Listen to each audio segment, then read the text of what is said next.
I'm muted. Okay, sorry. Are we back? I'm sorry, you guys. I don't know if anybody saw it. Maybe the VOD captured it, but the lights like flickered in my apartment entirely. And then before I know it, the whole stream has crashed. My Wi-Fi went out and my power for like 2 seconds. I guess it's like really windy outside or raining or something. I don't know. But yeah, let me fix some stuff. Hold on. There we go. Okay. So things are back up. Let me change the titles though. Because Restream is fucking lame. And every single time I launch from Restream, even though I go out of my way to change the title through Restream, it never keeps it when it actually launches the live show for some reason. I always have to manually change it.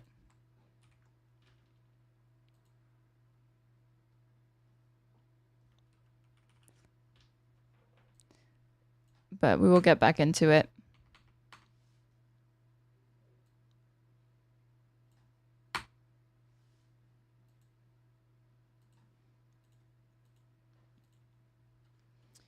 Other people I watch who use Restream have the same issue. Yep. Also, I got baited into paying $20. I should say I'm not gonna actually no. I didn't. Lycan got baited into paying $20 for it because he didn't realize that it makes it seem like if you don't pay $20, there's gonna be a watermark when you use it, and that's just not true.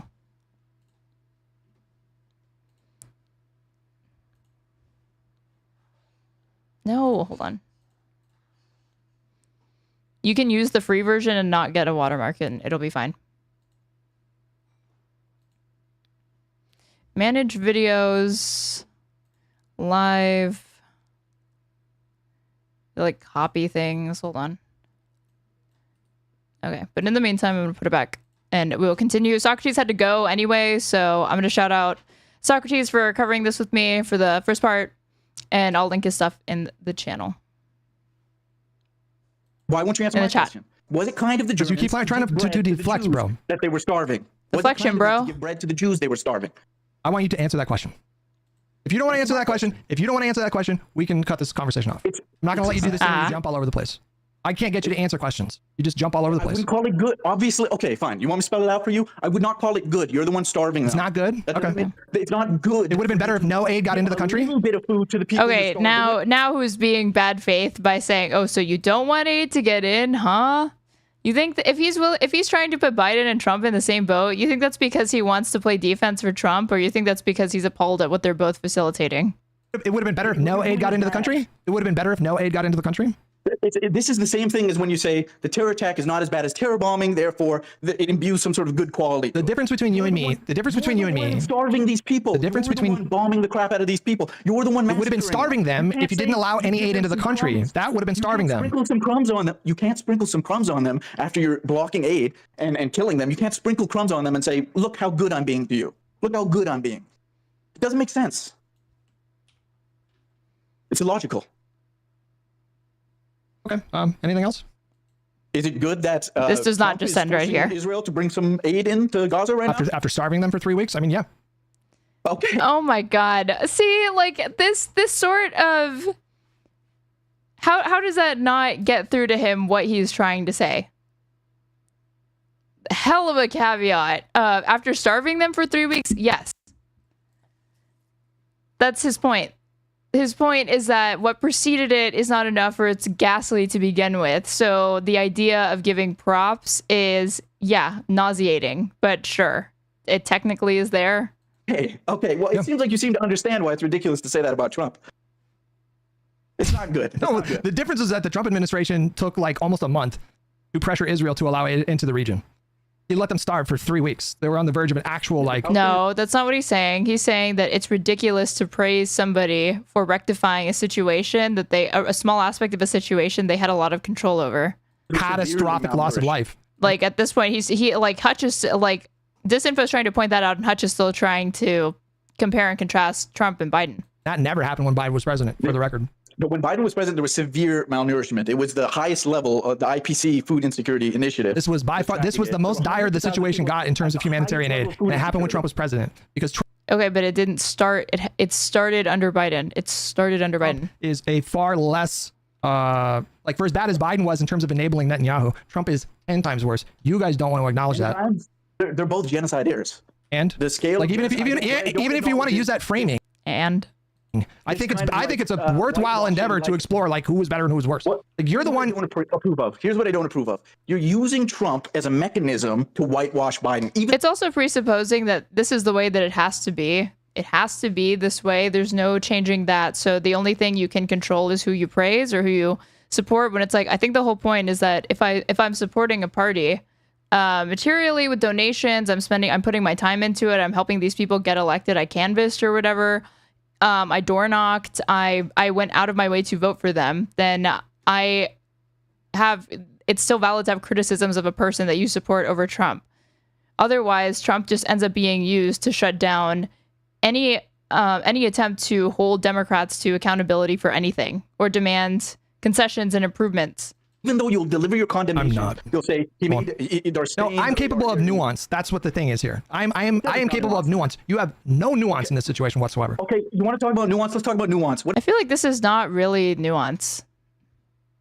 It's like almost the opposite of that in some ways. Because again, we are not genuinely, truly exploring the ins and outs and differences between their policies. And what's worse, it's being used to shut down conversation and make things very, very simple into binary choices. When the more interesting conversation is to say, can we agree? Or the more interesting thing to explore is not just collapsing it into, well, Biden's better than Trump, so that's that. That's the opposite of nuance to me. What about the blockade of the Red Sea? You show no nuance when it comes to the blockade of the Red Sea. The Houthis, you mean? Yes. First of all, I mean, how'd that work out? What do you mean, how did it work out? What did it do? What did it accomplish? It put pressure, it applied pressure on Israel. That was the point. And? Economic pressure. And how did that work out? How did the Warsaw Ghetto uprising work out? No. Work out. No. Your tendency to deflect to these like really bizarre. He should I know disinfo, I don't think he means it as a deflection, but it 100% comes off as you being unwilling to engage, and you need to answer the questions, point it out, say, okay, I engaged with yours, now engage with mine, and do it. Or say, I'm going to answer this, answer it. Let me draw an analogy, and here's why I think that's not the right question to be asking. No! Fuck. Fuck, where were we? Okay. This is, what a great day. Hold on. We're at like 2:25. Okay. And by sacrificing yourself, putting your own bodies on the line. No. The Israeli economy is in terrible shape for No, I'm capable of nuance. That's okay, what the nuance. Thing is here. We're at nuance. I'm capable of nuance. You have no nuance in this situation whatsoever. Okay, you want to talk about nuance? Let's talk about nuance. What about the blockade of the Red Sea? You show no nuance when it comes to the blockade of the Red Sea. The Houthis, you mean? Yes. First of all, I mean, how'd that work out? What do you mean, how did it work out? What did it do? What did it accomplish? It put pressure, it applied pressure on Israel. That was the point. And? Economic pressure. And how did that work out? How did the Warsaw Ghetto uprising work? Work out? I mean, your tendency to deflect to these like really bizarre analogs are just because what you want to say is you didn't beat Israel, you little. You didn't. Somebody mentioned this earlier. Has the flotilla been attacked in the time that I've been streaming? Greta Thunberg. I'm on caps lock. I wouldn't be surprised. This has happened before. Attacked.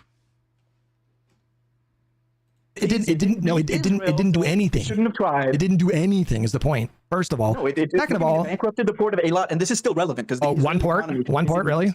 What do you mean? Listen, out of how many ports in the world? One port got. Okay. Speaking of nuance, Israel vows to block aid boat carrying Greta Thunberg and other activists from reaching Gaza. This was updated a few hours ago. Israel's defense minister vowed to prevent an aid boat carrying environmental campaigner Greta Thunberg, Game of Thrones actor Liam Cunningham, and other activists from reaching the Gaza Strip. Defense Minister Israel Katz said Sunday that Israel wouldn't allow anyone to break its naval blockade of the Palestinian territory, which he said was aimed at preventing Hamas from importing arms. I've instructed... Please go away. I've instructed the IDF to act so that the Madeleine flotilla does not reach Gaza, Katz said in a statement from his office. To the anti-Semitic Greta and her fellow Hamas propagandists, I will say this clearly, you should turn back because you will not make it to Gaza. Jesus Christ. Last tweet was, they are here, which is pretty foreboding. Ay. No. The Israeli economy is in terrible shape for a multitude of reasons. Okay, Hezbollah's striking of Haifa, the port in Haifa, that caused an economic toll. They're fighting a very long war. It's extremely expensive. They've got a lot of people who have had to leave their jobs. I mean, what do you think of the Red Sea blockade? What do you think of the Red Sea blockade? I think that it was brave. It was brave. Okay. Would you say that? Do you think that it's a good thing, for example, to like keep people hostage for like a year? Like, do you think that's brave? This is why if you're going to make the case for this, you really need to start explaining why beyond, well, something's better than nothing, which is funny because these people, Hutch was literally just using that logic of like, let's collapse it into, would you rather have Trump or Biden? Would you rather have some aid getting in over no aid? Like presenting it this way. And yet if Disinfo says, I mean, I don't approve of every single, the ways that they've gone about it, but I approve of them attempting to intervene. That's better than nothing. That is supposed to be as like absurd. When the guy that no. Do you think that's brave? Do you think it's brave? No, I think the brave part was facing the most powerful empire in history. And so someone linked this in chat. So this is Francesca Albanese. She's a UN special reporter for occupied Palestinian territories. 11:18 p.m. UK time. I am with the flotilla online. They have just been reached by Israel's speedboats, 5 vessels circling the flotilla. The captain is instructing the team to stay calm and seated with their passports and life jackets on. I hear them speaking with Israeli soldiers as they type, telling them they're carrying humanitarian aid to go in peace. For the time being, they are circled. I'm with them recording everything. Oy. And by sacrificing yourself, putting your own bodies on the line. By holding, like 5 Filipino, to try and pressure a government that is committing a genocide. By holding 5 Filipinos hostage for... Nobody is lifting a finger to do a thing about it. You think by like kidnapping and holding hostage 5 Filipinos was like brave or... Well... Why not just let them go? That I don't know. Maybe it was because I think that's pretty bad. To leak information.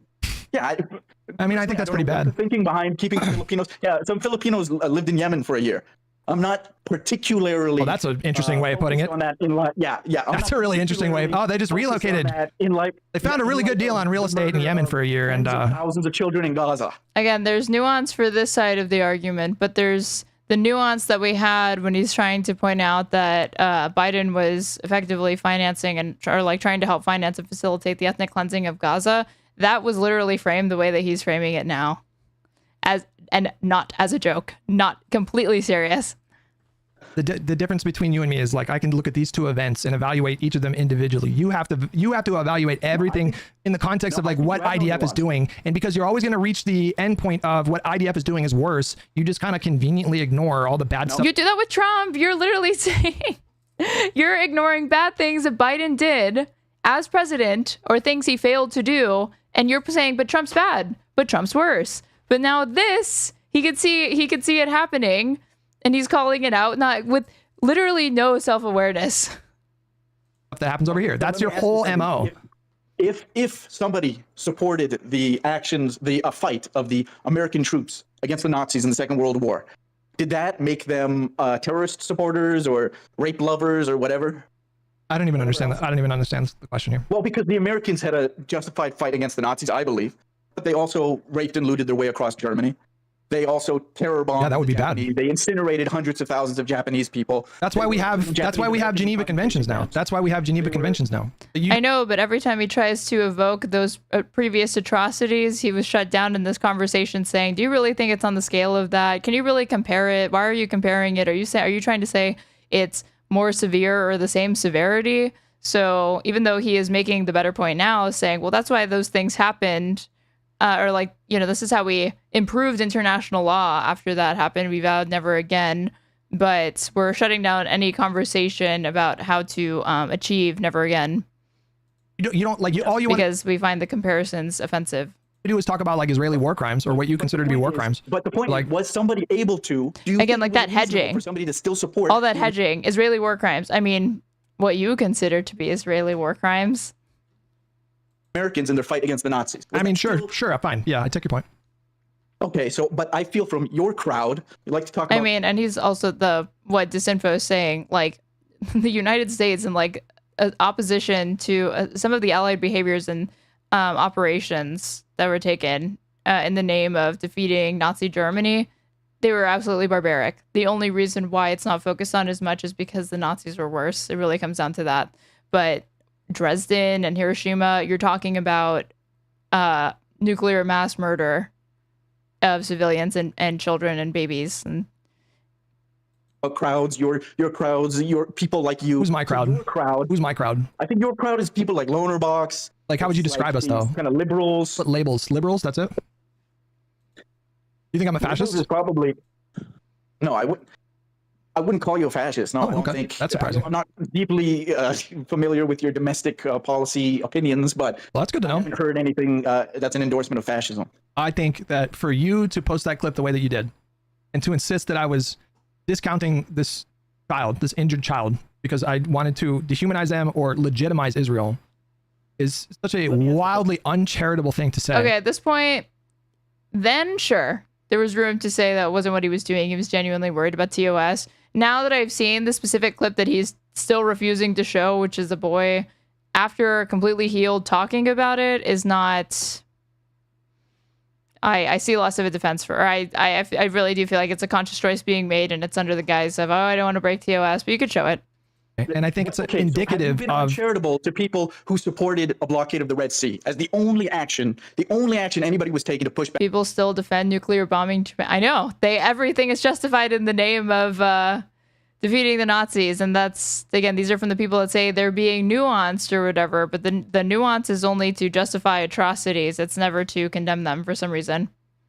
Back against the genocide. My rule of thumb... uncharitable to people who support that blockade. My principle, my rule of thumb is... I don't think terrorism should be tolerated or accepted. I don't think it's an acceptable form of resistance. You told me it was fine to support the American troops in Second World War. But I never would have told you that I think everything that America did during World War II was good and right, and I can acknowledge American atrocities. Are you kidding me? Like, that's, if you want to talk about like the My Lai massacre in Vietnam, like, of course America has done their own like barbarism. Yes, but you still show nuance, and you still show nuance. And when it came to the pager, well, that's the thing though, is exactly, you're willing to acknowledge this atrocity that the U.S. government attempted to cover up in the case of the My Lai massacre. The only reason why it wasn't is because even though Colin Powell tried, he did try to cover it up. Nixon tried. Kissinger tried, different members of the administration attempted to. It's because there were photos, and it was because Seymour Hersh had the story, and so they couldn't contain the story. So there was the attempted cover up, and then from there, it's a fantastic case study of a lack of accountability, because there were dozens of people involved, U.S. military personnel. Only one actually was tried and convicted. His name was something Cali, I can't remember, and he's sentenced to life in prison, in military prison. Nixon commutes the sentence. He's given 3 years house arrest, and then he's let off. And this is somebody who, again, was complicit in mass murder. No accountability. And the other thing that's more scary is that the photographer, I can't think of his name, who documented it, genuinely did not realize the extent to which it would cause domestic backlash, because he was saying, based on what he was seeing and talking to other soldiers, he was like, that was not exceptional. That happened all those types of massacres of civilians, of villages, because they made the same excuses. Oh, we're fighting asymmetrical warfare. They embed themselves among the civilian population. We can't help but do it. The same justifications were made, but the same mass murder happened over and over and over again of Vietnamese civilians in the name of defeating the Viet Cong and communism and domino theory more broadly. But yet he's willing to say that the United States military should not be designated as a terrorist org, that you should look at each incident and on a case-by-case basis evaluate if each operation or incident was in compliance with international law. But when it comes to non-state actors, resistance organizations, individual militancy, that's never how it's looked at. Attack in Lebanon, you're like, I have mixed feelings, I don't know. But I mean, that's my truthful answer. Red Sea blockade hasn't shed anywhere near as much blood. And, it's been, as part of the military tactics that the Houthis could take to push back against Israel's genocide in Gaza, it is by far one of the least bloody tactics they could have taken. Well, it accomplished nothing, and I don't think that just attacking any random merchant. It's cumulative. They cause damage to the Israeli economy. Do you understand that my principle here is like I don't support like specifically targeting civilians in any kind of context? And so if you take like 3 like merchant vessel workers, or if you take like 5 like merchant vessel workers and hold them hostage for a year, I'm going to say that's bad. You can say you don't like the keeping of the Filipinos. That's fair. But I don't think you're charitable to the people who say blockading the Red Sea was a just action or a brave action. I think you just write them off as crazy, radical terrorist supporters, insane. When that was by far. Well, you understand the Houthis are extreme. Do you think the Houthis are radical? Do you think the Houthis are radical? Define radical. I know they've committed human rights violations, and we had a discussion on Twitter, and I said Ukrainians have committed. You should say, yes, they are, but by the same standards that you think you're using to objectively say that they're radical, this would apply to the IDF as well. This would apply to the U.S. military as well. It would apply to Russia. It would apply to all these different conflicts that you may or may not be willing to grant. Committed human rights violations, and the Ukrainians. I would say it's bad anytime that happens. But like brigades, but I don't write off the Ukrainians' right to defend against the Russians. The Ukrainians' goal right now is to protect their sovereign borders. The Houthis' goal is to expel Jewish people from that entire region. No. That you think the Red Sea. Okay, so now we're backing up and we're evaluating the cause for war rather than the actions within that war. Because what Disinfo is saying is that I'm sure there have been things that the Ukrainian partisans and militants and army have done that were not entirely in compliance with international law. Have they amounted to war crimes? Maybe. At the very least, maybe they've amounted to violations, which is, I think, like the lowest infraction that you can sustain as a militant organization under international law. But that is separate and apart from analyzing if it's a just cause. But he just said, yes, it can overall be a just cause, but their conduct in war is worthy of criticism. Blockade was about expelling Jewish people. You don't think that the destruction of Israel is a central part of the Houthis' like philosophy? I think that's their stated goal. That's their stated goal. But if you want to, no, hold on. So it goes beyond. It goes beyond the liberation of. Come on, like why can't I get? Okay. Do you think how many different statements could I pull up from the Israeli government, defense ministers, Prime Minister Netanyahu, President Herzog? Could I show him? And it still wouldn't be enough because it's not only the quotes that would be enough. It would also have to be paired with actions. Get you guys to, bro. That's not liberation. That's not liberation. That is not liberation. If you only envision a liberation where all the Jews are expelled, then you have a different idea. No, that's what they say they want. That's what Hezbollah says that they want to do. They want to kill or expel all the Jews in that region. Okay. That's their stated goal. What? That's their stated goal. That's what they say they want to happen. No, okay. No, you're obfuscating. The stated goal of the Red Sea blockade was... No, I'm talking about the Houthis, just in general, the Houthis. No, stop. Because, okay, so the Americans, they wanted to lynch black people and put Japanese Americans in concentration camps. And they were incinerating Japanese people en masse by the hundreds of thousands. So, therefore, they couldn't have had the stated goal of defeating the Nazis because of all these other... Americans never wanted to permanently displace Germans from Germany or Japanese from Japan. A lot of people displaced Germans, but anyways. You're getting besides the point. So now we're looking at, again, there is too much leaning into its intentions, but not enough leaning into, not enough critical evaluation of the outcomes and the actions themselves. So now it's okay to nuke a country so long as you have good intentions behind it. But that's the standard being applied here.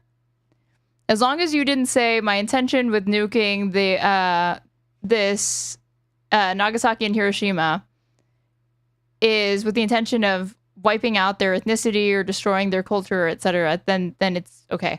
Or it's meaningfully different.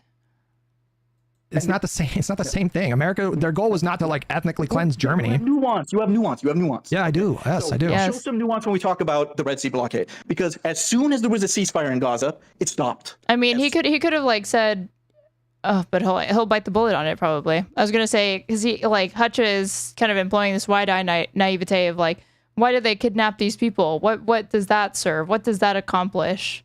And trying to isolate like individual actions to say like, oh, overall it couldn't be justified, but when it like he could. Disinfo could play dumb and say, what is dropping a bomb, or like do the same thing and say, what is dropping a nuclear bomb on babies and children in Japan? How does that help anyone? And then he'll have the answer and is like, well, because it like defeated the Nazis or whatever. But like that's the nuance that it'll extend there, but not in the previous example. As soon as there was a ceasefire in Gaza, it stopped. And then when Israel started starving Gaza, okay, they cut off all the food, all the aid, then the blockade began again. Okay, so you can try and obfuscate and say, no, these people are fundamentally evil Jew haters, but the Israelis aren't fundamentally evil. Americans are. I don't. So first of all, fundamentally evil. First of all, I don't. They're fundamentally evil. Hezbollah fundamentally evil. First of all, I don't. I typically don't. I try not to use words like good or evil in these kinds of contexts because I think it's super reductive. If you're asking me, do I understand like why a teenager in Yemen would find appeal in a group like the Houthis? Like, of course I understand. Like you should evaluate material conditions and like you should seek to understand how those conditions contribute to things like radicalizing. But at the same time, At the same time, I think we should also examine the forces that are radicalizing the kid, like the one that Hassan had on his stream. Like, I don't think. Do you think? Like, I don't think. I don't think I can find it in me to support an organization whose stated goal is to kill or expel all Jewish people from that region. So I find that's a line that I'm not willing to cross. I don't know about you, but like. Okay, but do you mean like if you were growing up in that region, or do you mean here? I feel like at that point I would say, because at that point you would be issuing moral condemnation to anybody in those circumstances that allies with these groups, because despite you just saying you realize that they're subject to blockades, starvation, like levels of poverty that people in developed countries can't comprehend, and a lack of education. I don't think I can support that group. Let me make a point. Firstly, all these Arab countries have said if they'll take a two-state. Okay, but anyways, so that puts them in line. Not the Houthis. We're not talking about the Arab states. We're talking about the Houthis right now. We're not talking about the UAE or the Qatar. You know. State. Come on. But anyways, you always say I'm deflecting when I try and point out your double standards. But I'm trying to point out. But it's necessary. I need to point out your double standards because that's a problem. That's the fundamental problem with your commentary. You think I have double standards, but I don't think you've demonstrated that once. Kids talking about killing orcs all the time. I mean, maybe he's technically right that this info has not done like the greatest job of making that clear, but it's not because he hasn't tried. I think it's just because Hutch genuinely doesn't see it. I think it's a huge blind spot. No idea what your point is here. But anyways, you always say I'm deflecting when I try. And I'm not saying you need to love the Houthis or whatever. You need to agree with their actions. It's not that. It's that he genuinely can't see the double standards. But there clearly are double standards here. Point out your double standards, but I'm trying to point out. But it's necessary. I need to point out your double standards because that's a problem. That's the fundamental problem with your commentary. You think I have double standards, but I don't think you've demonstrated that once. Kids talking about killing orcs all the time. I have no idea what your point is here. I mean, they talk about the way they talk about Russians. I'm not pearl clutching. I'm not losing my mind and calling them terrorists. In any conflict, would you agree? I just want to. I feel. Is he not engaging, or does he genuinely not understand the point that this info is making? He was saying that Ukrainians. That are resisting Russian aggression, absolutely in that resistance, there are people that have warped, generalized, even bigoted views of Russians, and they state that out loud. They say as much, but it wouldn't invalidate the righteousness of their cause just because their conduct is not the most becoming, or they're being bigoted at times. I just want to hear your answer. In any conflict, both sides of the conflict are going to dehumanize each other, and I don't think that that's a good thing that happens. I'm just saying I understand why it happens in that context. I don't think it's a good thing. Okay, neither do I, but I'm just saying this. I think Hutch's own answers demonstrate his double standard. Yeah, I mean, that's why it's like laughable when he's like, I don't have it. When I feel like I just keep seeing it, or he's like, every time it's been tried, like Disinfo has tried to point it out using historical comparisons, he's been offended by the comparisons and not tried to understand the point Disinfo was trying to make. He tried to shut it down instead.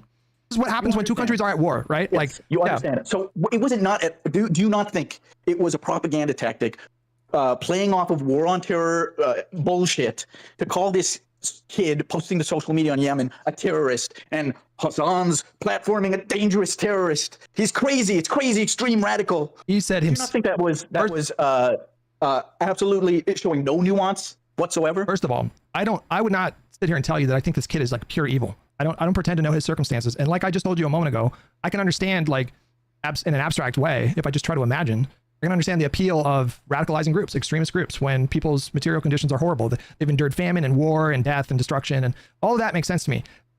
I'm simply saying we should not glorify or sanitize the forces that cause this kind of radicalization. So like, what I think, to answer your question. Wait, but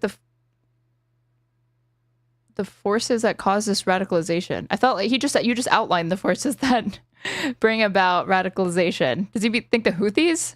I mean, they capitalize on those circumstances, but the forces themselves are the famine, the war, the death, destruction, like you just said. It's not the Houthis. In a lot of ways, they're a symptom of it.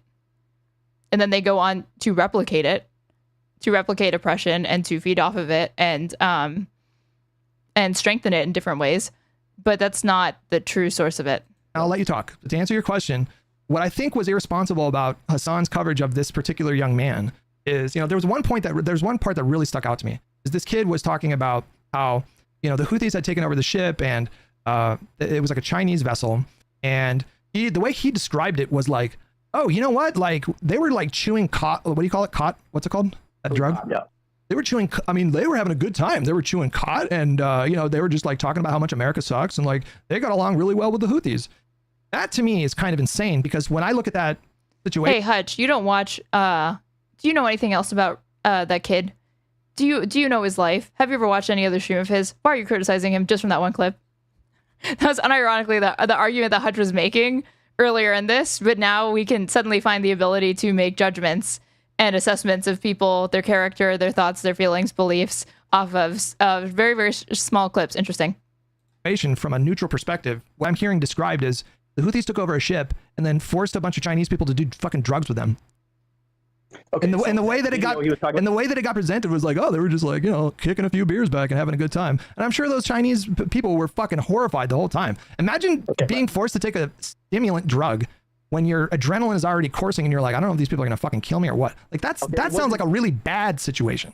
And the way that this kid described it was so flowery, and Hassan was like, "What? No way! That's great, bro." The problem is that never happened. That was just a viral video that the guy was making a joke about, and it was lost in translation. Well, I mean, I think it's crazy for Hassan to be like, "Yo, that's crazy. That's so funny." They were just talking shit about. He went on a whole thing about how crazy it was that they drugged these crew members. I'm just saying it was a viral video. It was a joke that the kid made. It was lost in translation. Again, like regardless. I mean, isn't calling him a terrorist kind of calling him pure evil? I feel like the point of calling him a terrorist is to discourage critical engagement more than calling him pure evil. It's definitely to cast aspersions, but at the end of the day, the kid is not in Ansar Allah. He's not in the Houthis. I mean, he said he was. Terrorist is ridiculous. He said he was. He said he was a fighter. What is he referencing? They're referencing the interview that Hassan conducted with that Tim Houthi Chalamet. My understanding is his name is Rashid Al-Haddad, that Hassan conducted like a year ago. And this guy is like, why is everyone calling him a terrorist? And it's like, okay, well, Hassan is partially to blame for that, because when he brought him on, he was under the impression that he actually might have been formerly affiliated with the Houthis. But then over the course of the conversation, it seems like he wasn't, but I wouldn't be surprised if he has sympathies for them.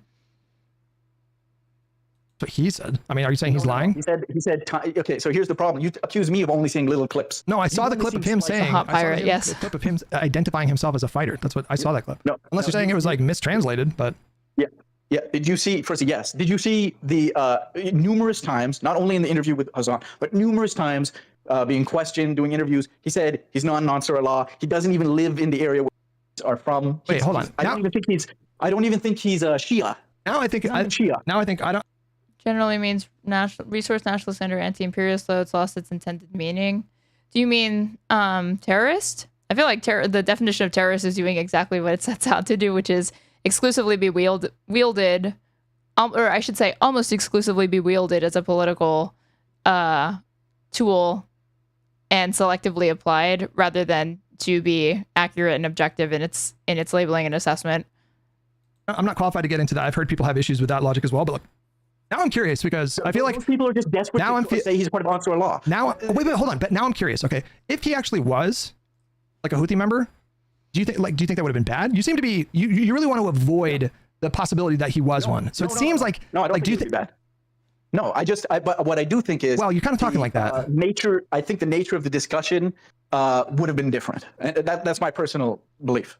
That if he was actually a member of Ansar Allah, then you ask different questions. It's just funny because, you know, when media, I mean, it's just about, well, what did Hassan expect? What did Hassan expect was going to happen? His whole like marketing for his stream that day was like, I'm interviewing the Houthi team. He arranged the interview. Well, I agree with Hutch on that.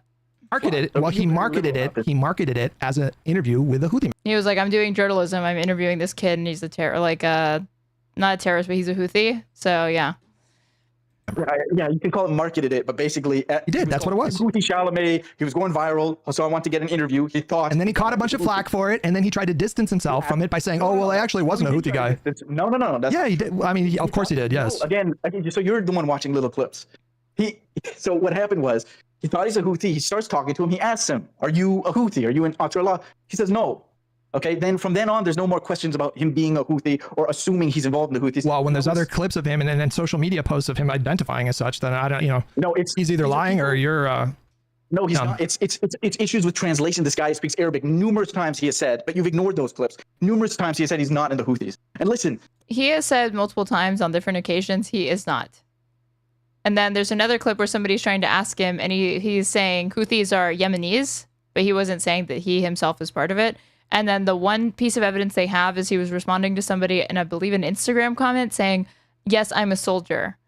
But it's unclear to me if, given the language barrier that exists between his native language and people who are speaking English trying to communicate with him, that was not also a factor when he was answering that. Listen, the Houthis are not hiding in caves. Okay, they're not a small little secret group. There's hundreds of thousands of members. The translation defense, yeah, it is. If you have a disagreement, you can call into the Discord that I'm sitting in and explain to me why I'm wrong. Ansar Allah. Do you like the Houthis? Do you think that they're like based and correct and good? The only thing specifically that I approve of is blocking shipping through the Red Sea to apply economic pressure to Israel to act as one of many pressure points. And what about the rest of their? Young men in Houthi-controlled areas are often forcibly recruited into the Houthis. According to Rashad, though, he lives around 6 hours away from any Houthi-controlled area. Do you have a clip of that? Because I remember this, but I don't have a clip of it. Okay, but, all right. What about like their stated goal? Domestic policy? Do I like their illiberal politics? No. Yeah. Okay. But I'm able to put those. The hostage taking is a problem, especially since they keep them for pretty long till they get money from the insurance companies. But no one cares if they get killed. I mean, I care. That's why I don't think anybody who is going to make these arguments for support for the Houthis and whatnot, they need to be, I think, highly critical, contextualized, and well thought out, not just this sort of blanket support, because they have done things like kidnap UN workers and whatnot. And to me, it matters because they're textbook human rights violations. Aside, just like I wouldn't have. I was agreeing with you, saying that okay. Sorry, I was kidding. If I see first time chat and I see stuff like that, I thought you were saying I was trying to obfuscate the point by saying that the translation makes things clear. I'm at the point where I'm just like, okay, Discord or banned because I can't, I don't like getting one guide by chatters. I apologize for being unclear as well as being a worthless person. Stop making me feel bad. No. Stop. You're not worthless. You matter. Like Jim Crow and lynching black people and putting Japanese Americans in concentration camps, but that wouldn't have stopped me from saying the American troops have a right to fight the Nazis. I'm able to show nuance. I feel like your crowd doesn't want to show any nuance when it comes to Arabs or Muslims. Again. Both of these people have not been able to show nuance in this conversation, including Disinfo, including Hutch. However, I would say I'll be honest that I'm biased towards Disinfo's position because I agree with him. So it's easier for me to put myself in his headspace. I think that he believes he has demonstrated things that, to me, I can understand where he's coming from. But to an audience that is hostile, that doesn't know where you're coming from, that clearly doesn't agree with you, I do not think that he has laid out the case for why he is being more nuanced or applying consistent standards between from conflict to conflict and group to group. My guiding underlying foundational principle is I don't think any military force or government should target civilians. Kidnap them, hold them hostage, whatever. In Lebanon, you were more like, maybe. Came to it was like, sometimes, who knows? But when it comes to blockading shipping through the Red Sea, which is not even come close to that kind of blood. What did I say about Lebanon? He's talking about I don't know if this is Hutch playing dumb so he can get rhetorical ones. I mean, it's effective, but it's frustrating as somebody who, if that is he's doing it intentionally, I know that what he's doing, and it's driving me crazy. He's obviously referring to what he said with respect to the pager attacks. Because with the pager attacks, the nuance in that situation is either was when Disinfo was saying he didn't like how that attack was conducted, that it was indiscriminate. The only thing that Hutch had to say in response before was, what, so you'd rather they bomb buildings? That was the nuance in that situation. And then he said after he wasn't even, he was like, I don't know how I feel about it, but it seemed pretty clear to me how he felt about it. You said, I have mixed feelings. I don't know. That's what you said. The pager attack. I'm talking about deliberately targeting civilians is my foundational principle here. And I'm consistent in that. And I feel like you guys, no, that you're not understanding that there's a difference between collateral damage and is obviously doing it intentionally. You would be surprised at how people's blind spots preclude them from being able to understand that that's what they were doing. Targeted attack. And I have mixed feelings. I don't know. That's what she said. The pager attack. I'm talking about deliberately targeting civilians is my foundational principle here. And I'm consistent in that. And I feel like you guys, no, that you're not understanding that there's a difference between collateral damage and a targeted attack and targeting civilians. These are two very different things. These were non-combatants. Okay, here's what the law says. The law makes assessments of whether or not individual military actions, strikes, operations, etc., are adhering to the principle of distinction. Are you trying to make are you trying to discern between, making a good faith effort to discern between civilians and combatants? Is your behavior and actions in compliance with that? And then from there, you can make the argument, because this is the argument that Amnesty made at the time, because the beepers and the pagers were effectively booby-trapped, they had no way of knowing who they had been distributed to, and they had no way of knowing where the person was when they eventually detonated them and who they were around at when they were detonated and who they could injure, that it constitutes an indiscriminate attack, and you are violating that first principle. So in effect, when an attack is indiscriminate, the law says that because there is intentional, or at the very least incredibly reckless disregard, you are getting really, really close to pretty much being okay with intentionally targeting civilians.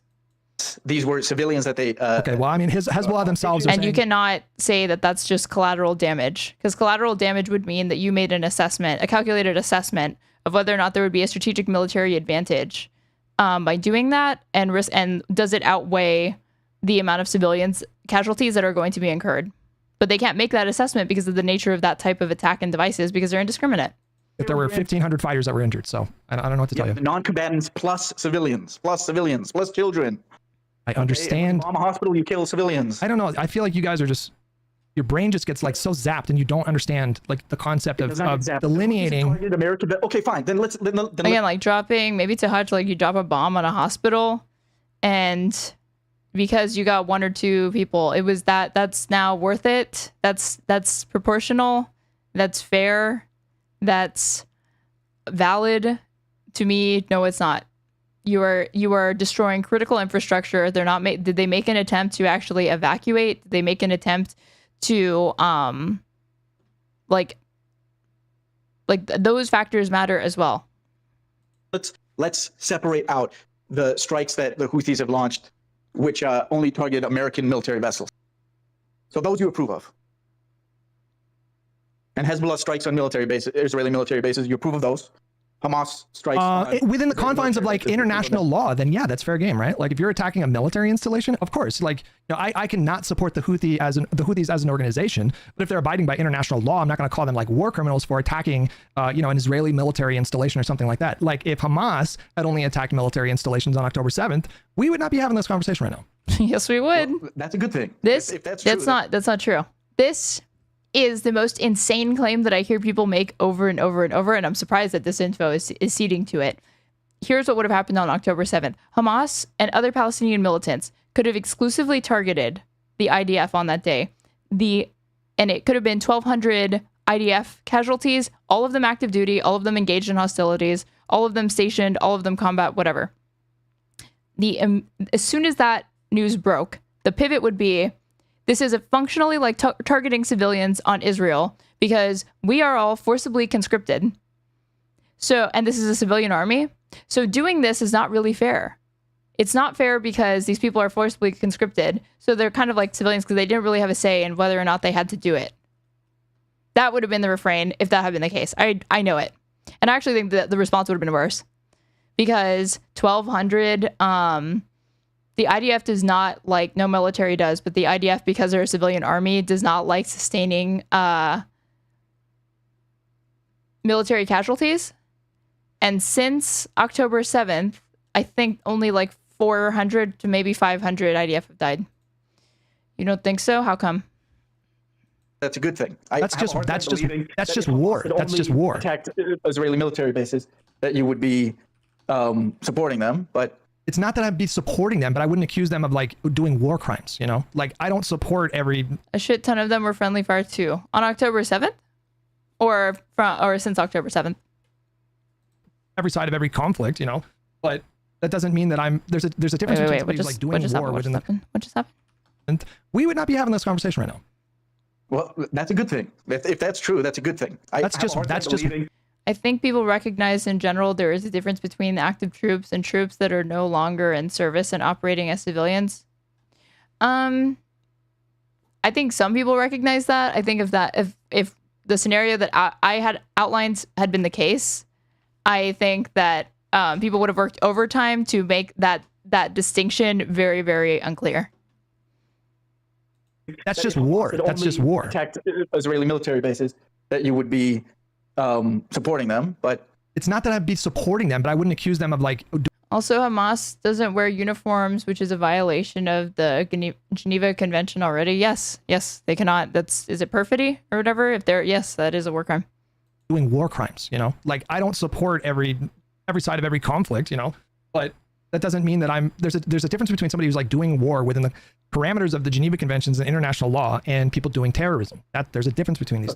Okay, so let's say a band of partisans blow up. They're all reserves, though, technically. No, my understanding is that the IDF conscripts people between the age of 18 and 40, and then everybody under the age of 18 is obviously a minor. Everybody over the age of 40 will no longer be asked to serve, but they probably have served. You can get exemptions. And I think it includes like religious exemptions, but I'm not sure what the other reasons are. I know there are also potentially jail or prison penalties if you don't do it. Supply line, derail a train to fight back against the Nazis. Are you going to call them terrorists and like staunchly come out against it? Were they targeting the train just to hit civilians? I'm sure like extreme pro-Israel people would never acknowledge that, but I think the general public understands this. I think the general public, their understanding of these events is one that is looked at first and foremost through the Western, the US, and Israeli perspective. And that perspective since that perspective is what informs people's understanding, it's lent far more credibility than narratives that challenge it or are critical of it. Which is why if you ask a lot of people in the United States, like, oh, what do you think of the settlements in the West Bank? I wouldn't be surprised if a non-insignificant amount of people say, oh, they're an obstacle. But it's wrong to say they're an obstacle. It's more than that. They're illegal. It's wrong. It's colonialism. It is forcibly, it's population transfer to seal occupied Palestinian territory and land, their land grabs. There would be like far more, there would be harsher condemnation for that if it were any other conflict. Were they targeting the train because there was munitions on board and you know, that sort of thing? They want to block shipping. They I mean, want to block the shipping. It's hard. Again, like I feel like it's like really tricky to do these comparisons to a time that preceded the Geneva Conventions. You know why it's tricky? Tricky because we have a different set of, like, we've signed treaties, and because it's us versus our enemies. It's do you think I'm like this like super hyper nationalist, like jingoist American supporter? Is that what you think about me? I think it's just because you don't know anything about me. I think it's boilerplate for Americans and people in the West to have these inherent biases. Dude, they just grow up with them. They don't question them. Okay, listen. Yeah. It was 20 years ago. I was in college, like studying about American atrocities committed in wars. I know full well that our own history with war. And of course, I became an adult right when the Second Iraq War kicked off. I was heavily steeped in that every single day. I was obsessed with that war, much in the same way I think you guys focus a lot on Gaza. I thought about it every day, all fucking day. I am fully aware that America has like blood on its hands. I'm not this. You seem to have this notion that I have an instinct to like defend America or like Western powers because of this bias. And I'm telling you, like I've known for longer than you have for sure that we're capable. Right, but you were fucking 10. You know what I mean? Like, were you really like reading Noam Chomsky books at 10 or whatever? Like, I am fully aware that the history of American conflict or whatever is not just like, oh, America good, we did everything correctly. Like, you don't have to convince me. I don't have this like bias. Like, I don't doubt that. I don't doubt that. But I would like. Then that's worse to me. I mean, he's a liberal, so this is the age-old adage of a liberal is somebody who's against every war except this one, and they're for every civil rights movement except the current one now. What I would like you to do is not pile onto these ridiculous racist bandwagons where you're going to call Rashid a terrorist. You're going to call Hassan a terrorist supporter. I've never called Rashid Tlaib a terrorist. What the fuck are you talking about? Rashid from Yemen. Rashid from Yemen, the kid from Yemen. I don't know. Also, it's not Rashid. It's Rashida Tlaib. Like, listen, I've seen clips of him saying he was a Houthi. I don't know what he's done. I wouldn't call. Listen, I would not call. I don't know if I've ever called him a terrorist. I don't know if I've ever called him a terrorist. Well, you don't know. I don't think I have. That's the point. Like, I don't. And well, some charitability. There's a seems a bit reductive, but I'm wrong and have no useful thoughts. Okay, now I actually will ban you if you're going to be doomer posting like that in my chat if you keep doing that. Reason why when these people, okay, across the Middle East, all right, millions of Arabs and Muslims have been starved, murdered, raped, tortured. Okay. So when they support something that's extremely bloodless, relatively speaking, like a blockade of shipping through the Red. What chaos is happening in YouTube chat? Hold on. What's going on? Hamas. So you said Hamas doesn't wear uniforms, which is a violation of the Geneva Convention already. I agreed. Or you said it seems really weird to require the people your genocide to follow your rules. Well, I require them to follow the rules. They should be wearing uniforms. They need to be wearing uniforms. I don't think that gives Israel the license to murder, slaughter, maim, genocide civilians, but it doesn't release either party from their obligations. So if the rules don't apply across the board, then none of them have to follow the rules. Sorry to tell you, the Geneva Convention don't apply to non-state actors or enemy combatants. That is not exactly true, but just keep it within TOS. Red Sea.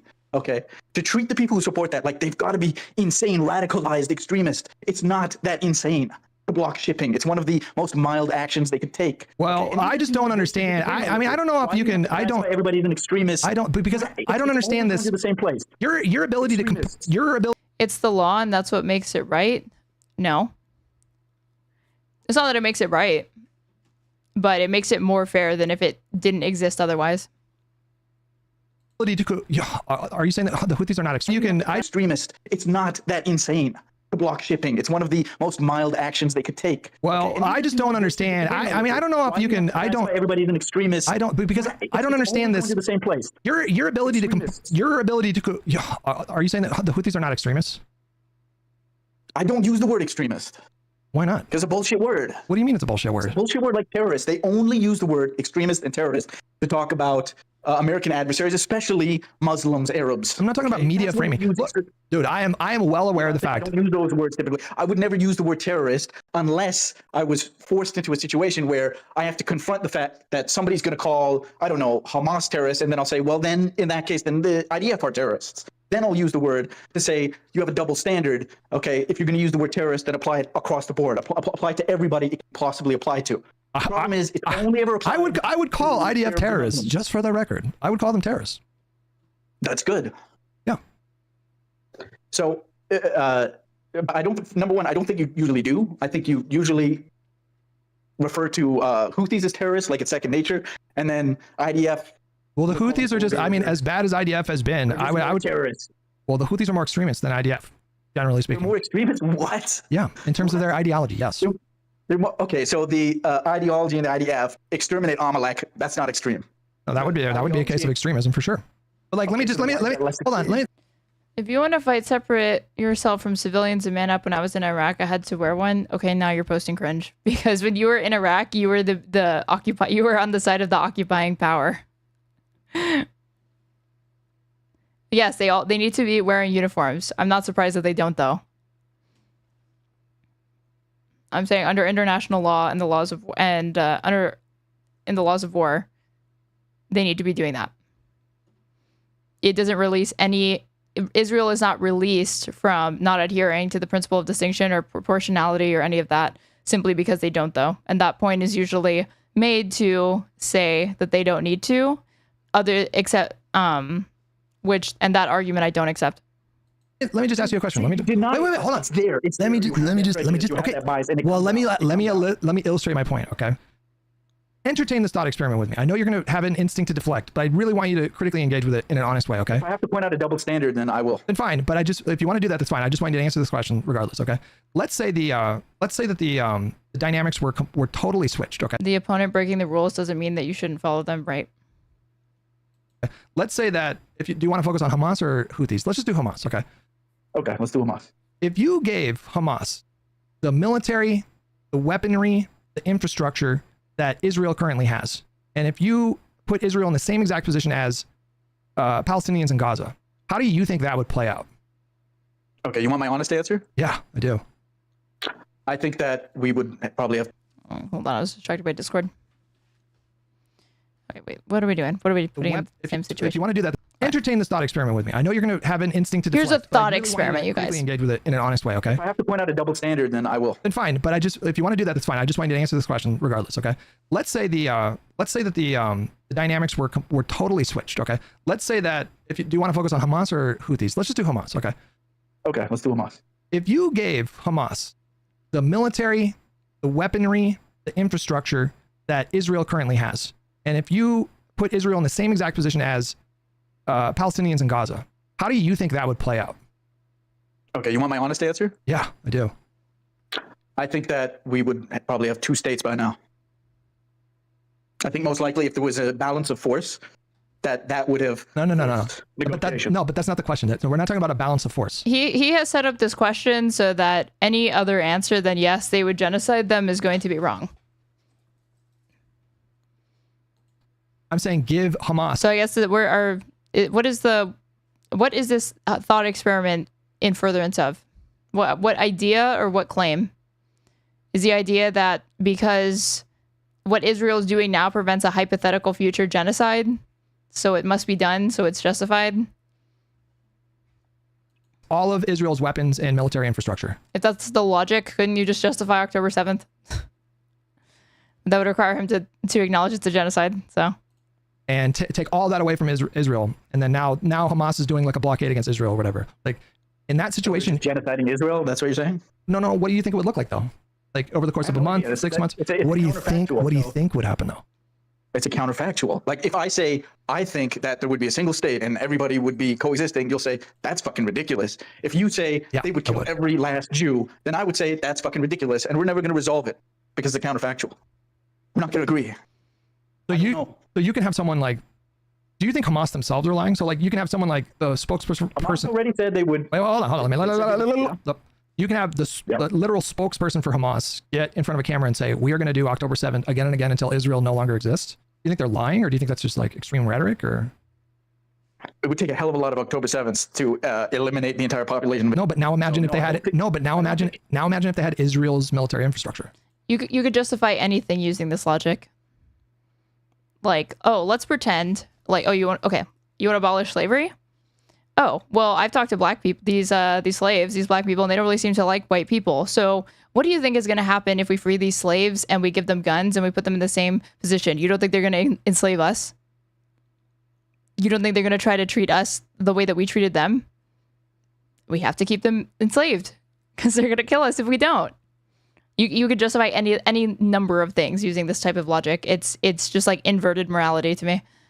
No, so here's what I think. If you want to actually pay attention to what Hamas says instead of just going off of memory TV. I have. I've looked into this quite a bit. And, I don't think you have. Oh, I have. I've done it on stream. Wait, you know what the charter says? I hear that's like, if somebody's bringing up the charter and they're trying to make a serious point, I usually don't find that person to have a serious engagement with this topic. I'll be honest. Express that if the Palestinian people want 2 states, that they will accept it. They will go along with it. They have. I understand. Like, the other thing is that do we think that the Hamas would exist were it not for an ongoing military occupation? And that's what they've said. If there's a ceasefire. They also said that if there's a ceasefire in Gaza and an end to the occupation, they will disarm and dissolve. Okay. So, the occupation is illegal. It should end. Then, if you abide by international law, you withdraw from Gaza and the West Bank, which is what. No, but you've avoided the question. Requires. You have avoided the question. No, I didn't. I answered the question. I said no. You have not. That's the answer. I'm not a genie.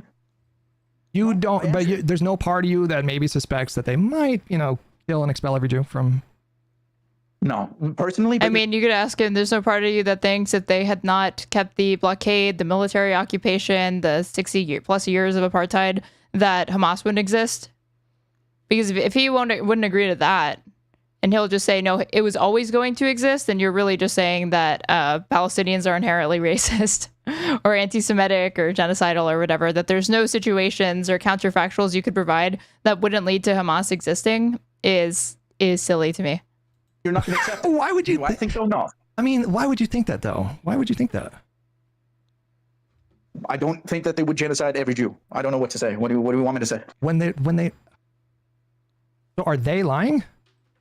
They have said that they will disarm and dissolve themselves if the occupation ends.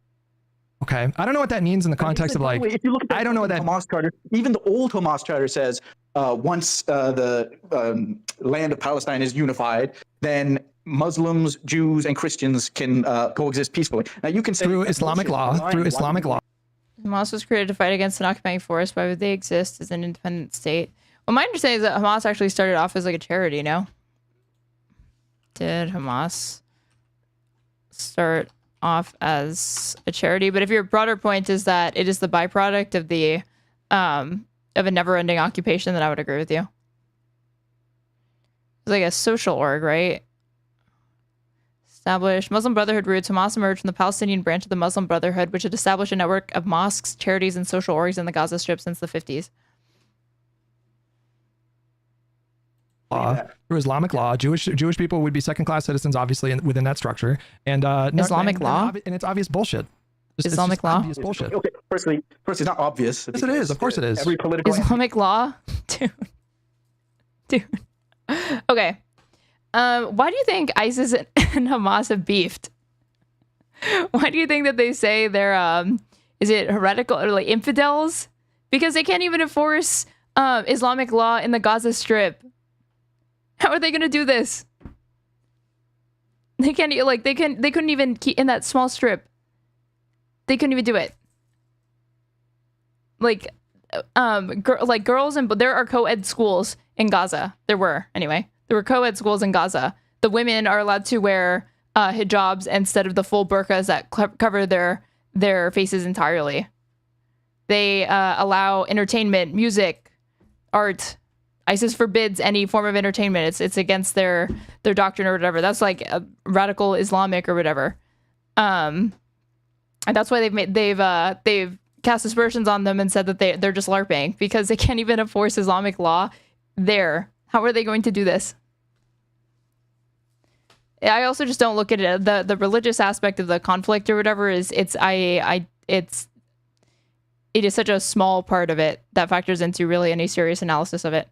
It is different, it's distinct, and it's dependent on the time it's created and the political forces that act upon it. And also, yes, you can say it's bullshit, but the problem with this discussion is everybody listening to you right now, they're going to say, obviously Hutch is right. These barbaric Hamas Jew-hating. It's not racist. This is not racist. Has nothing. Jew in Israel. This is not like a. Obviously, Hutch is right. There is nothing I can say because it's a counterfactual. It does not. Iran also allows hijabs, yet women are also just allows hijab, yet women are still oppressed. 556. Do you think I was making the argument that Hamas is not repressive? What point do you think I was trying to make by pointing that out? I will give you a moment to think about it. Exist within any framework. Do you genuinely think I was trying to say the women and girls in Gaza just have it so fucking awesome? We can come to an objective answer. If you were a Jewish person in Israel, let me try to get you to empathize, okay? It doesn't matter. Let me try to get you to empathize here. If you were a Jewish person, if you were a Jewish person in Israel, do you think that the fear would be rational if they were concerned about the way that they would be treated under a one-state solution with Hamas in charge of government? Do you think that they would have a rational concern about that? So part of the problem with the question is, You're also presupposing that if we move towards a two-state solution, that Hamas would be the governing power, even though Palestinian right now, Hamas has never been really popular. Two, and they're certainly not popular now. So if you gave them more power right now, I find it very, very unlikely that they would consolidate power and not start to fracture because there is infighting within the organization. Do I think like the average is right? No, wasn't saying that Islamic law is oppressive. Then if you think that, that is my point. That's what I'm saying. But you still don't, I don't think you, if you weren't saying that, why did you say it's still oppressive? What did you think? Did you think I was implying it wasn't? It's that Hamas treats women well in Gaza. I wasn't saying that. I was saying that we're trying to invert power balances here and say, what if Hamas was in charge? What if they had all the same power? What if they did this? What if they did that? And I'm saying they have difficulty enforcing this type of shit in the Gaza Strip where they had power. I'm trying to get what are we doing here? I mean, we're having a conversation about like a critical. He wants every Arab ethnically cleansed. Huh? They think they're Amalek. So if I'm a Jew in Israel, I think Amalek. No, I'm asking you, do you think they have a rational fear after the last... Amalek? No. Do I want to be ruled over by Amalek if I'm a Jew in Israel? No. I'm saying rational. I'm not talking about like some kind of racist rhetoric. Then is it a rational fear? Okay. So let me tell you something. There are anti-Zionists in Israel who believe in a one-state solution. Okay. Women don't have to wear hijabs in Gaza. Is that true? I wouldn't even be surprised if it's true. I'm not sure. Circle back around to my question though. Like, do you think? So why can't I be one of them?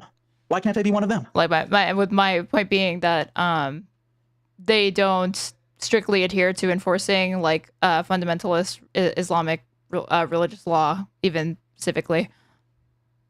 They exist. You could be sure, fine, that's great. Flags up on the walls. Do you think that I'm trying to get you to engage with the idea that a Jewish person living in Israel has every right to be concerned about the prospect of living under a single state with Hamas in charge of the government and military, and you're like, okay, we're talking about a hypothetical situation where there's a single state that Hamas is in charge in, while there is an ongoing genocide right now, and a single state right now that Israel is in charge in, where they enforce apartheid between Palestinian Arabs and Israeli citizens.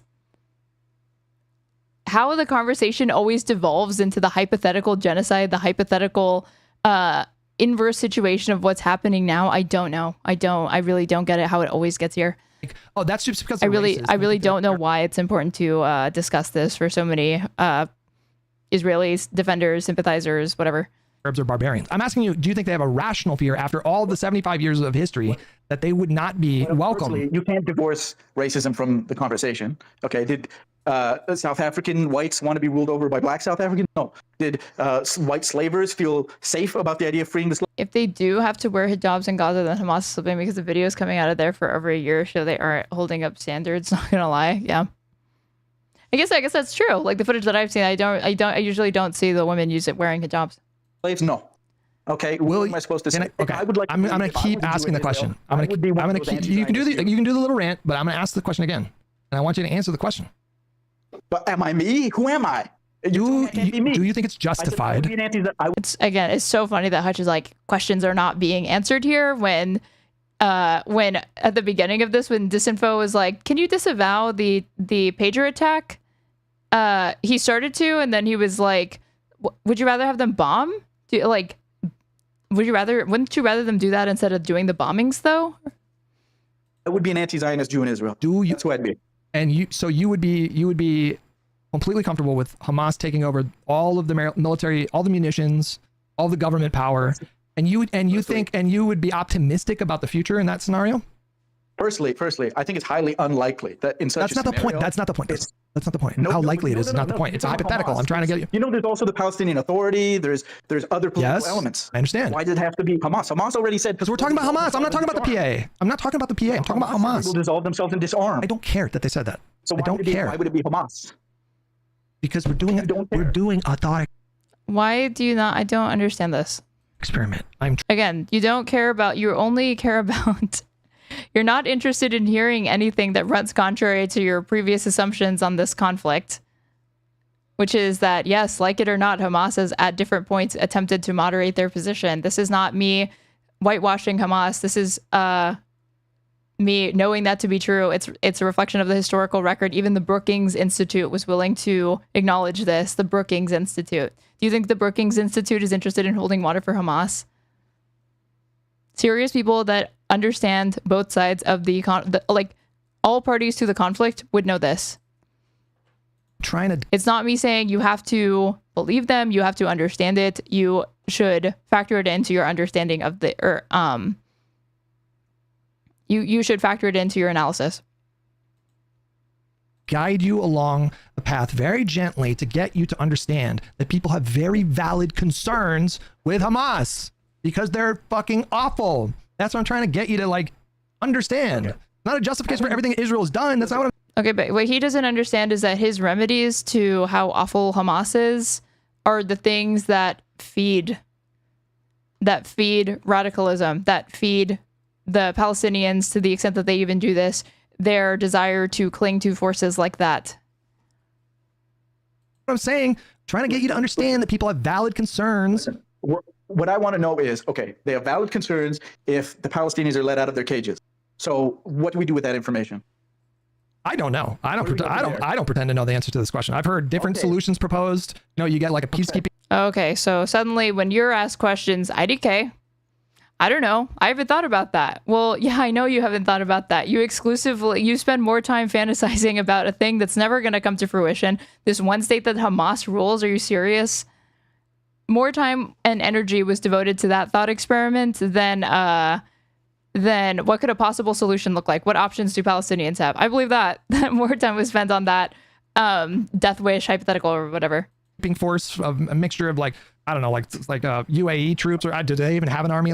There would have to be some kind of outside interventionist, outside peacekeeping. I don't know. I have no fucking idea how to fix this problem, right? I never. I think that the Palestinians would welcome a true impartial third party peacekeeping force in Palestine. The Israelis. Because all he talks about is he takes care and time to disaggregate the desires of Israelis, the interests and desires of the Israeli government. But when it comes to Palestinians, the conversation exclusively revolves around the desires and motives and actions of Hamas. And there's never any conversation about the desires, actions, motives of ordinary Palestinian citizens.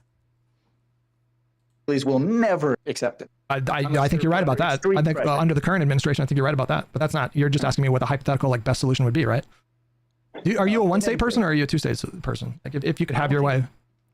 I don't think. Firstly, I think. Do you wish the world could be made of Jell-O, or do you wish it could be made of pudding? Again, talking about statehood right now is just insane. Two-state, one is practically impossible. It's not going to happen. But a one-state isn't. But a one-state, I think, is the most.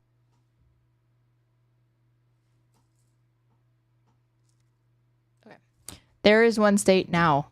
There is one state right now as we speak. I really do think this would change people's understanding of the conflict significantly, because I really don't, I almost don't even think about Palestinian citizens as I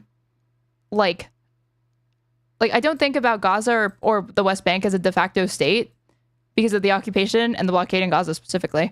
I think about them pretty much as de facto Israeli citizens, because they were never ending this they were never going to end that occupation. There was no evidence or information to suggest that they were going to do it anytime soon. They were not interested in lifting the blockade. They couldn't even hold to lifting the slight restrictions on the blockade after the agreement that they signed after Operation Protective Edge in 2018.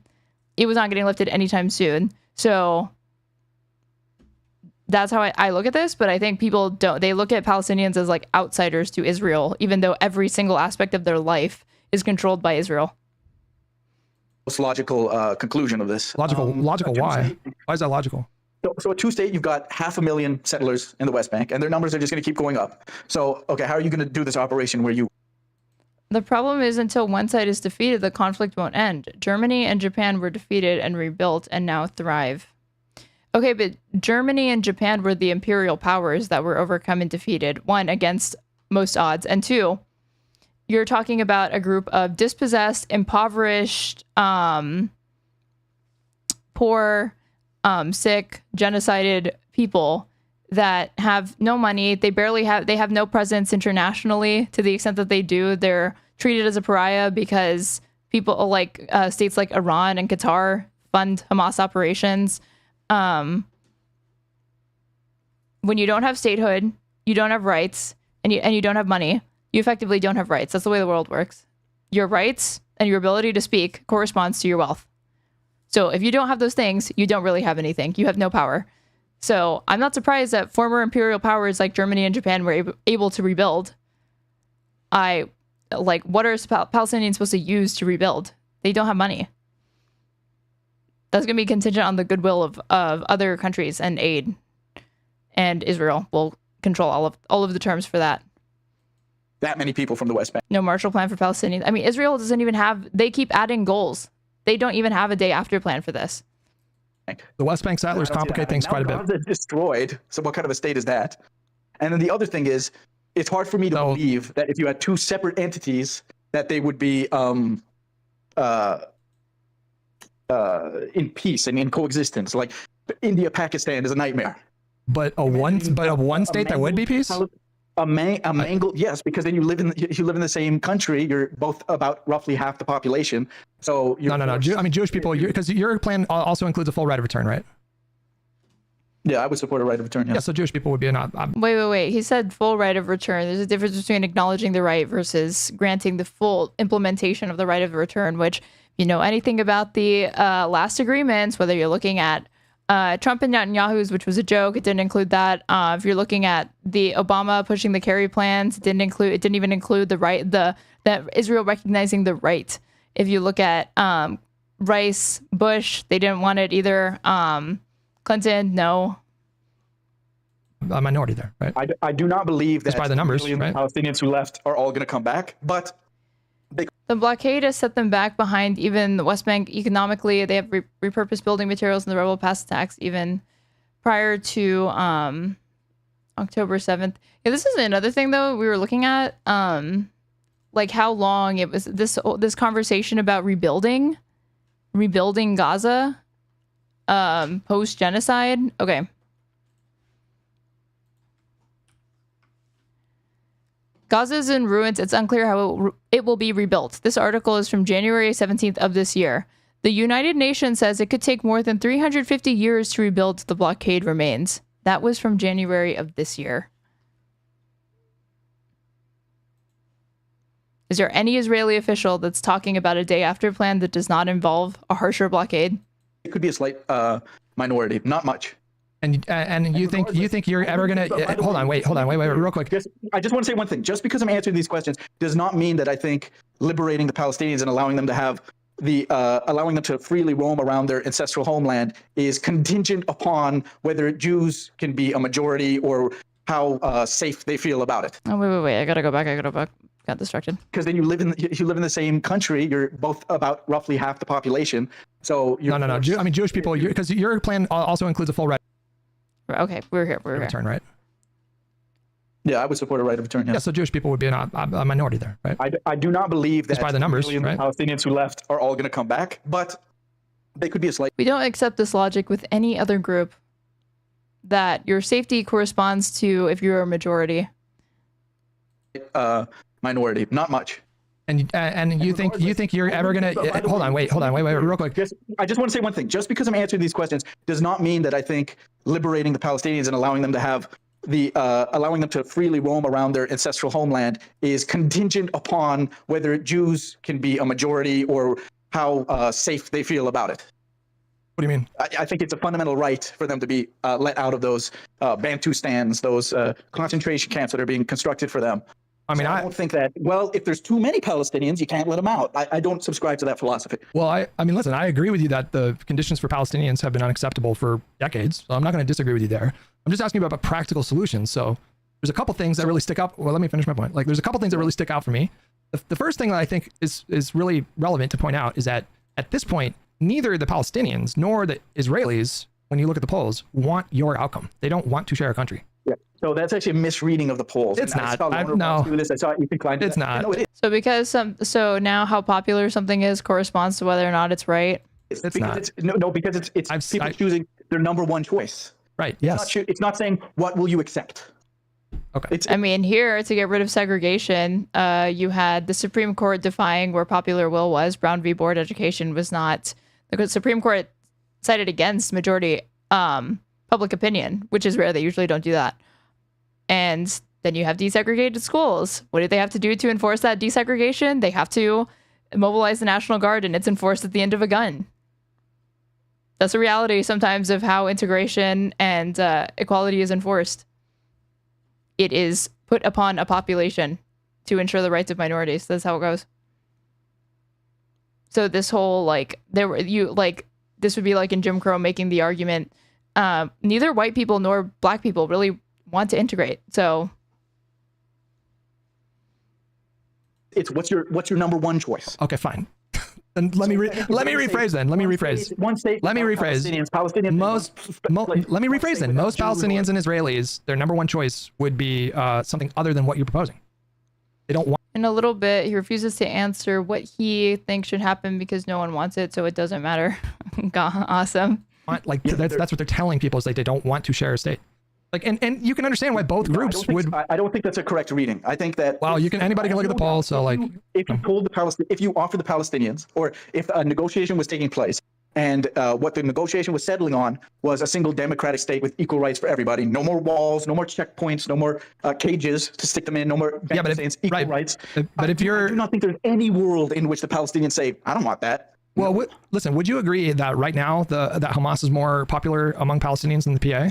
Actually, I don't know about now. I don't know if you've seen, but there's a lot of protesters right now that are protesting against Hamas. I don't know if you've seen that. But by the way, let me say there was never like majority support for Hamas. There was a plurality, but they never had majority. It's Palestinian politics have always been divided. I understand that. Okay. They won a plurality. They won a plurality of seats in 2004, and then they went to war with PA and kicked them out of Gaza. Yes. Right. And then they never held elections again. But for the they're not popular now. Longest time, Hamas has been more popular than the PA. So if we're talking about like under this one state solution that you're proposing, like who would the most likely leader of the country be? Right now, it'd probably be Hamas. Like, but I don't know what those numbers look like now. But yeah. What I've heard. I mean, why think that? Is Barghouti is in. There are protests right now in Gaza occurring right now against Hamas. Prison, political prisoner. He's not in Hamas. I think he's more affiliated with the PA. I have not seen anyone protesting Hamas or protesting at all. Protests against Hamas are occurring right now. Gaza protests against Hamas. Anti-Hamas protests in southern Gaza enter third day. This was the 21st of May. I just do news. That was 2 weeks ago. It was being reported.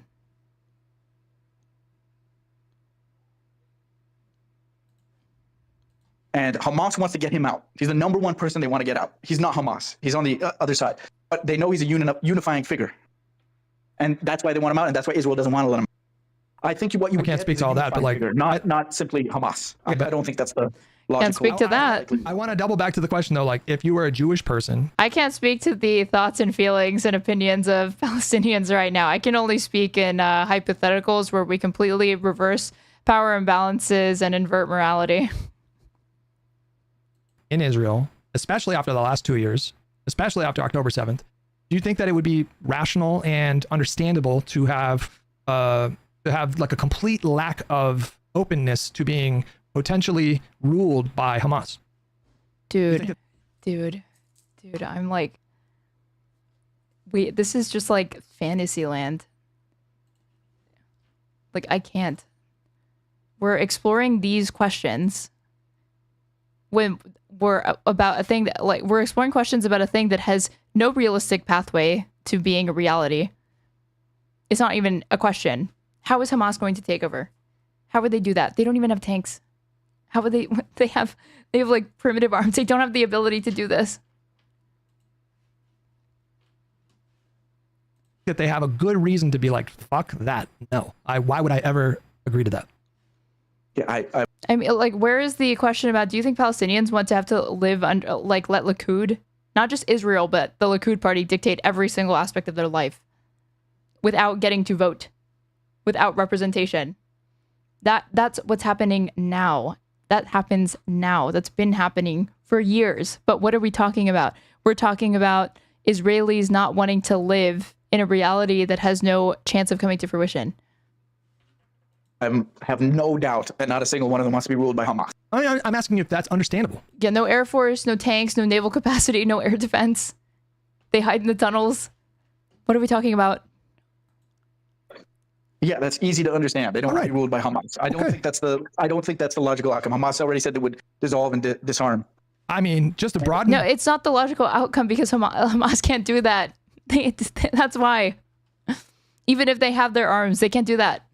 Just to broaden it. By Likud. Not a single Palestinian wants to be ruled by Likud. Of course. Okay. Of course. But Likud runs an apartheid regime. Hamas just exists to liberate the Palestinians. Okay. Let's see. Let's see what he says. Not saying that Palestinians should live under, forced to live under a government ruled by Likud. That's the difference between, you and me. Well, are you? I mean, but you don't even support a ceasefire. Of the mind that we should not push. Like, that's the reality now. International forces of Western governments, civilians of Western governments, the population should not push for a single state. You think that? No, I don't think that would be a good idea. Okay, weird. Let's see. Like, it's one thing to say it's not realistic. It's another to say it would not be a good idea. Okay. Come on. I don't speak Hebrew. Why is it not? It's not giving me the option to see it in English. Hold on. Yes, always translate Hebrew. Thank you. Yes to transfer. 82% of Jews in Israel favor deporting Gaza residents. This was in the May 22nd, 2025. Again, like, we're talking about, I can understand, okay, fine. When you poll Israelis, they don't want to live under Hamas, fine. I wouldn't want to live under Hamas either. But they're not just being asked, and they're not just saying, I don't want to live under Hamas. They're saying, I don't even want to live next to Palestinians. I don't even want Palestinians near me. I want to control everything that they do and think. I don't want them to be able to vote. I want them to be confined to this tiny strip of land where they're not going to have rights, and Israel's going to dictate everything that they do. 82% of those surveyed expressed support for the forced expulsion of residents of the Gaza Strip. 56% supported the forced expulsion of Arab citizens of Israel. In the 2003 survey, the positive answers to these questions were only 45%, 31% respectively. 69% of secularists support the forcible expulsion of Gaza residents. 31% of them see the extermination of Jericho residents as the precedent that the IDF should adopt. So we're not talking about that Israeli public opinion is not just ending at, oh, well, I don't really want to live under Hamas. Because I'd be like, hell yeah, brother, I don't want to live under Hamas. I get that. Israeli public opinion is at the point where 82% of them are on board with the idea of forcibly transferring and ethnically cleansing people in Gaza and Palestinians in Gaza. That is where they're at. There is no serious conversation that's not contending with what they actually think now. And I know why they think that, because propaganda works. Because they've put so much money into time, propaganda, censorship, into helping them think this way and manufacture this outcome. Okay, so And I think that would be. But it's a thing to be opposed, not catered to, not coddled. I know why they think that. They stay in the two-state solution. I mean, listen, I take your point. The West Bank state look like Palestinian state would. So much for it's just Likud, Netanyahu. I'm the one who decades blocked the establishment of Palestinian state. Yes, that's the other thing, is that like this only democracy in the Middle East, right? Okay, well, here's what this even though there's explanations for why they think this.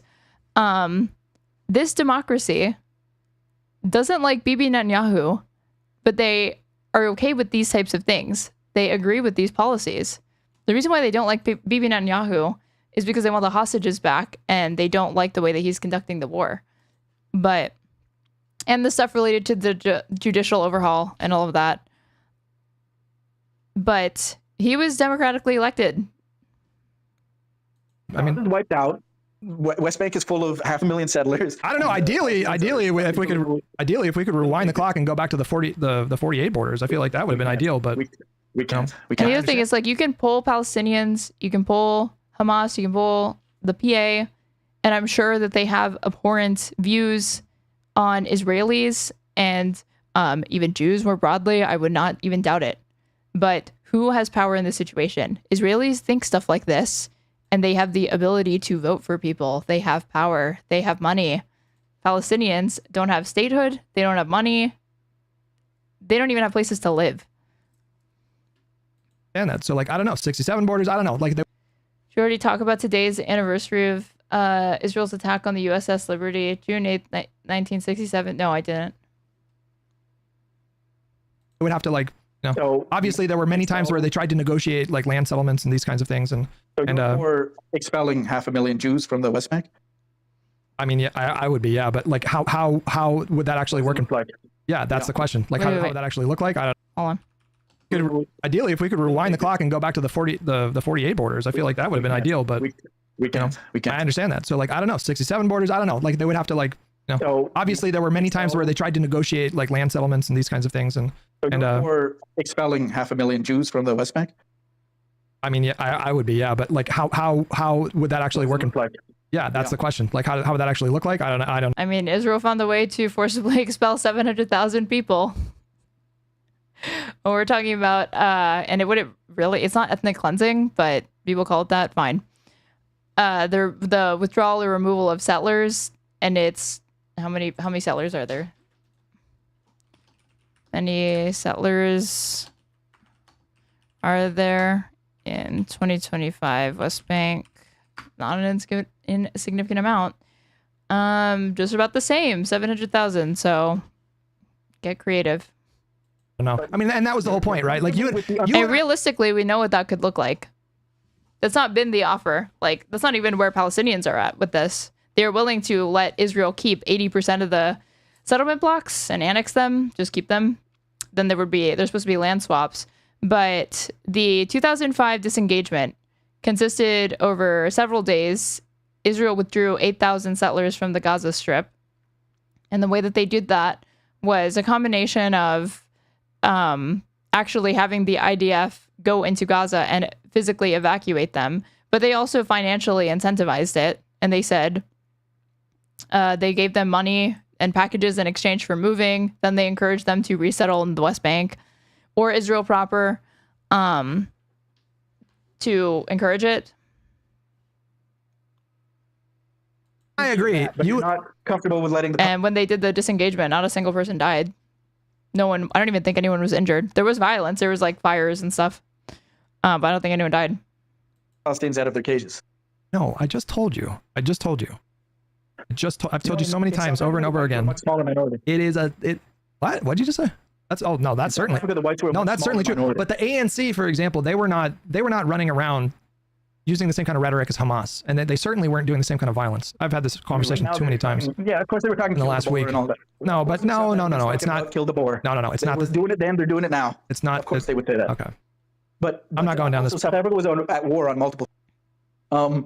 But the point is this idea that, okay, you in theory, in principle, support the Palestinians having rights and being able to live in dignity. Of course.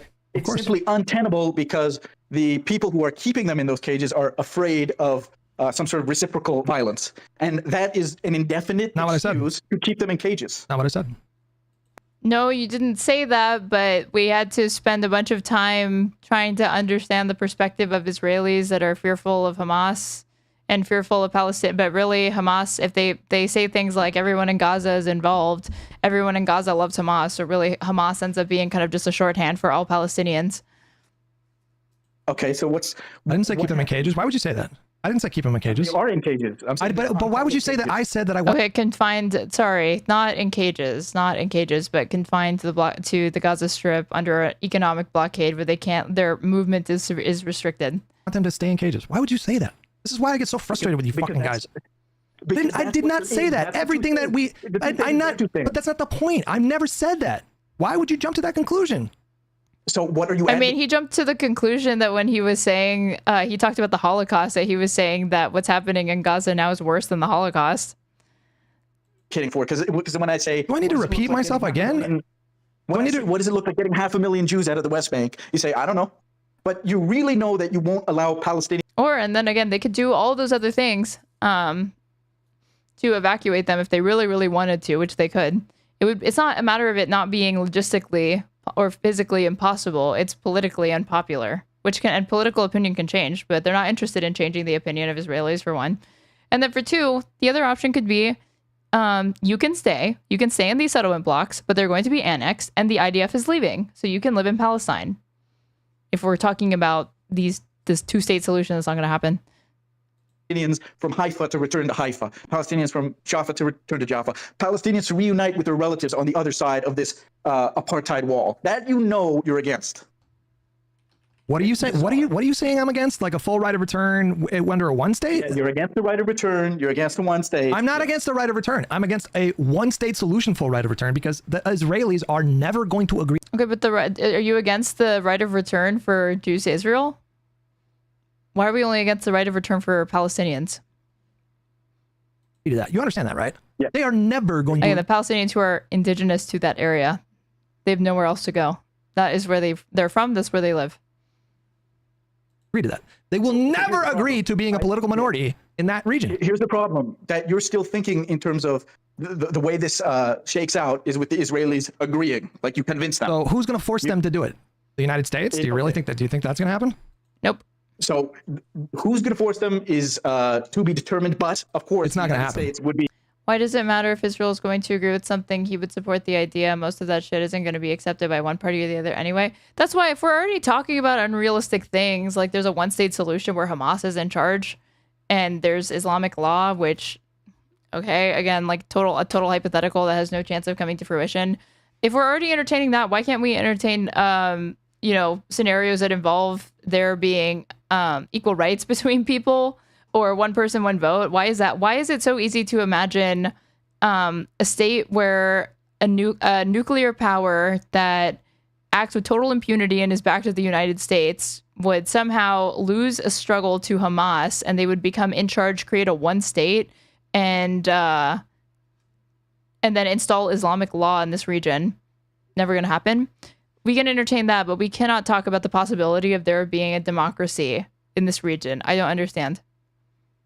We can only entertain hypotheticals that discuss reverse genocides. We cannot entertain hypotheticals that explore the idea of democracy in this area or equality between these two peoples. Would be the most had the most leverage. It's not going to happen. That is not going to. I wish you guys would just. Not going to happen. That is never going to happen. You know they supported South Africa for a long time. It's different.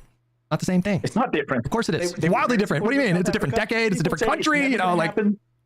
People said they were never going to turn on South Africa. They would never sanction.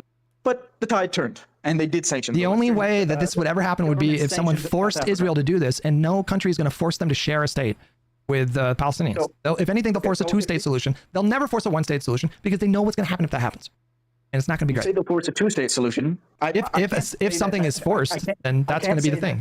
I can't say that would never happen because I don't know the future. But the problem with two-state is... I can tell you it's not going to happen. You can explain how can a two-state exist. Gaza's wiped out. I mean, but he's going back and forth between saying it's not going to happen and also saying it shouldn't happen. The West Bank is full of settlements, and 500,000 settlers, and that number's just going to. You'd obviously have to rebuild, and you'd obviously have to do some kind of negotiation process when it comes to West Bank, you know. But I mean, I'm sure we agree with that. Part of the reason why Netanyahu allowed so much of the settlements to expand was because he wanted it to be an obstacle to a Palestinian state, and there are consequences now that we have to deal with practically. And so, you know, I don't. Also hilarious to think that only Netanyahu came up with that plan. They've never stopped building settlements. I don't know the answer to that question. I don't know if you can force every single settler out of the West Bank. I mean, that's shitty. But we're just dealing with things that are just like potential practical solutions. And so Palestinians, even though they only had 22, we're talking about 22% of the territory that's supposed to be allocated to be occupied Palestinian territory. We're talking about the West Bank. We're talking about Gaza. We're talking about East Jerusalem, and they still have to give up more. Unless the world became comfortable with mentioning anything practical. You haven't really said anything practical. I mean, listen, I never told you that, like, right now we are the farthest away from any kind of solution that we've been in for fucking yeah. So why are we talking about 1 or 2 states? decades, you know. I agree with him. So why are we talking about this? It's a pointless conversation. So I understand that, like, this is not going to be I have no. It's actually a real possibility of a solution. I think what Oslo was, what the creation of the PA was, and the election in Gaza that brought Hamas to power, I think what those were stalling tactics. I think it was just stalling, and the Palestinians are well aware of it. They were traps, and it's been 30 years. Yes. Well, it was the Bush administration, to be clear. It was the Bush administration that basically forced Israel to allow elections, and Israel at the time was saying, like, we think Hamas is going to win. This is a horrible idea. And yes, it was cool Hamas. And Bush like put a lot of pressure on them to allow elections, and then it turned democracy promotion into a fucking shit show. I mean, but are we saying it's George Bush's fault? The conflict existed before George Bush was president. We know this, right? So the reality is that the Palestinians were not. He'll admit the treatment the Palestinians received is unacceptable, unconscionable, awful, and his solution is they have to make concessions. Apparently, if we're just exploring again, like hypotheticals, the limits of where his imagination can take him on this issue is 2 states and also granting a bunch of concessions to Israel. That's the limits. There was nothing for them to engage in any kind of, even the idea of a peace process is a trap to them at this point, and it's a lie. What do these people think should happen if in, say, 100 years, birth rates mean that Palestinians eventually become 51% of the population? I mean, they find some other way to stall. I think what's going on, the genocide going on right now, is to confront that question in a lot of ways. Because process is basically stalling. It's time. The process takes a year, 5 years, 10 years. What has happened in those 10 years? The only thing that's happened is the settlements have expanded. There's more settlers in the West Bank. I mean, yeah, we were talking about what the PA conceded. So Mahmoud Abbas, he's disavowed violence. He became a collaborationist with Israel. In the last 20 years, all it gets is his land stolen. That's it. I agree with you fully right now. I agree with everything. I agree with everything you're saying. I mean, from Palestinians living in Israel proper right now, I don't know.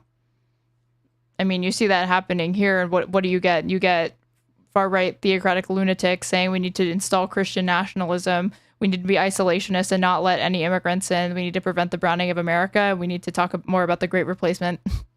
So I imagine it would look something like that. You're saying right now. You talk about the solution in a process-oriented way, like it's going to take time. You're going to have to wait a couple decades for Gaza to be rebuilt. Well, obviously it's going to be, well, what do you mean? I mean, these are processes. Processes take time. I don't know if you expect like a summit to happen and then they're just going to iron out a deal on day one. I mean, I feel like you're being a bit pedantic here. Elimination. You can bring a peacekeeping force in. Okay, you mentioned that. All right, let's go with that. Bring in a peacekeeping force, okay, throughout the entire territory between the river and the sea, all right? And you get rid of those checkpoints and those walls, and you allow Palestinians to live as equal citizens, as equal human beings. It's not going to happen in one. It's not going to happen with a one state. It's not going to happen with a one state. Okay, you're very sure of that, but because it's never going to happen. No answers. I did give you answers. You didn't like the answers. You are never going to. How do you get the settlers out? You don't really have an answer. Okay, what's your answer to who's going to force Israel to dissolve its own government and live as a political minority in their country? So I think there's two. Who's going to force that? Iran? I think there's 2 major possibilities. We're not talking about a political minority. We're talking about an ethnic minority. I think there's a difference. Possibilities, and you just touched on one of them. We're talking about like racial minorities. If we're not talking about political minorities. Okay, one of them is the Western world and maybe, other major powers. China's a big trading partner. Well, Other Iran's going to have a countries sanctioned problem, right? Israel Iran's going to have a problem. and Israel is Iran. currently working with the Lebanese government to crack down on Hezbollah. So like that's going to be a bit of a buffer zone there. Are they just going to plow through Lebanon? I don't know what's going to happen in Lebanon, but Hezbollah is well armed. They're not, they can put up a fight. But regardless, Processes take time, but a one-state solution has to be done overnight in a way no tensions have been erased. Well, one, these people won't admit that there's one state right now, so that's a huge issue. Because they actually think that there was some point where this never-ending military occupation was going to end. They think that the blockade was going to be lifted anytime soon. It wasn't. And yeah, they have to caricature. They won't seriously engage with the prospect of a one-state solution or what those advocating for it really mean or what they're calling for. They try to say that, oh, so you think that Israel should just drop their borders, let Hamas come across tomorrow, day one. Cool. You want genocide. the scenario with Iran is not a good one. It's a nightmare scenario. It's World War III. Israel is nuclear armed. Yeah, the United States would never allow that, obviously. So like that's off the table, right? Well, what we're talking about is potentially a scenario where you have Iran, Yemen, forces in Iraq, The United States Lebanon, and the United States. States, Israel, maybe U.S. allies. And Iran would get they would war. get clapped. There's no way that they would be able to successfully push into that state and do what you think they're going to do. They don't have the kind of military to go up with the United States military. Fuck. This is why I say it would be a nightmare scenario, because it's mutually assured destruction. Israel has nuclear weapons. Obviously, the United States. That's another reason why Iran is not going to try to fucking invade. Iran has the potential to develop nuclear weapons fairly quickly. I mean, they already are. Okay, so if you can understand that Iran and other Arab nations in the region that have bones to pick with Israel, that don't even recognize Israel, that are literally Israel is landlocked around, and yet they still don't do genocides. They don't even do military incursions. They barely even they use proxies for everything. Why are we talking about Hamas getting power in Israel in a one state anytime soon? We know what it's like for Israel to have hostile nations on its border, and yet it doesn't result in ethnic cleansing of Israelis and Jews. It doesn't result in genocide of Israelis or Jews.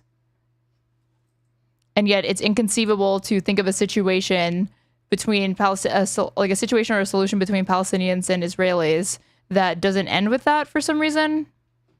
But if we're talking about who needs to fear being genocided or injured, it is Palestinians. A very large arsenal of missiles and drones, and they also their other allied forces have a lot of missiles. This is not going to happen. This is not going to I happen. think what happened would be essentially mass destruction. It's not, but mass destruction. and they would not be successful. Israel has way too much. Be successful. Everybody would lose, but I don't think Israel Okay, so if Israel would beat Iran, why do you think they wouldn't beat Hamas? would exist at the other end of that. Israel would be in ruins. So that seems like a bad idea then, right? Like so that we can cross that one off the list. Okay, so what's the other? You say my plan is not practical. I'm not giving you any specifics. Okay, like so what's the other outcome here? Who else is going to force Israel to become a minority? I think if you look at Israel's actions, starting war with Lebanon, they want to bomb Iran again. They bombed the Iranian embassy. They set off a bomb in Tehran. They are pushing further towards. It's just so weird that like self-avowed progressives in slightly different contexts justify ethno-nationalism and racial segregation and are concerned about like birth rates. It is weird. Regional war, which I think is the worst possible scenario. Mm-hmm. And the U.S. Like these people ostensibly support like trans rights domestically, integration obviously, have progressive like economic and social policies, are fine with equal marriage, they champion it, but then when it comes to this, it's like it is so weird to me. Government is going to have to warped draw thinking. a red line and rein Israel in. I mean, Trump is already. That's like one of the few Trump W's is that he convinced them not to strike Iranian nuclear facility. But yeah. Yeah, I think personally it's so insane that the United States probably will not allow Israel to initiate a war with Iran. He did for anything, if for no other reason. Trump doesn't want that baggage because he thinks it's gonna. I don't think he cares about the region. I just think it's gonna make him look bad. That's why he's dissuading him. Collapse the global economy because Iran is going to hit the oil fields in the Gulf states. That's going to cause an energy crisis. All right. So what's the second? What's the second thing here? So actually, no. You know what? There's two other solutions. One is some like an international pressure campaign that forces. You could say either two-state or one-state. I think the two-state would be a mess and unsuccessful. But you don't think a one-state would be? Pressure forces Israel to concede. I mean, all you're doing is like formalizing ethnic division between. Palestinians and Israelis, no? I think it's a classic global economy because Iran is going to hit the oil fields in the Gulf states. That's going to cause an energy crisis. I mean, all you're doing is like formalizing ethnic division between Palestinians and Israelis. That doesn't end with a one state solution. it's another reason why Israel does not want a Palestinian neighbor, because they fear all the same things that Hutch is articulating and perfectly understands. They fear it with a state that's like, and that's even with a demilitarized state, because what's been on offer for Palestinians to accept has never been proper statehood. It has always been Israel is going to have the right to invade that territory at any given time for any security reason of their choosing. Palestinians would not have control over their water, their airspace. They would not be allowed to form a military. They would not be allowed to form a navy. They would not be allowed to. They wouldn't even completely control their water. They would not be allowed the key tenets and things that pretty much define statehood. As Yitzhak Rabin said to the Knesset, it would be less than a state, is what is being promised. And it's because they are worried that if this particular group of Arabs has all of these rights, if they have the ability to have a military, given the ethnic tension and resentment that exists between these two groups of people, that now they will effectively have granted that they're legitimize an enemy state right on their border. Another possibility is just Israel succeeds in genocide and ethnic cleansing. That's the other possibility. Imagine Jews and Palestinian Arabs living together in peace. Apparently, people could sooner imagine there being a one state that Hamas rules, where Israelis are treated as second-class citizens and genocided. That's where their mind takes them. But what you just said apparently is crazy talk. No, you were talking about like how to get to a one-state solution. Nothing you said makes sense to me. There's like none of those scenarios. These are the ways this Palestine-Israel question resolves. It can either resolve in like Armageddon, or it can resolve in the genocide and the ethnic cleansing of the Palestinians. I mean, I want there to be pressure for a one. Oh God. Breaking: Madlean Freedom Flotilla under assault by Israel. Passengers aboard the boat are reporting that there are drones flying overhead, dropping an unknown white liquid on them, and that radios are being jammed, leaving them unable to call for help. The Israeli Navy has shared a video that they are communicating with the boat, telling them to change course, but now Israeli forces have boarded the Freedom Flotilla. Added to the long list of war crimes that Israel has been committing. Right now, we have one iOS people coming our way. Everyone here is safe. No one is wounded right now. Eyes were burning. Was it white phosphorus? لحد الآن لم يتعرض إلى إصابة. حافظ على مواقعكم. Please raise the alarm. من فضلكم ارفعوا أيديكم. Okay. We are being intercepted right now. قالوا لنا وطلبوا منا. In the water right now. If I can manage to throw it in the water, I have both of my hands. They are here to intercept us. The boat Okay. is right Everyone. Phones need to go. Phones need to go. Please. Toss it in the water. أخبرونا بأنهم في مع السلامة مشاهدينا وسوف نلقى. I think it cuts off. Yep. Ay. One or two state solution, but personally, because like when we were talking and I was asking you, how do you do this? How do you do that with a two-state solution? And you don't have answers. Nobody has answers to those questions. Well, I mean, you don't. Nobody has answers to those questions. So then it has to be one state, a democratic state. That's a bit of a logic leap. I don't know how you got from A to B on that one. Therefore, it has to be one state. I don't know. I just think you're missing a lot of steps there. These are the ways it could look as well. It could be that there's a Palestinian state and there's an Israeli state, and eventually after an agreement could be signed that if there's peacetime for like no less than 30 years to 50 years between this, they could be recognized as like the United Republic of Israel and Palestine, or like a federation. Like we don't have just one big united state here. We have 50 different states and territories, but it's still one country. So it could be a single country with two states.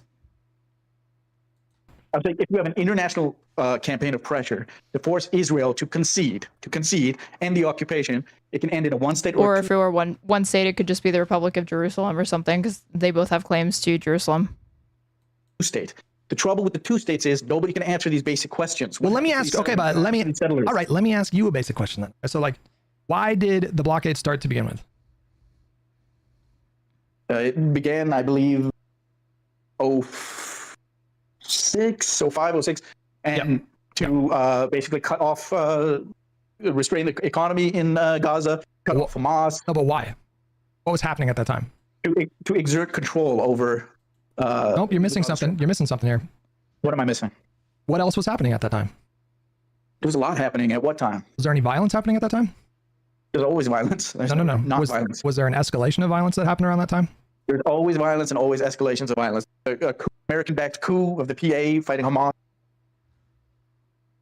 They were. And the blockade happened. Gradually, it happened. No. In stages. Here. Do you know that the amount of suicide bombings that happened around that time? Second Intifada. Oh my God. Yes, I know. Palestinians did bad things. There were people that did suicide bombings. Yes, I get all of this. But the UN has found that the blockade was punitive. No, I'm talking about the aftermath of the Second Intifada. I'm talking about like the years like 2001, 2002, 2003. They went from like 3 suicide bombings a year to like over 100. It was a massive escalation of terror attack. Whoa, 100? Wait till I tell you how many Palestinians were killed in the West Bank in the last year, right before October 7th. That were happening in Israel proper. That's why the blockade happened. So we're killing Palestinians in large numbers. I understand that. But I'm saying that was the reason why the blockade. He understands, but he doesn't care, I guess, because there's never any thought of like, wow, Israel killed this many Palestinians. Palestinians should do insane shit back.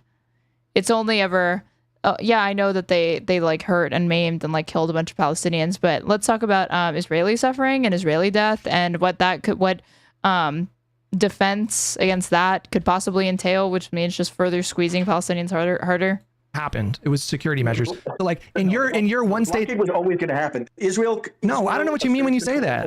I don't know what Israel controls the Gaza Strip. They don't want them to have an airport. They don't want them to access the water. The reason why they exert the amount of control, they didn't have this level of control before they initiated this like blockade. It was pretty much immediate. It was in response to an escalation of violence. It was a response to a massive escalation of violence. No, you're not listening. It was a response to a massive escalation.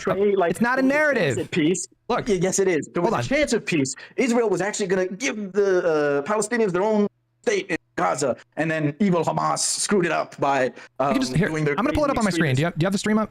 Okay. Well, he's pulling that up on his screen. So this is This is from Human Rights Watch.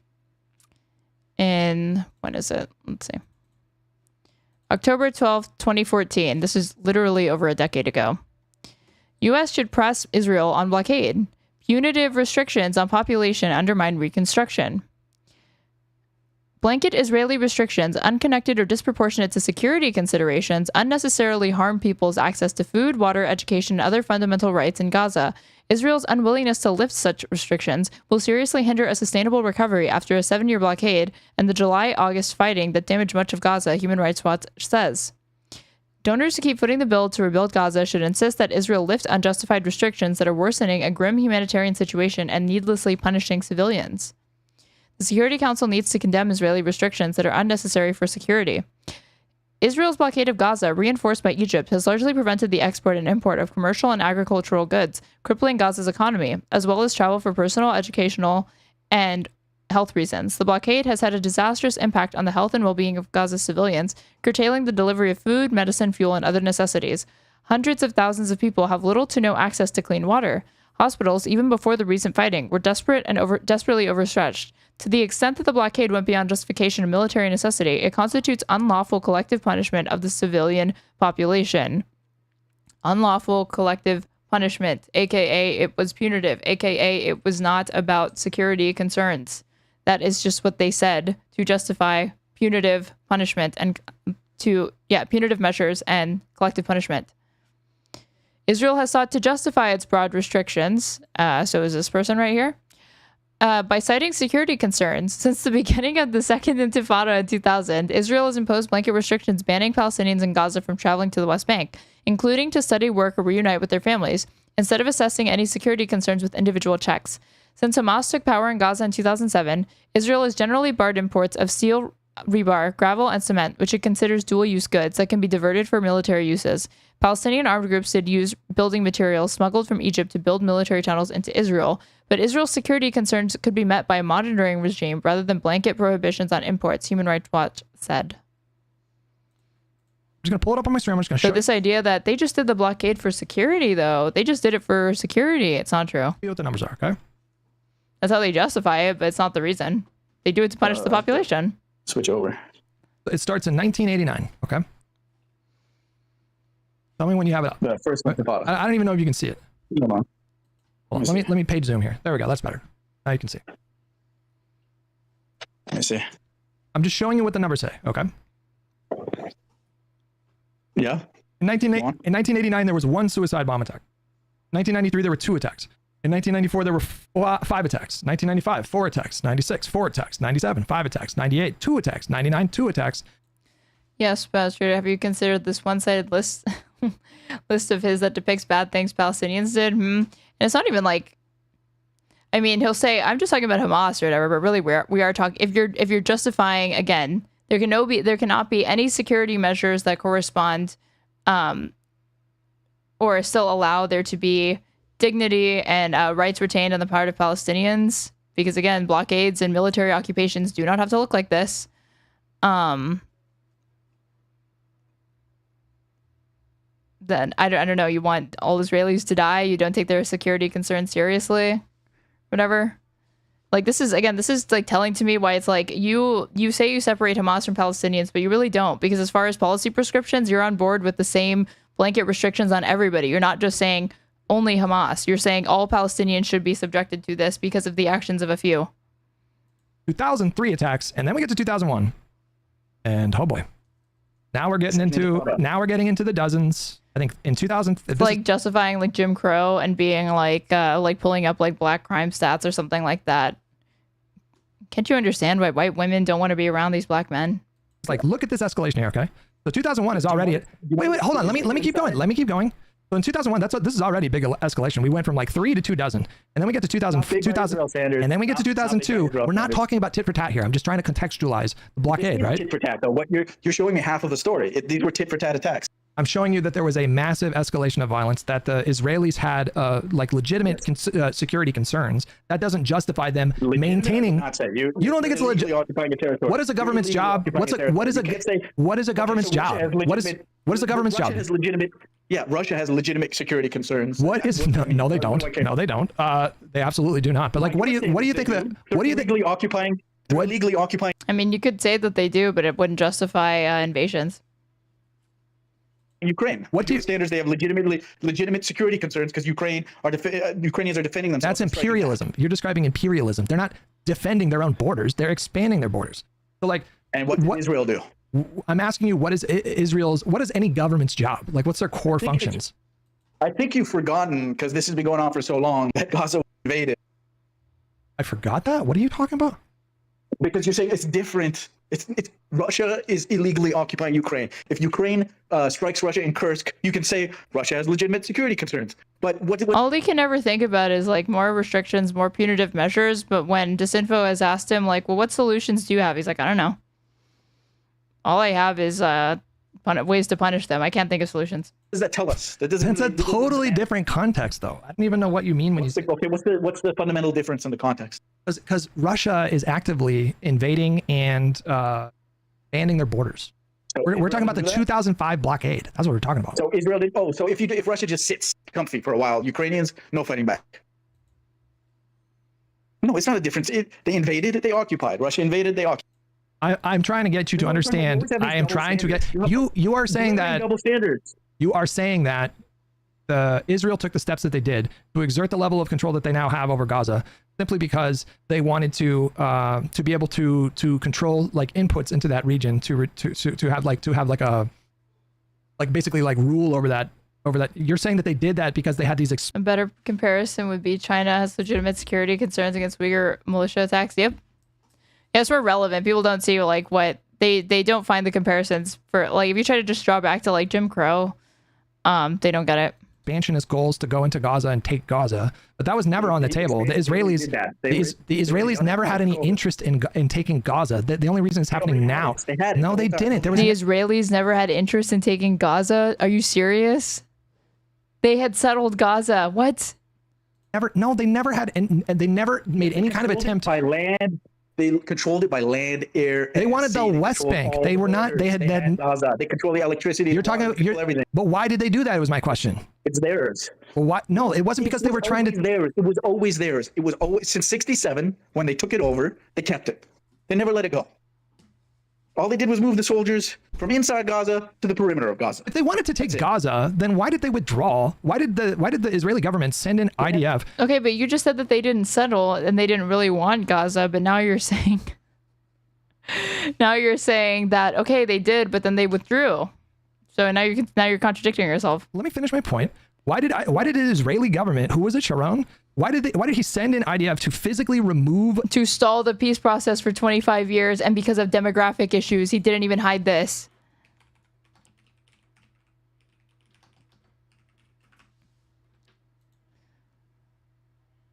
So 2005, Israel disengaged from the Gaza Strip by dismantling all 21 Israeli settlements there, so they withdraw about 8,000 settlers. The background, Israeli, Additionally, demographic concerns played a key role. Schleim states that the high Palestinian birth rate posed, quote, a demographic time bomb for the Israeli government as it threatened the Jewish majority in the areas that were claimed by the country. Therefore, a complete withdrawal from the Gaza Strip meant that the territory's 1.4 plus million Palestinians were no longer a concern in Israel's demographic considerations. Schleim writes that although Sharon stated that the move was a contribution to peace, it was a unilateral decision that chiefly served Israel's national interests and was not intended as a prelude to further withdrawals or genuine peace efforts. So with the development. In his book, Sharon, The Life of a Leader, Israeli Prime Minister Ariel Sharon's son, Gilad, wrote that he gave his father the idea of a disengagement. Sharon had originally dubbed his unilateral disengagement plan the separation plan before realizing separation sounded bad, particularly in English because it evoked apartheid. In an interview from November 2003, Ehud Olmert, the deputy leader to Sharon, who had been subtly suggesting a unilateral approach for a couple of months, elaborated on his evolving policy. He expressed his certainty that the Israeli government would soon need to seriously and decisively address the quote-unquote demographic issue. He believed this issue would be the primary determinant of the solution they would have to adopt. He observed that an increasing number of Palestinians wanted to move a fight from against occupation to a fight for one man, one vote. However, according to Olmert, for Israelis, it would signify the end of the Jewish state. And to Hutch, apparently. The parameters of a unilateral solution, as described by Olmert, would be to maximize the Jewish population, minimize the Palestinian population, avoid withdrawing to the 67 border, and not divide Jerusalem. He recalled that Moshe Dayan had proposed unilateral autonomy 23 years ago. Similarly, he expressed the need to consider unilateral separation, which would likely prevent dialogue with the Palestinians for at least 25 years. And then in 2004, Prime Minister Ariel Sharon's senior advisor explained the meaning of Sharon's statements further. The significance of the disengagement plan is the freezing of the peace process, and when you freeze that process, you prevent the establishment of a Palestinian state, and you prevent a discussion on the refugees, the borders, and Jerusalem. Effectively, this whole package called the Palestinian state, with all that entails, has been removed indefinitely from our agenda. And with all this authority and permission, all with the presidential blessing and the ratification of both houses of Congress. That is exactly what happened. You know, the term peace process is a bundle of concepts and commitments. The peace process is the establishment of a Palestinian state with all the security risks that it entails. The peace process is the evacuation of settlements, it's the return of refugees, it's the partition of Jerusalem, and now all of that has been frozen. What I effectively agreed to with the Americans was that part of the settlements would not be dealt with at all, and the rest will not be dealt with until the Palestinians turn into Finns. That is the significance of what we did. Demographic concerns, the maintenance of a Jewish majority in Israeli-controlled areas played a significant role in the development of the policy. So what is he talking about? Why did they do that then? They did that for the opposite reason. They literally did it to stop. They did it because they're racist. They did it for all of the reasons that he thinks they didn't do it for. Israeli settlers in Gaza. Because those settlements were impossible to protect, so they decided to change their strategy. Why didn't they just take it over then? On that perimeter. Why didn't they just take it over at any point in the last 7 decades? They did. Look at the madness that unfolds if they try and take Gaza. There's a resistance group there. That's why they've suppressed resistance in the West Bank. So you're saying their plan this whole time was to take Gaza? You think that was their plan this whole time? They had Gaza. They had Gaza. They didn't? What do you mean they had Gaza? They had Gaza. They had control over like what? They never ended the military occupation. They never ended the blockade. They controlled Gaza. Goes into the country, but obviously they did not control like who was governing in Gaza. Gaza wasn't a country. Okay, but that's like saying that the class president has more power than the actual principal of a school. Hamas did not have more governing authority than the military occupying power that is Israel. They were controlling Gaza. All right, if they were controlling Gaza, Why were they allowing Hamas to in their school curriculum indoctrinate the kids to be like super anti-Israeli? That's like saying if the U.S. government controls your house, do they also control what you teach your children? That was the whole plan. There's a reason why Netanyahu funded Hamas and has supported more radical factions, because it puts an ugly face to Palestinian liberation and support, and it makes it difficult for people to support them. And then Palestinians become radicalized and they cling to Hamas and more militant factions, and then that's always used as a pretext to justify abusing them or this never-ending list of security concerns. You're still, and he knows that Netanyahu's whole thing is to prevent the establishment of a Palestinian state, but yet he doesn't understand how everything that he thinks is contrary to their interests literally feeds that goal. Why would Netanyahu or any of the Likudniks do anything that isn't in service of that goal when they have stated as much? In the U.S., you're still. I don't even remember what point we even started on here. How did we go down this route? I feel like these conversations get so. I don't remember. I think you brought it there. Listen. I'm glad we spoke. Okay, I'm glad it calmed down a bit.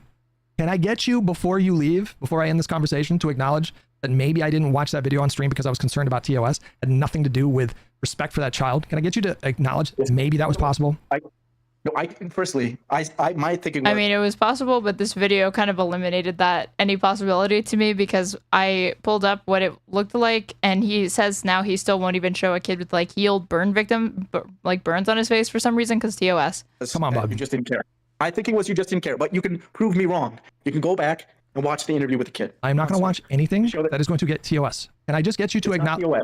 It's not TOS. With respect, this is my channel. I determine those kinds of risks. You understand that? I'm not going to have you sit here and say, just that you should just do it. Do you think people who are disfigured, like just walking through life with disfigurements? No. Hold on. I'm not letting you fucking derail this, okay? I want you to say before you go. Yes, you are. You're doing the thing. You're doing the thing, okay? I want you.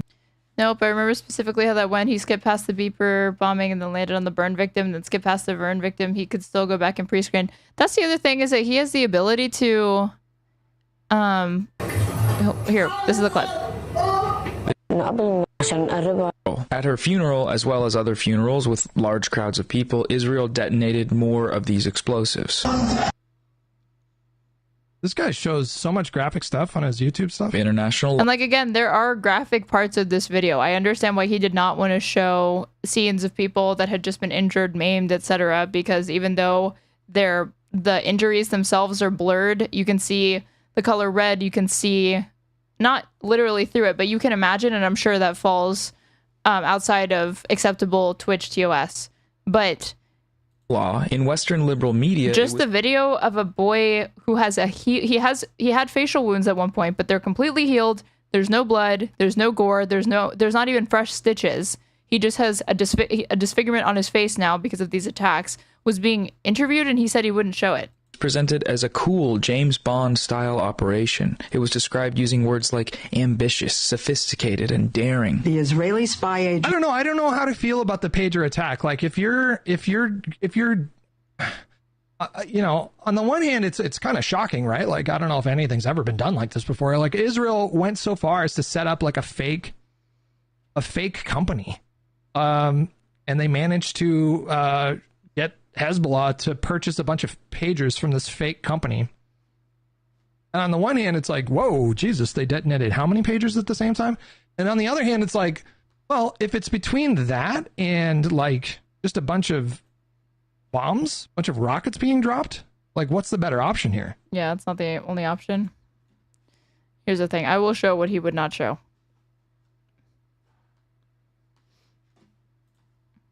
Before we end this conversation, can I get you to acknowledge that my intentions had nothing to do with disrespecting that child, and it had everything to do. Let me screen really quick. No. Okay. There was thoughts of people being explosives, as well as other funerals. Among those murdered was Fatima Abdullah, a 9-year-old, and disfigured, including a... Okay, I can show this. This is after So this is, I'll show the part that you went. Number of children. I was playing on the phone and the pager exploded around 3 p.m. Before I held it with my hand, I was playing on the phone. And then the pager started ringing, a weird ringtone, so I got up and held it. Then an error word appeared next and an arrow next to it, so I clicked on it, but the light became dim. So I held it closer to my eye and then it exploded. I don't know what happened next. This is what he would not show for some reason. Among those murdered was Fatima Abdullah, a And when he said, like, just play that clip, and he, like, wouldn't do it. So does he have to? No, but that is a choice being made. I don't think that anything in that clip falls afoul to us. Doing the thing. I'm on the same platform that he is. Before we end this conversation, and I get you to acknowledge that my intentions had nothing to do with disrespecting that child, and it had everything to do with concern about my channel. Really, after all this, I felt like we had a good conversation. I felt like it got better. We weren't screaming at each other. Can you not see, like, I'm a human being and I do give a fuck about kids that are hurt by bombs? Can I get you to acknowledge that? Let me say something. It doesn't matter if you intended to disrespect them. You did disrespect them. Of course. Okay. Whether you intended it or not. You think I disrespected this child because I was concerned, because I was concerned about TOS? I think you disrespected them. And I'm telling you, people who are walking through life, who have injuries, who have disfigurements, are allowed to stream on Twitch. It would be discrimination if they weren't allowed. The kid was giving an interview. You can find that interview online. You don't have to. You can find that video online.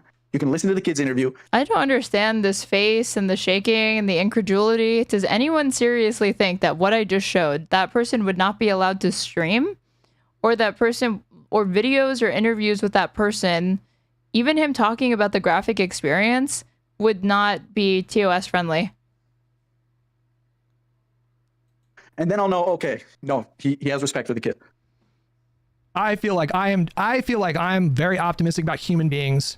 I like to think that, like, most people that I have disagreements with are probably, like, good people in their personal lives, you know? Like, I try not to take these kinds of disagreements to any... Are we saying that if he weren't such a nice and magnanimous person, he'd be saying Disinfo is a bad person, or what? Kind of point where I would be making these sort of moral judgments about them in this way.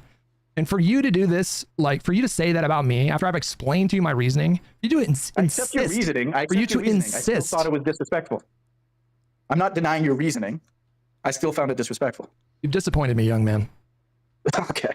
You've disappointed me, and it hurt my feelings. If you can watch the interview, and then I'll give you props for that. There's a part of me that wants to do it and, like, read the words, but I don't want to give you the satisfaction at this point because you're not giving me any kind of, like, respect right now. Again, he's still treating it like this is about showing that story can't be done because then Disinfo would win or something. It's not even thinking about, like, what are ways that I could, like, communicate the same thing to my audience. It's like, no, I can't even do it. I'm only thinking about it in the context of, like, Disinfo winning and me losing. Me cucking myself out to Disinfo, my ideological opponent or something. No, you're totally disrespectful. That's satisfaction. I said I will give you props if you do. But I don't want to give you the satisfaction at this point because you're not giving me any kind of, like, respect right now. You're totally disrespectful. That's satisfaction. I said I will give you props if you do. Totally disrespectful. Okay. I'm not looking for your props. Okay, no, especially after the way this conversation. I'm not looking for your props. I think that you are the other thing doing real harm to the discourse online. Your name is. The Discord, he's upset that he made this tweet. That's harm to the discourse. And that he doesn't take him at his word for his reasoning. Which I was, and anybody can go back to the other VOD, I was inclined to, but since I've now seen the clip, I don't see the reason for it not being able to be shown. And I think this whole, also, you're not going to tell me what to do on my own channel. Also, if I show it, then you're just winning. Just seems like more and more excuses to not show it. I don't understand what the big deal is. I feel like he has made a big deal out of something that's not. Because there are things, clips, and parts and sections of that Noah Samson video that would 100% not be allowed on Twitch, and I totally understand that, but not all of it, and that was not a part of it. Disinfo Tracker. Your name is Disinfo Tracker. You are ostensibly in search of the truth, and you have no problem like smearing somebody because you think that I'm so ideologically opposed to you. And so you think it validates, you think you're the good guy. I don't think that's smearing. Or whatever. You've expressed what I consider to be racist double standards. Oh my whole conversation.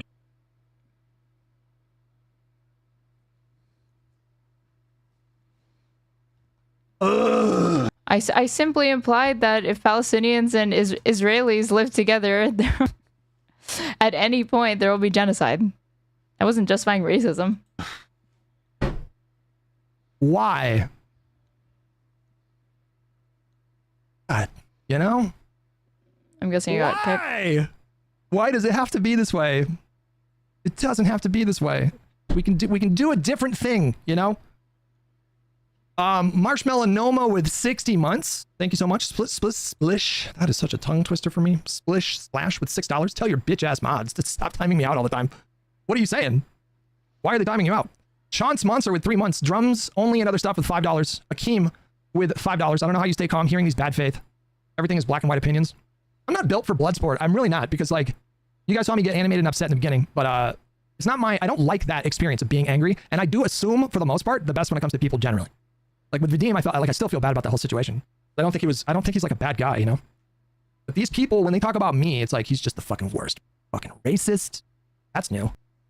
Feel bad about that situation? What does he mean? Like, Vadim is telling him, like, I'm tired, like, I can't have this conversation with Mudahar, and he asks him, do you want Mudahar to come in? Mudahar comes in and immediately just like starts kicking Vadim, and Hutch doesn't moderate like at all. Is that the part he means? That's a new one. I was too woke in, 2020 or whatever. And now I'm being called a racist. I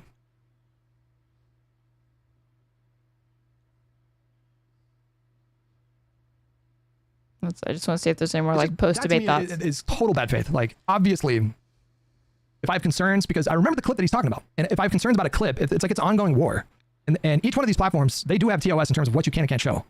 And the clip that I'm remembering that this would be like if I said that I can't show like an Israeli hostage talking about their not footage from when they were being kept hostage, but like after when they were talking about their experience, and they even get into some graphic details that like I couldn't show that on Twitch. That he's referring to was an older man holding a younger boy, and there was blood. There was like a disfigurement and there was blood, I think. And I got spooked, and I was like, I don't, this is my fucking job. Like, I'm not trying to. Well, if he thinks that that's the clip that he's talking about, then I can see why he feels that way. But the clip that I showed was the one that Disinfo was clearly talking about him showing. So I can see why Disinfo feels like he won't show it on purpose. If I lose 3 days or whatever, like, I don't love that idea. Let's read the Elon drug story, okay? Elon Musk, drugs.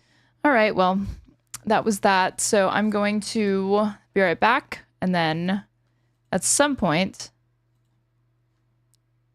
around like right when I get back, I think, Pisco and I are going to go over her take. So see you guys in a bit.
Okay, we're back. We're back.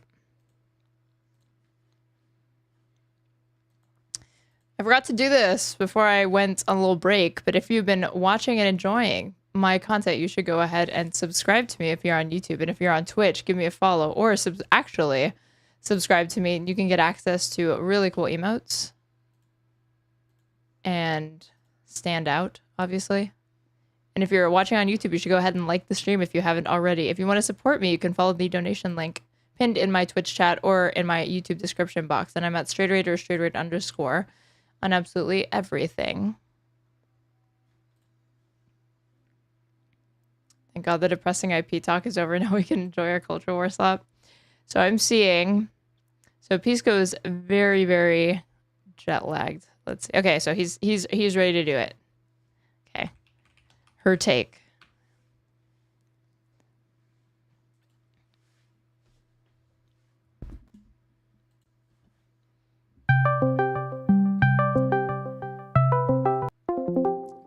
Hello. Yo, what up, what up, what up? How you doing? Fantastic. Hell yeah. Do I want to do this? Fuck you. Well, you said you were jet lagged. It's called being considerate. Well, I appreciate it. We're not live yet. Heads up. Well, I'm live.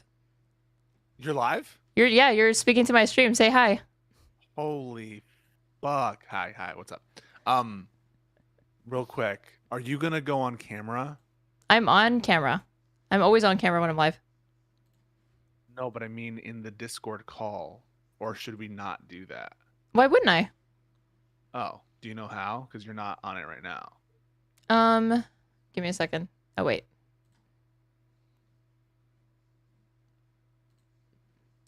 There we go. I should be. Boom. Amazing. Incredible. Hang on a second. Let me just shut up. My Shut up. Real quick. Shut up. Can you share the screen? Is that possible for you to do that? Yeah. Give me a second. Okay. Well, I set up my but which game. screen am I sharing? Whatever one you want. This one. Touch. Yeah, I just reviewed a debate that I did between this guy called Disinformation Tracker, and it went terribly. Cringe, Hutch. Wait, are you criticizing my boy Hutch? Of course I am. I've been criticizing Hutch. Oh my, so you hate Hutch? No, I love Hutch. That's why it drives me crazy that this is his position on the issue, but it could be worse, so. All right, one sec. Don't talk to me just for 1 sec. Oh, crap. All right, that's not this. All right.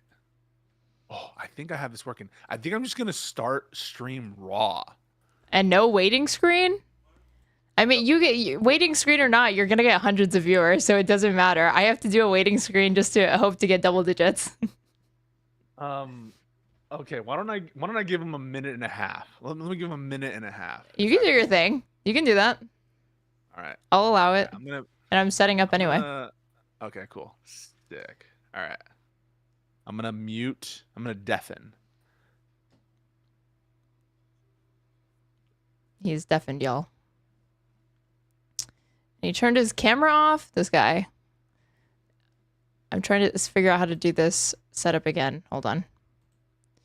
So I do not want to show my own camera, and I don't want to show the non-video participants. Wait, but I need him to... I need him to be on camera. He turned off his camera, you guys. He turned it off. I just saw this thing on Twitter, though. Give me a second. Main screen. Fuck it.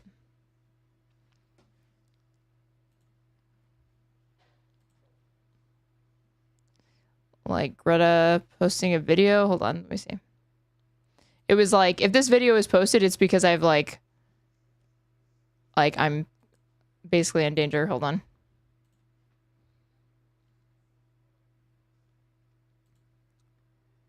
Copy, it was this one.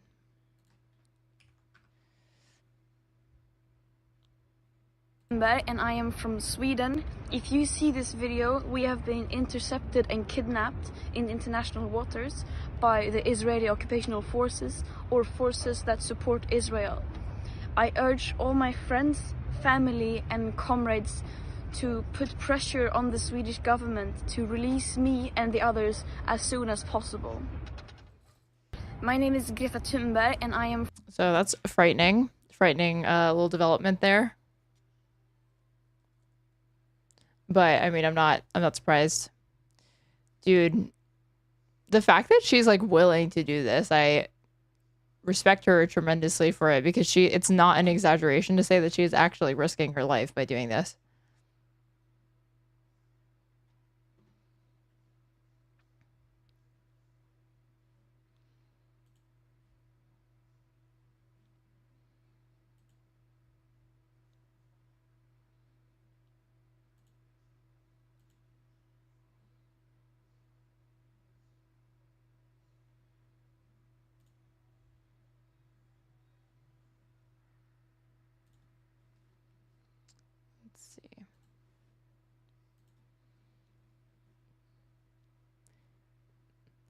This is another thing. Okay, so this was 2 days ago. Kilmar Abrego Garcia, newly returned to U.S., appears in court on charges of trafficking migrants. So he actually was brought back to the United States. I really didn't think that this was going to end up happening. I thought this dude was stuck in that fucking dungeon in El Salvador, pretty much until there's like another Democratic president or something, some divine intervention, because I just did not see them rectifying the situation. I don't know if it was public pressure. I don't know if it was the Supreme Court. I don't know if it was a combination of the two. But mistakenly deported Salvadoran native Kilmar Abrego Garcia appeared in a Tennessee courtroom Friday, hours after he was brought back to the United States to face criminal charges for allegedly transporting undocumented migrants within the U.S. More than 2 months after the Trump administration admitted it mistakenly deported Abrego Garcia from Maryland to his native El Salvador. A 2-count indictment, unsealed Friday, alleges that he participated in a years-long conspiracy to haul undocumented migrants from Texas to the interior of the country. The return of Abrego Garcia from his native El Salvador follows a series of court battles in which the Trump administration repeatedly said it was unable to bring him back, drawing the country towards the brink of a constitutional crisis when the administration failed to heed the Supreme Court's order to facilitate his return. He made his initial court appearance Friday evening in the Middle District of Tennessee, answering "Yes, I understand" in Spanish when the U.S. Magistrate Judge Barbara Holmes asked him if he understood the charges against him. So I feel like the trade-off that was made here was that, yes, he's brought back, but now he's being charged with stuff that he previously hadn't been charged with anything. So Judge Holmes set a hearing for June 13th where Abrego Garcia will be arraigned on charges, and the judge will take up the government's motion to hold him in pre-trial. Yo, can you hear me? Yeah, I'm back. Wait, you're back. Talking about, yeah, I'm back. Are you talking about Kilmar without me? What? Yeah, because we're here for her take. We're not here for your thoughts on this. I know we're not here for that, but it is a little rude to talk about it without you. Here. Oh, okay. Yeah. Sorry. I'll keep that in mind. So I don't understand how he went from being deported for no fucking reason. Now there's charges against him, when, like, it's funny, in the last episode of Her Take with white nationalist Jack Posobiec, he was like, this guy's a human trafficker. And the evidence for him being a human trafficker was that he was driving across the state with multiple people in a car while being Mexican. Or, sorry, El Salvadoran. Yeah. That's the charges. They say they have more evidence in some of their filings. But just keep in mind, if all he's doing he speaks Spanish, too. That's the other thing. Yeah. Did you just interrupt me? Yeah. This is off to a horrible, horrible start. You realize that, right? No, but if all he's doing is moving around illegal immigrants or alleged illegal immigrants, he's doing no more or less than what, like, fucking Abbott is doing in Texas or what DeSantis is doing. They're just, like, transporting people. Now, they allege something more than that in their filings, but we'll see, all right? We'll see what's going on. But yeah, no, this is a crazy, crazy case. I'm just glad he's back in the United States and he's able to face, due process for these allegations of criminality. So what do you think it was? Because I was saying I was shocked that this even happened. Behind you. Huh? Somebody what? Porgs. Porgs? Why does everyone get this wrong? It's either Hello Kitty or they say some weird shit. That's Pusheen. These are Pusheens. And all of these are a bunch of different characters here. But that's... Oh. They're not Porgs? No. You know what a Porg is? You don't even know. Yeah, I have seen Star Wars. I have, in fact, seen movies that net $1 billion at box office. I have gone to see those like every other Bugman. Communist. What does that mean? Communists don't watch movies? How can you be a communist and watch Disney? Disney? Disney. Very, very simply, very, very easily, because someone dragged. Welcome to Our Take, where we watch her take. Okay. What is that? Is that a good name? Our Take. Our take on her mistake. Her take.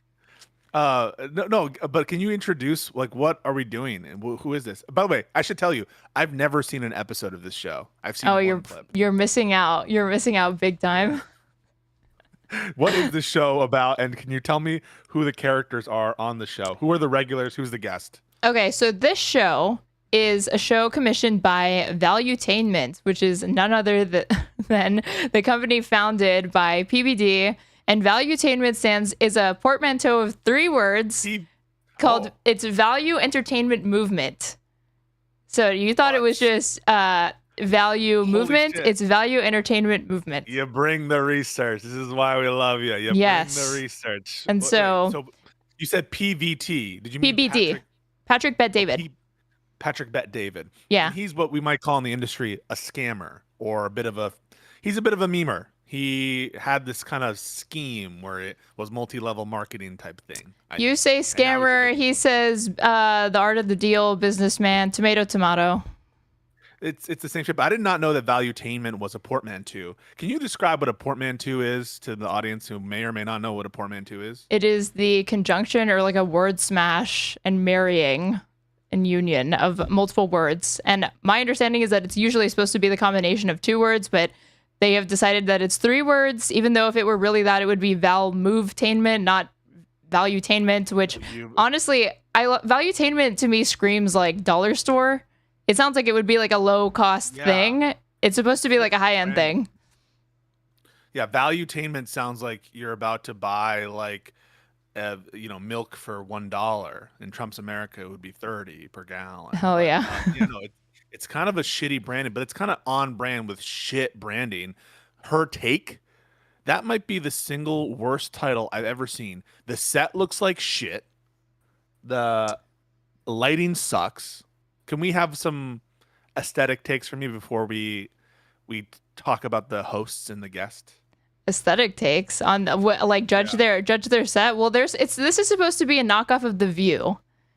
But The View with based women that have epic, awesome, the correct opinions and skepticism about the liberal media or whatever. And so this take looks like any bargain bin Valuetainment show, like thrown together set. They always have this embarrassing green screen, which is hilarious when they'll like. Embarrassing. It's embarrassing because it's always either a beach or it's a city line, and then they'll be talking about stuff like top surgery.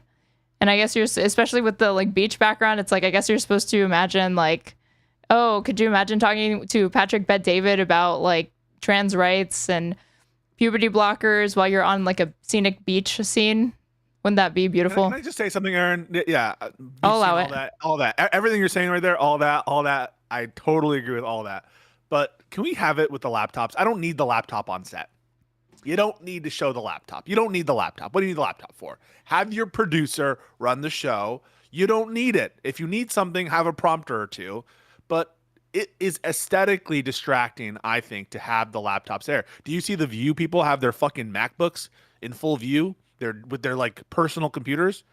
I don't know. What do you think about that? I mean, yeah, I do, because Tim Pool, who is obviously the king of aesthetics, he has his like screens in front of him, his iPads. So why shouldn't they? Is it just because they're women? You don't think that they should be able to have access to technology? Okay. I think all women's streams should have like 1,000 porgs behind them as part of their set, just like you do. I'm in agreement, obviously. So who are these hosts? I know some of them. I don't know all of them. So from right to left, starting on the right, we have Miss Amy Dangerfield, Australian Amy Dangerfield, who is, I think, now a naturalized U.S. citizen, gave up that delicious free Australian healthcare for the lovely for-profit healthcare market, or at least she's trying to. Then we have Lindy Lee, known grifter, former Democratic fundraiser / operative / Biden simp turned. What? Oh yeah, she was operative. Yeah, she was.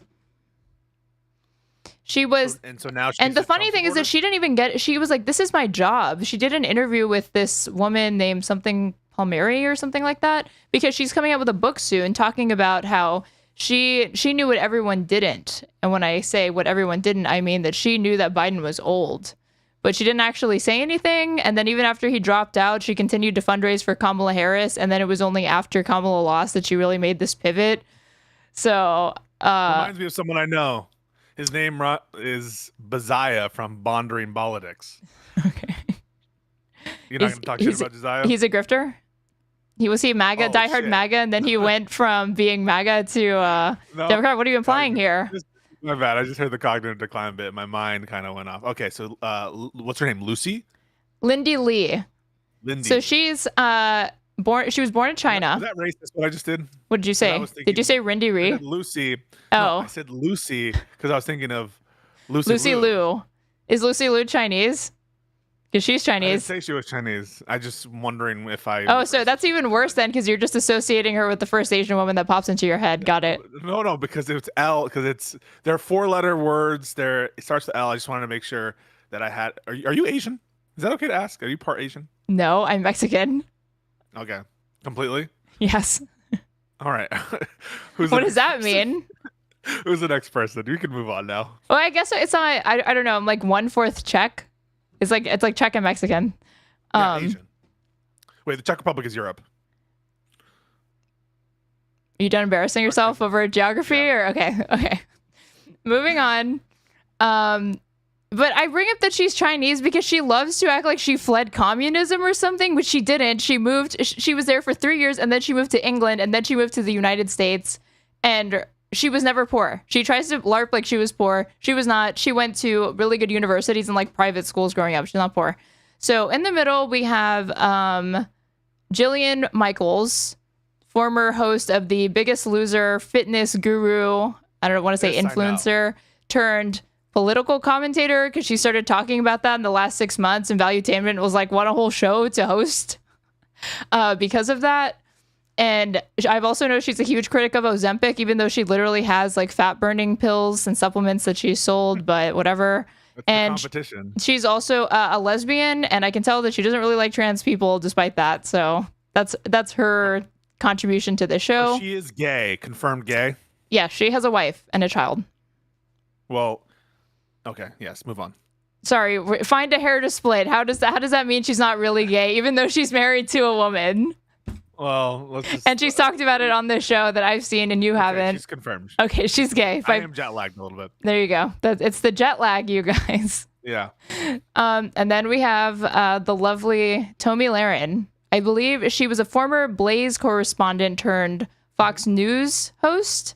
And then she's a host on Fox. She had a show at some point, but I swear she said that she was pro-choice for like 2 seconds, and then they fired her. I could be wrong that she was fired.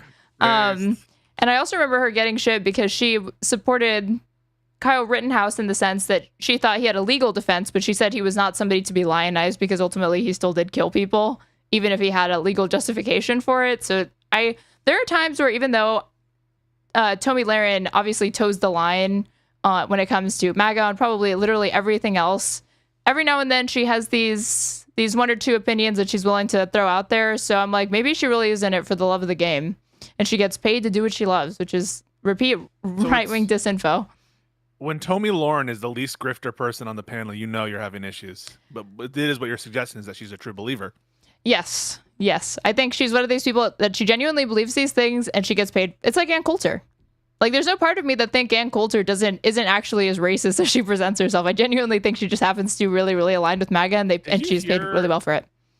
That apparently Ann Coulter, this is totally unconfirmed, uncorroborated. I saw one tweet about this, and so this is my sourcing. But maybe Ann Coulter and Dinesh D'Souza had a thing. Oh, yeah, they dated. They dated when they were in college. That was confirmed. Do you think that has anything to do with her bringing on Vivek?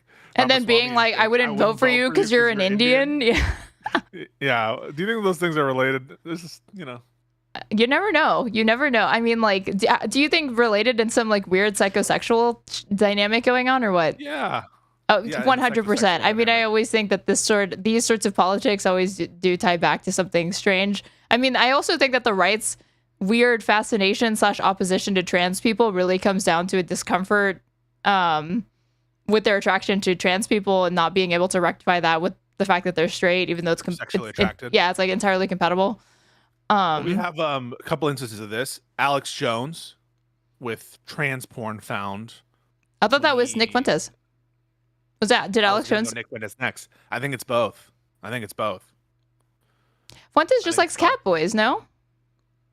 Yeah, I think it's cat boys for. Well, no, I think. Hang on. I don't know. I'm not keeping track of all this. Sure you're not.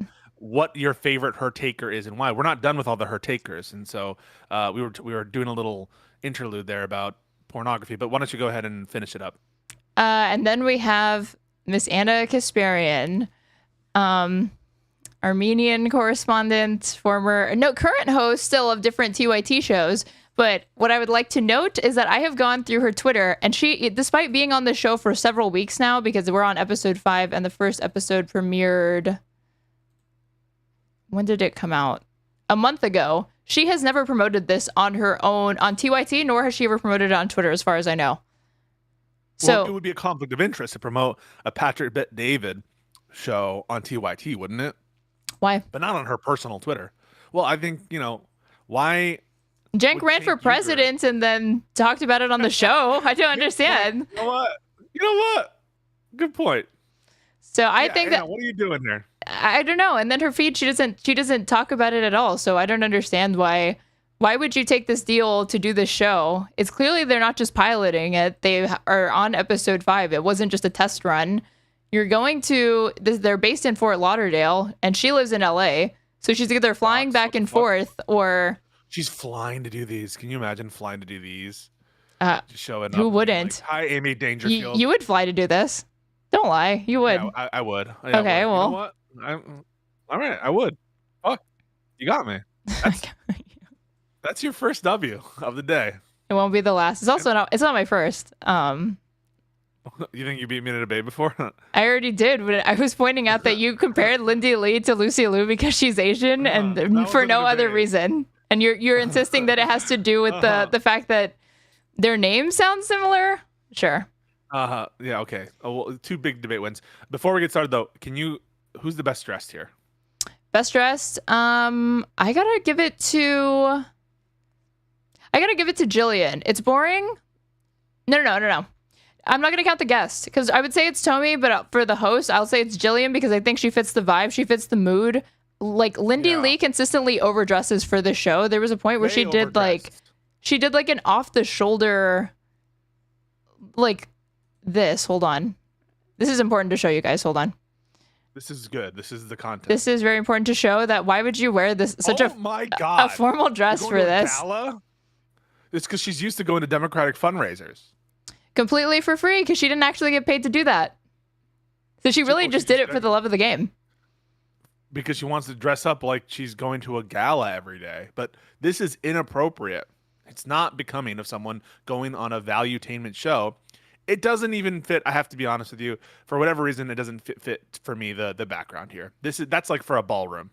Well, it's weird that they're in the same room because she has this like the green screen and then how horrible it looks. And then Anna's looks like she's in a completely separate. White. It's like in a fucking hotel lobby. It's like a waiting room. This is shit. All right. The good stuff. Okay, so there for Her Take episode 5, this premiered 2 days ago, has 63,000 views. So 63,000 people have seen this geniusness before us. Elon versus Trump, Maha Mess, Dems' $20 million bro campaign are today's hot topics. Okay, and can you give us the top comment and can you just tell us a little bit about what they're saying? Robbie D 6066 2 days ago said, "This was so refreshing. No yelling or insults. You women rock." And then very positive. That's positive comments. But the most upvoted is, "The show is fantastic and is what The View tries to be, but oh my God, but fails. The View is unwatchable, but this panel of women is awesome." These sound like the fakest fucking comments I've ever seen. It's very real. This doesn't look like a bot account. And like subscribers aren't going to tell me anything. So most people who have a YouTube page don't have subscribers. This pod has moved into my top 5. I think they are great. Mark Halprin and Her Take are by far the best new podcast. Okay, maybe now you're making me think that they are. I really like this show. This was such a great idea. This was a great idea. This was not a waste. This set looks amazing. Yeah, that's the thing. Is Great like they're guess. not actually commenting on any of the topics. They're saying, "I love the show itself. I like the background. I like the people." It does seem kind of weird. Well, I just think that we need to be honest. When we see comments that look genuine, when we see comments that look a little sus, and I'm just saying these kind of seem a little boilerplate, like they hired some people to write some comments, perhaps. I'm not saying that they absolutely did this, but you know, it's a pretty sure thing. No, I don't think they hired people. I think they're just bots. No, they're just fake. Just fake they accounts. hired bots. They probably don't- hired AI bots. You pay AI bots to populate comment sections artificially. It's a service. It's a service. that you No, pay they for. pay some valuetainment wage slave to create bots and then make it do that. No? You think someone who has a 401k is making these comments? You think people have valuetainment at 401ks? That's cute. No, well, I think they're hiring someone out of Asia. I'm not going to say which country. And they're No, getting do this it. person Say to make the bots. Asian country on AI your bots. mind that you think they're hiring from. Mongolia. Okay.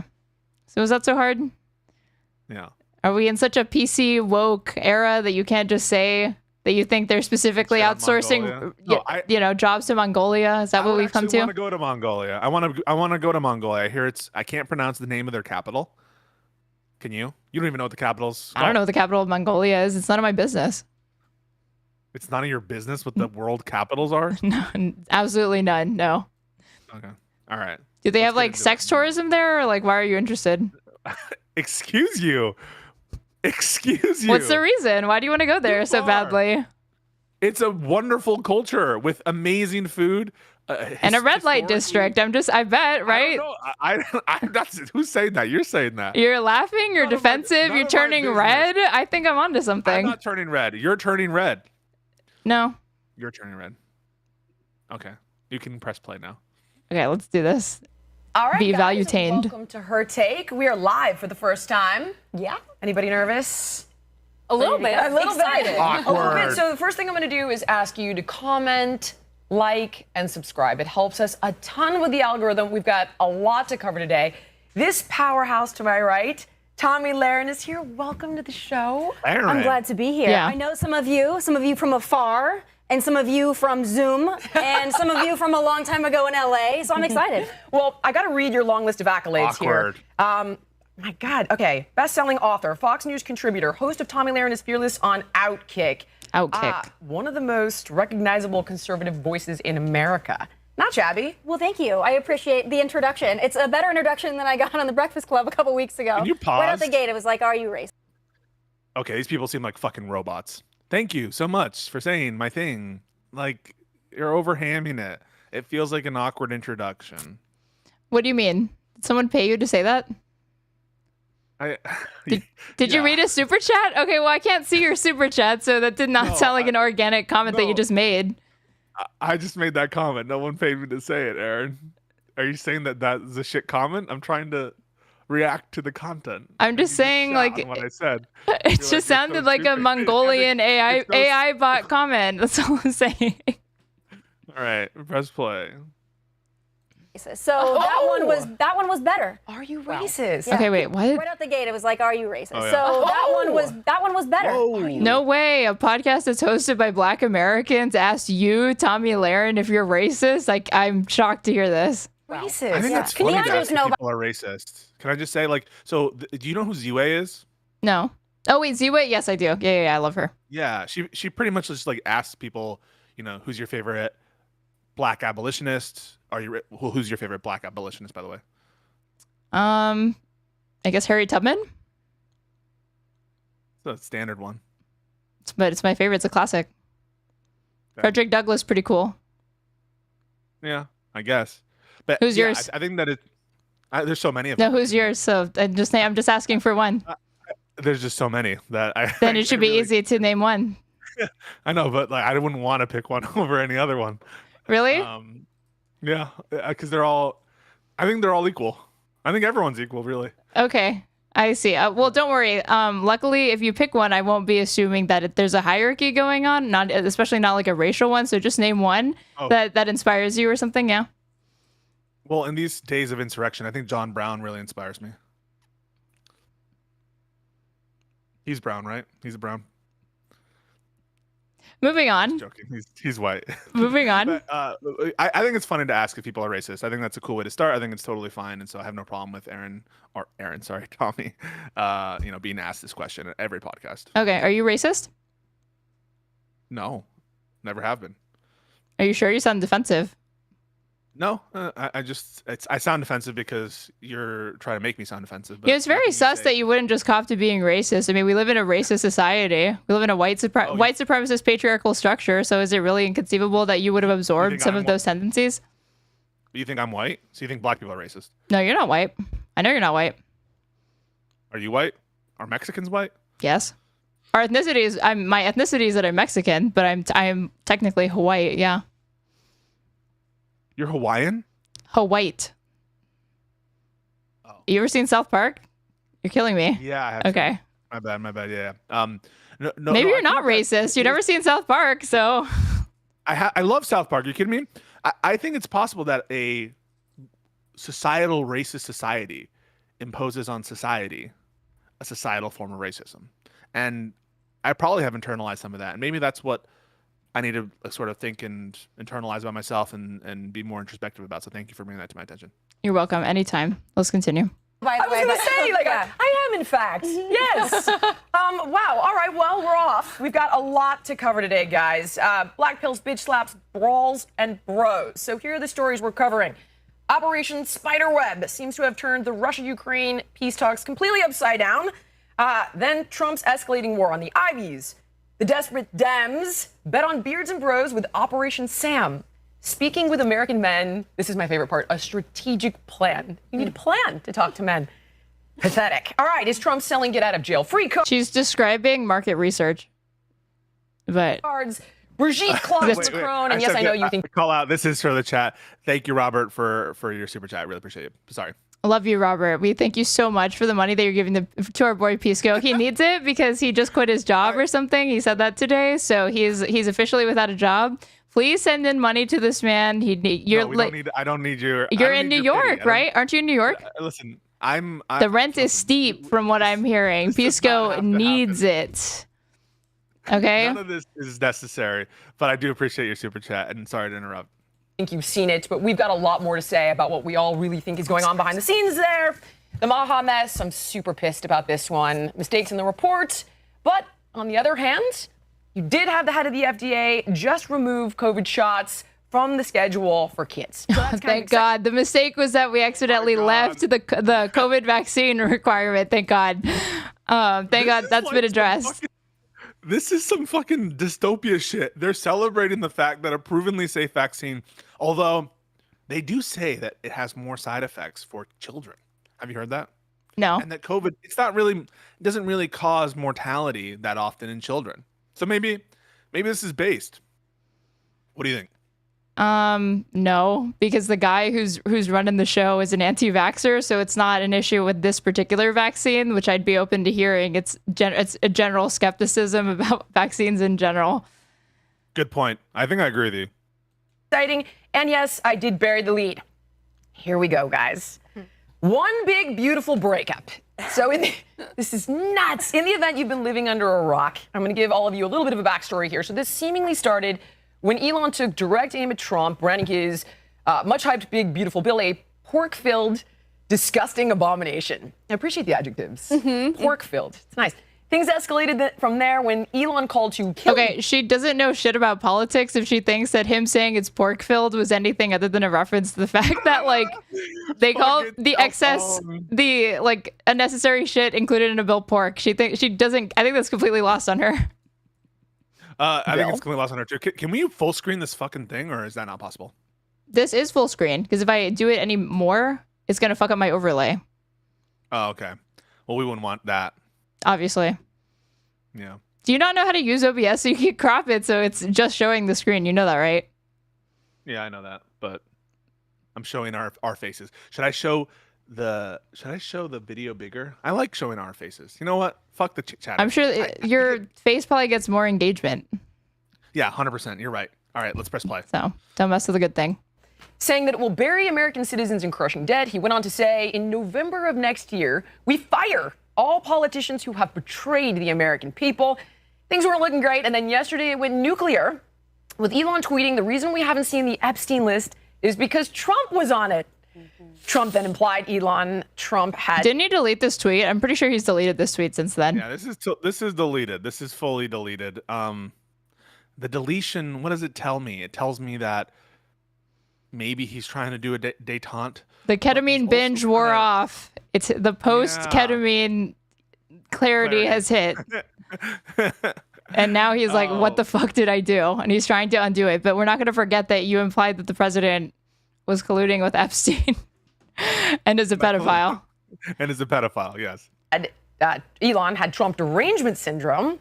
That was great. You want to play that clip, Nat? Let's see that real quick. And they love us. And then at some point they miss it so badly, and some of them embrace it, and some of them actually become hostile. I don't know what it is. It's sort of Trump derangement syndrome, I guess they call it. But we have it with us. They leave, and they wake up in the morning. Okay, that's good. I think we got it. Thank you. We got a lot to cover here because it keeps going. Elon then says Trump would not have won the election without him. And I think we've left off with Trump saying they might take away Elon's government contracts. Last I heard, they were going to talk. And this is the best part. We were preparing for this morning. And as we were, I was like, all right, look up. When are they talking? And the headline said right here, right? Trump and Musk to speak on Friday. Today being Friday. When you click on the link, though, it has changed. And where are we now, Nat? Trump is not interested in talking with Elon. Now, my girl Amy called this weeks ago. So, Amy, take us away. What the hell is going on, and how did you see this? Wow, Amy is just so brilliant that she foresaw that two egotistical, queenie men would eventually have a falling out. This is an exclusive to her take, you guys. Only Amy Dangerfield could have predicted this. If you had been watching her take, you actually would have foreseen that Elon Musk would be tweeting out that Donald Trump is a pedophile. Allegedly. And also look at her smug face there. Like, I did do that. It's kind of. But by the way, I think Econo Boy also predicted this. A lot of people predicted this, guys. All right, this is not some crazy thing. Everyone was saying, when is the breakup happening? All right. Now, I did not take for granted that a breakup would happen, but with egos like this, it's highly possible. But no, Amy Dangerfield, she has the inside scoop. It's coming. So I've been following the big, beautiful bill pretty intently. And like I mentioned on our last show, I am pretty much against these big omnibus bills because generally speaking, they put in a lot of stuff in there that isn't so good, and they hope to divert your attention away from that by putting in things that people do want and things that people do like. The issue when it comes to this bill... Yeah. This is also... Now, I'm going to out myself. I'm going on a limb here because I want to learn more about congressional procedure for my boy. I'm really important. I don't think this is an omnibus bill. This is like budget reconciliation that is paying for some discrete things and taking out some discrete things. I think an omnibus bill is usually talked about when we're talking about like funding the government overall and all the agencies. So I don't even think this is an omnibus bill. Didn't they fire the parliamentarian because they want to pass it through budget reconciliation, right? They're like not listening to some of the technical aspects of like the amounts of calculation or whatever, but it almost doesn't even matter. But like omnibus, I think has a specific denotation or even definition to refer to like a type of bill for funding that rather than going through like the separate bills for each of the different committees, just gets them all in there. That's what I think it is. Now I could be totally wrong, but that's what I think it is. I think it is going to be reconciliation. Isn't the I can't remember the difference, but I think you're right. It was really dividing a lot of the fiscal hawks because it's contributing massive spending and it's going to increase the deficit. And in doing so, that is really directly undermining all of the work that Elon was doing at Doge. Now, a lot of Republicans have been out. The work. You're really going to be undermining Elon Musk's unconstitutional actions that were not overseen by Congress or had any input from the American public in general. Really, yeah, just like arresting the guy who's egging your house. You're really undermining his ability to spread yolk all over your walls. Yeah, but I mean, yeah, it is undermining it in the sense that. I forget the total subtotal. They're lying about all the totals and everything. But even like assume they're not lying about the totals of everything that was being quote unquote cut. And you're right, they're not supposed to cut anything, right? They're not the people who spend the money. Like Congress is the people who spend the money. But anyway, putting aside, it's like $9 to $10 to $20 billion. Like it's in that range of like tens of billions of dollars that is claimed. That is a drop in the bucket. It's a joke. Compared to, it's a joke. If he really wanted to actually cut down what did he call it? He had a specific, like, how did he said something about what was his play on pork? What did he say? Pork-filled. The pork-filled government. He would be going straight for the Department of Defense and trying to cut the defense budget. But instead, they've raised that budget to like $1 trillion now. Well, do you think that this mass deportation program is going to pay for itself? Mass deportation doesn't grow on trees, Aaron. Yeah, no, but shout out Cenk Uygur, who I wonder when his appearance on Her Take's going to be. You know, he wants to engage with all audiences, and so he needs to engage with this audience of, Malaysian bot farms that are commenting on the Her Take episodes. Sitting next to Anna Kasparian. Yeah, so he's one of the progenitors of they're really going to cut the military, guys. Oh, wait, they're not. But yeah, dude, even Bernie won't cut the military. You know what Bernie's upper limit for that cut, right? What? It's only 10%. He only proposes a 10% cut. All right, I'm going to say something controversial for you. It's probably not going to be, but go ahead. I don't think we should cut the military. I think it's base to have a very powerful U.S. military. Okay, but does it need to be bigger than the next 10 combined? Yeah, I think it does. It does? Do you think that it's cool that the Pentagon fails like every audit? That if you ask them, how many bases do we have globally, they literally can't give you an answer? I think that I want there to be so many bases that we forget about the bases. That is actually how many bases I want. That's how many we have, because the Pentagon doesn't know the answer either. See, that's a talking point. Can we all agree that's a talking point? I know it's a talking point. It's an effective one. Tell me why it's wrong, or like what the issue is, and me bringing it up. I think failing audit is doing a lot of work for you. You don't even know what does it mean to fail an audit? Who knows? It means that they are not keeping it close track of the money that's coming in versus going out to be able to actually give that to any sort of oversight committee or itemized list to explain how they are allocating resources within this department that they should be able to, but given the manpower that exists. But have we had a second 9/11? No, and I'm sure that's due to TSA, which is highly, highly effective. So effective that you had 2 Republicans try to abolish it earlier this year. They proposed abolish TSA. I missed that. They proposed a bill to abolish it, but by abolish they meant privatize. If you actually read the bill, they were proposing that we would create like a different thing, and then it would be outsourced to private contractors for them to manage a shitty system and probably make it even slower for more money. I think it should privatize CBP. What do you think about that? Why? I don't know. I feel like it'd be better if we just directly have some military contractors taking care of our borders. I think that would make sense. I'm joking about that, but I do think that it's pretty ridiculous that the Republicans' goal to everything apparently is just privatizing it, except when it comes to like the universities. Now they want to like have government takeover of Harvard and shit like that. Well, that's stupid to me, because that restriction on Harvard, if you're not going to do that universally for every single public institution in this country, like public university, you're just kicking the can down the road and you're forcing these students to move from one school to the next. You're not really cutting down on it. Spoken about this. Thomas Massey is one. Rand Paul is also one. And Rand Paul came out recently and he literally said, we cannot codify these Doge cuts unless the president puts through a rescission bill.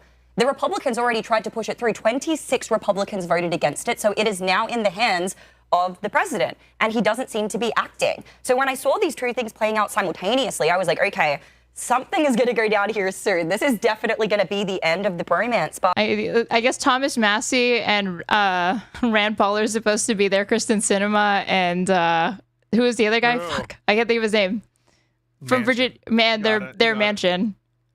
What's interesting to me, and this is purely speculative. I'm not saying anything definitively, but when you look at the timeline, it's interesting because before Elon said it was pork-filled, prior to that, what he actually said, I believe it was May 27th, he said, I believe a bill could be big or it could be beautiful, but it could not be both. 3 days later is when he was. I bet a lot of people were really touched when he said that.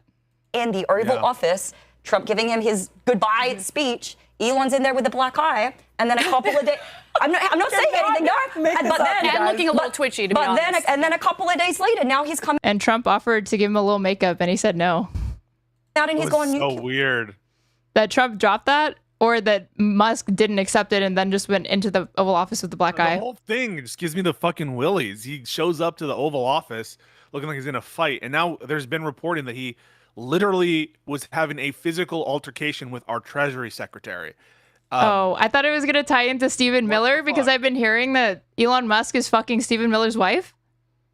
I'm hearing that too. A lot of people are saying it. Many people are saying this. A lot of people are hearing it, and I'm certainly one of the people who's hearing it. I'm not saying it, though I am hearing it. I guess 14 kids and 4 baby mamas isn't enough. We need a 5th baby mama and more children. Have you seen that movie We Are the Millers? Doesn't this have Jennifer Aniston in it? I think so. Yeah, I think I've seen it. A sequel, but have it be Steve Miller. We Are the Millers. I think that would be good. Someone should. Hey. Yeah, when Republicans make movies, have you ever seen Lady Ballers? It's like it's awesome stuff. What's Lady Ballers? It's the Daily Wire Plus's movie that is literally just like the whole thing is supposed to be like, oh, this is what happens when you let trans women in sports, but it's just men cross-dressing in like pink uniforms playing basketball. That's the whole thing. So it's literally like softcore trans bait for their audience. It's like if a Steven Crowder bit were like a whole hour and a half. It may even be longer. Didn't Steven Crowder come out as bi? He's like, I've suffered with bisexuality. No, he definitely did. Really? No, I just know that he said the N-word on Piers Morgan, and Piers Morgan was like, please don't say the N-word on my show again, please. I'm going to get the wait, no, stop everything. I'm going to get the quote. Steven Crowder, bisexual. Have you ever struggled with bisexuality? Always, every day, I struggle with it. All right, this is the clip. He says,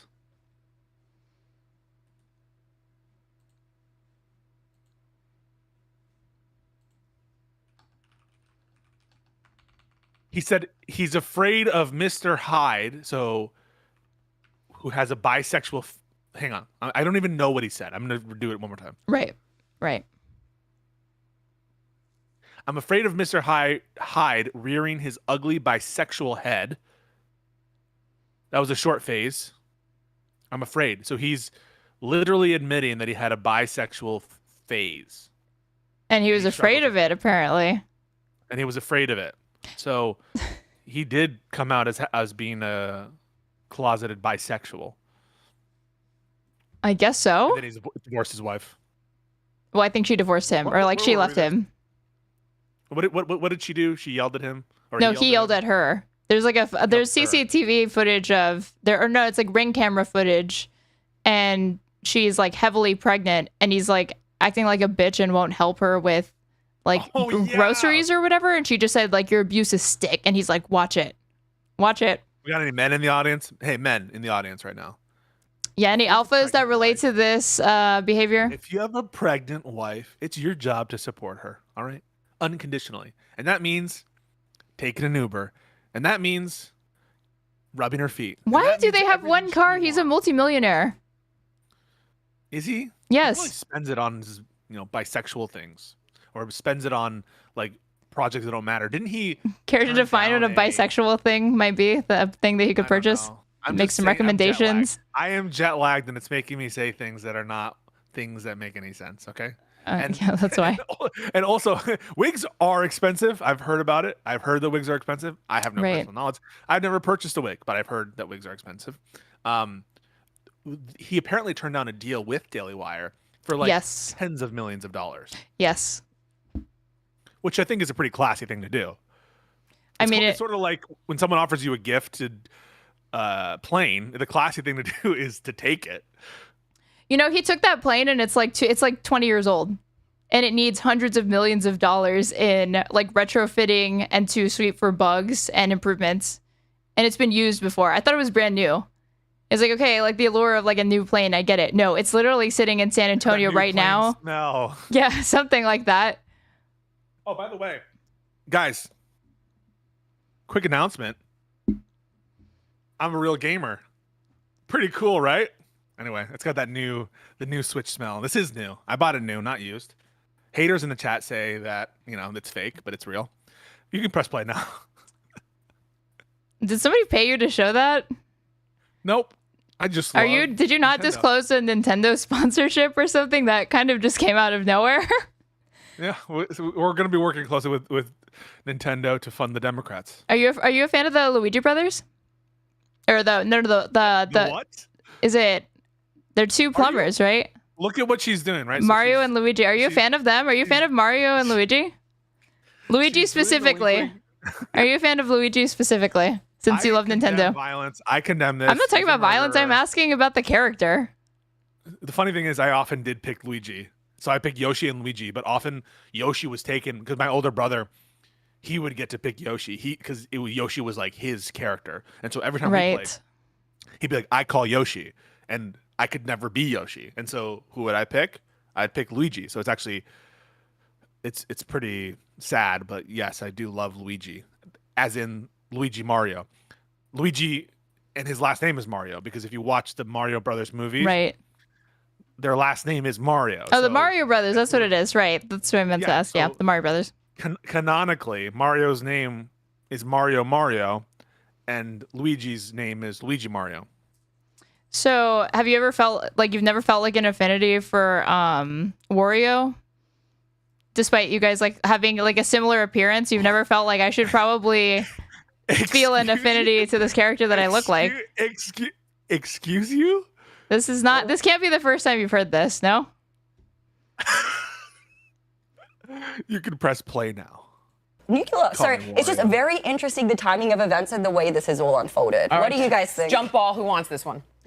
I'm actually with Elon on the fact that this is absolutely unsustainable. We're spending $1 trillion on interest alone. Doesn't that make you cringe? What does that have to do with this bill? Because that's what he's saying. He's saying that this is jacking up our deficit. Okay, Anna doesn't like Lindy, and there will be times where she like calls her, and I can tell it's personally motivated. And I wish she would press her and be like, "Why don't you like this? What's the issue with the deficit? Can you please explain that to me in great detail so our viewers can know what you're why it's an issue that the deficit is going up?" It's a ballooning No, I debt. think that sorry, I didn't know if you were talking still. I think that Anna takes these disagreements very personally, and so anytime she's she can't comfortably disagree. Like we can comfortably disagree, and it doesn't like affect anything, right? So Right. You just called me Wario. I don't agree that I look like I just made the observation that some people have said that you guys bear a resemblance. I wanted to draw attention to it, given that, you brought up that Switch out of nowhere. So to my sponsor, Nintendo, I'm just joking. But no, I do agree that Anna can take things rather personally. Yeah. Get you. What are you saying? Not me. Not you? No. No, I'm not saying anything. I mean, wouldn't you take it personally if you were called a birthing person? I would take it personally if I was called If someone was Wario, like, and I get a load of this birthing person. Who does he think he is going on Tim Pool wearing a Carhartt jacket? Oh, yeah. People hated that. See, but the thing is, it was such a smart fashion choice because people remember it. People understood that it was a working class garb and that I was wearing the colors of my people. I used to be a bartender, right? I didn't always used to be this highfalutin lawyer with this wonderful apartment. I didn't always used to have all this privilege, all right? Right. We can continue. And then? And then I wore a Carhartt jacket on Tim Pool after I was... Well, I know MAGA is not a fan of rich people appropriating working class culture or anything like that. Right, Definitely, they would never put up with that. Bad. I don't think it is, though. That's his Wait, name. it does. The big Okay, does. but I thought the only way it does is by offering back the 2017 tax cuts. Which they have to do that. Well, it depends because they have to do that. There's no choice. They have to spend trillions of dollars on tax cuts that disproportionately help the wealthy and corporations. They have to. Remember when Biden said he was going to reverse those and then he never did? That was really cool. Yeah, basically, the tax cuts, I think, on working class people are important to keep. I wish that they would make those permanent because working class people, I think, help stimulate the economy way more than the rich who also get a massive tax break. What? The working class of this country matter. The fetishization of this term, working class and working poor and all this shit, rubs me the wrong way. Because it's being used and abused by people who don't give a fuck about the working class. And now it means whatever you want it to mean. Working class is literally anyone who is not an owner, I guess. Well, in a traditional sense, yeah.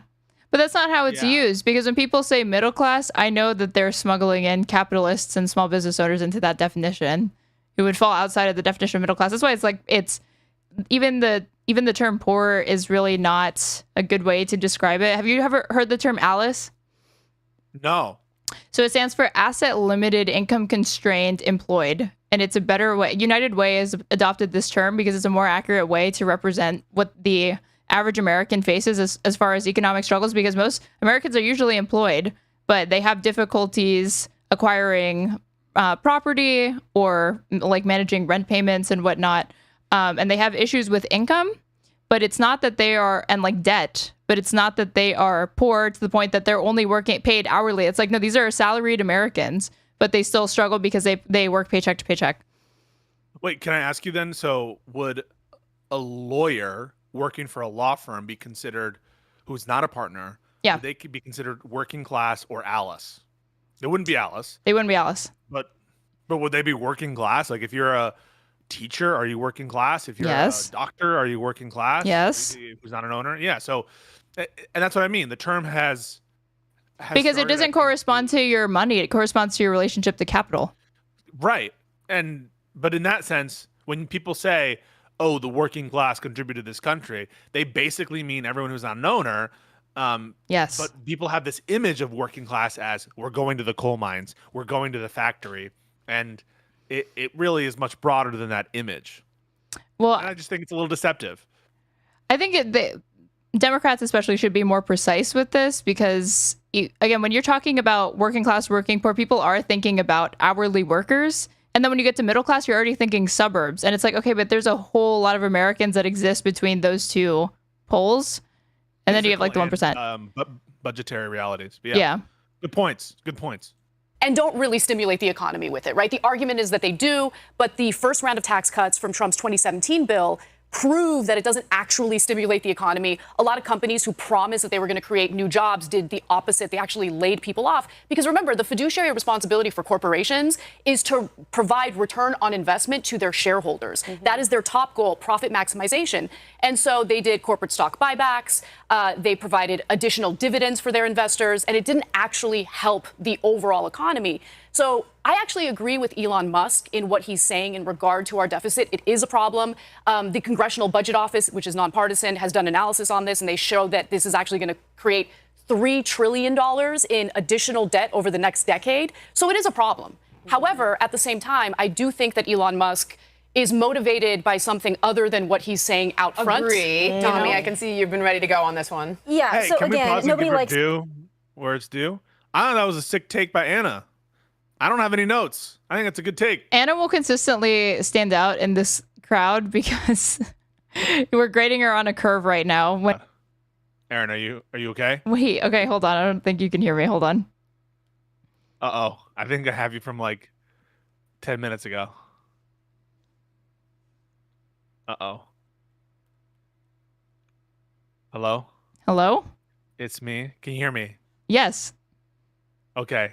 We lost you completely for a second there. Oh, okay. Well, I don't know. I've heard you this entire time and everything's fine. So it's an issue on your end.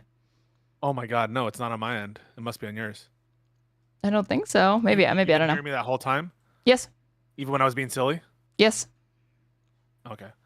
Her stream died? Did your stream die? My stream died? Maybe. It was like, it wouldn't be the first time it happened because earlier today it croaked. Let's just check your stream. How do you not have it at hand? Oh, it just restarted. I don't know. All right, so you did fuck up. I guess something, but I could hear you the whole time, so not that bad, I guess. It'll restart. Okay. It's fine. Must my stream died? Maybe.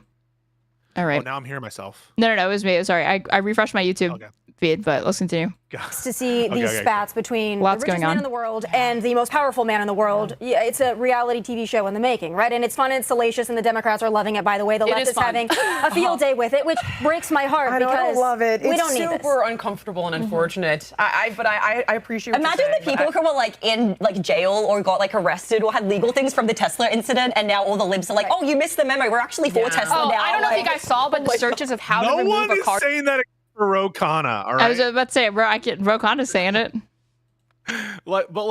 People don't love Tesla now, all right? They're laughing at the fact that this shit's going down. But I don't think that there's a huge clamor to bring Tesla back into the fold or to get everyone to start buying Teslas.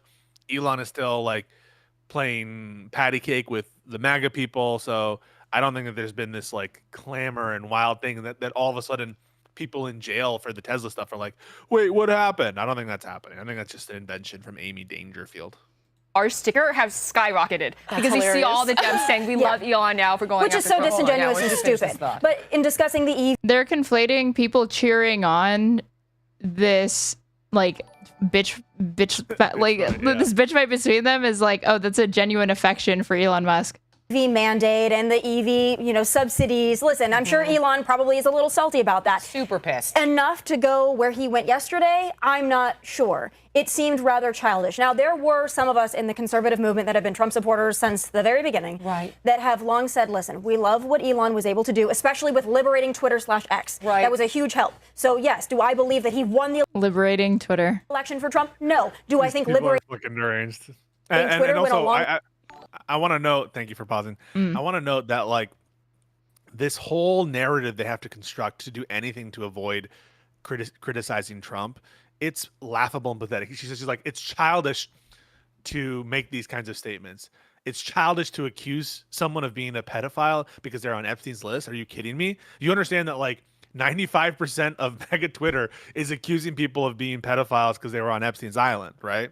I'm a little bit exaggerated in terms of the amount, but that's like basically people's 9 to 5 on MAGA Twitter. And when you say liberate Twitter, you're just saying do more of that. And so to the extent that there's a liberation happen of Twitter, first of all, I agree with free speech, and I don't think that it's like these platforms have their own free speech rights. Wow, thank you for the virtue signal. No, but I don't have a problem with unbanning a bunch of people. What I do have a problem with is for people to think that like this was anything other than them wanting to do more of these accusations, to say more problematic things, and behave in the kind of way that Tommy is now describing as childish. He didn't even want that. He tried to back out of the sale, and then he couldn't.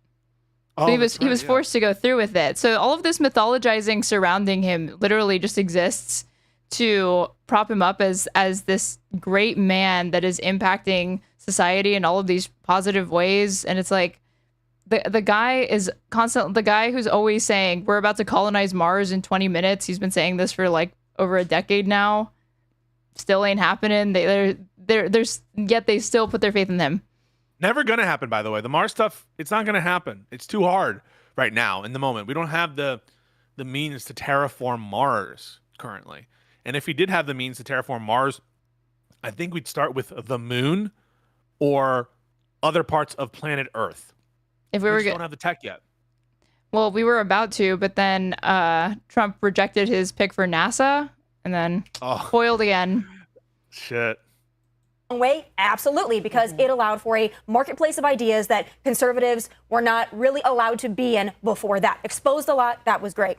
I don't think he won the election. I think his money was helpful, and I think that his sway, especially when on Rogan, was important. His discussion on immigration, I think, was very important. So for him to go where he went, I thought was childish and stupid. The Epstein files. Very important. The appearance on Rogan. All this. It just seemed like somebody who was throwing mud for the sake of throwing mud.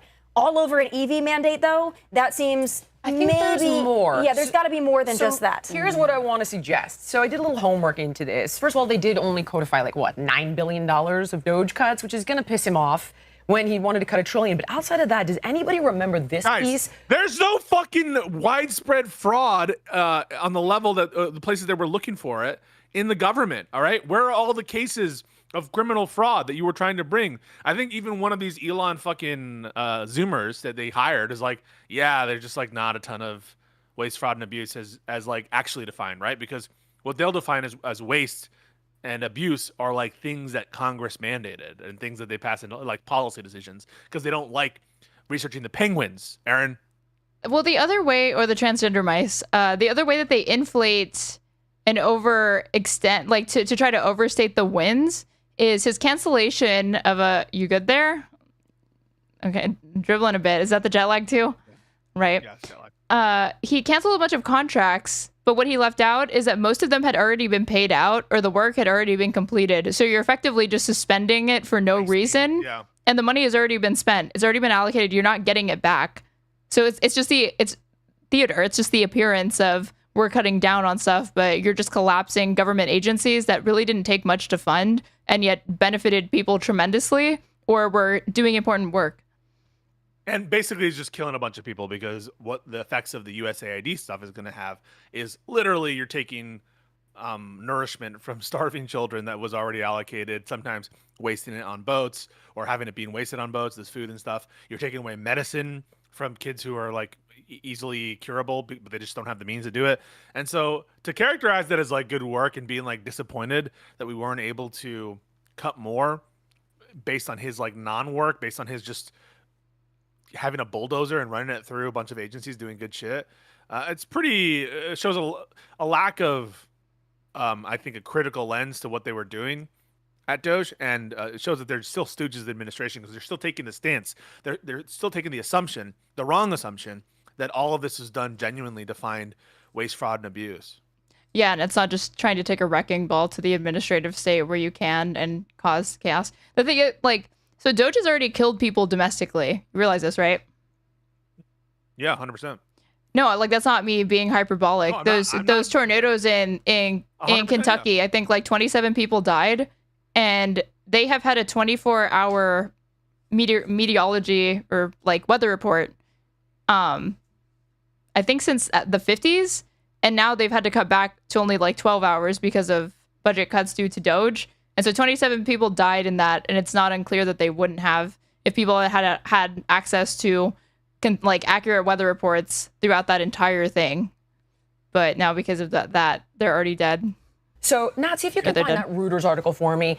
When Trump went to the Middle East, he basically handed Sam Altman the keys to the kingdom there. That's such a good point. A consortium led by OpenAI, along with Oracle, NVIDIA, Cisco, SoftBank, and the UAE-based company G42, announced the Stargate UAE project. So this initiative aims to build one of the world's largest AI data centers in Abu Dhabi, positioning the UAE as a significant hub for AI development. Now, long story short, AI, what is it, XAI, or Elon's new AI thing is not in the mix. And apparently he called and was like, Trump's never going to allow this. I need to be involved. I don't know where it stands now, but long story short, he was out in the cold on this one. That's a good point. And you know what? At the Qatar Economic Forum was the first time when he actually said, I'm done with political spending. Right. I don't know if you guys saw that clip. That seems like that's what really initiated all of this. That was a really sad clip, too. That kind of broke my heart and black-pilled me a little seeing that, where he's like, I've done enough at this point, you know? Jillian, you bring up a...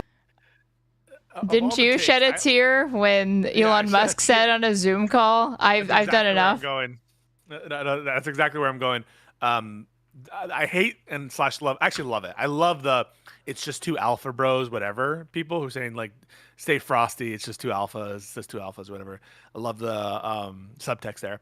But the people who are legitimately shedding a tear over the broken relationship and saying like, it's sad to see this happen, it's like really sad.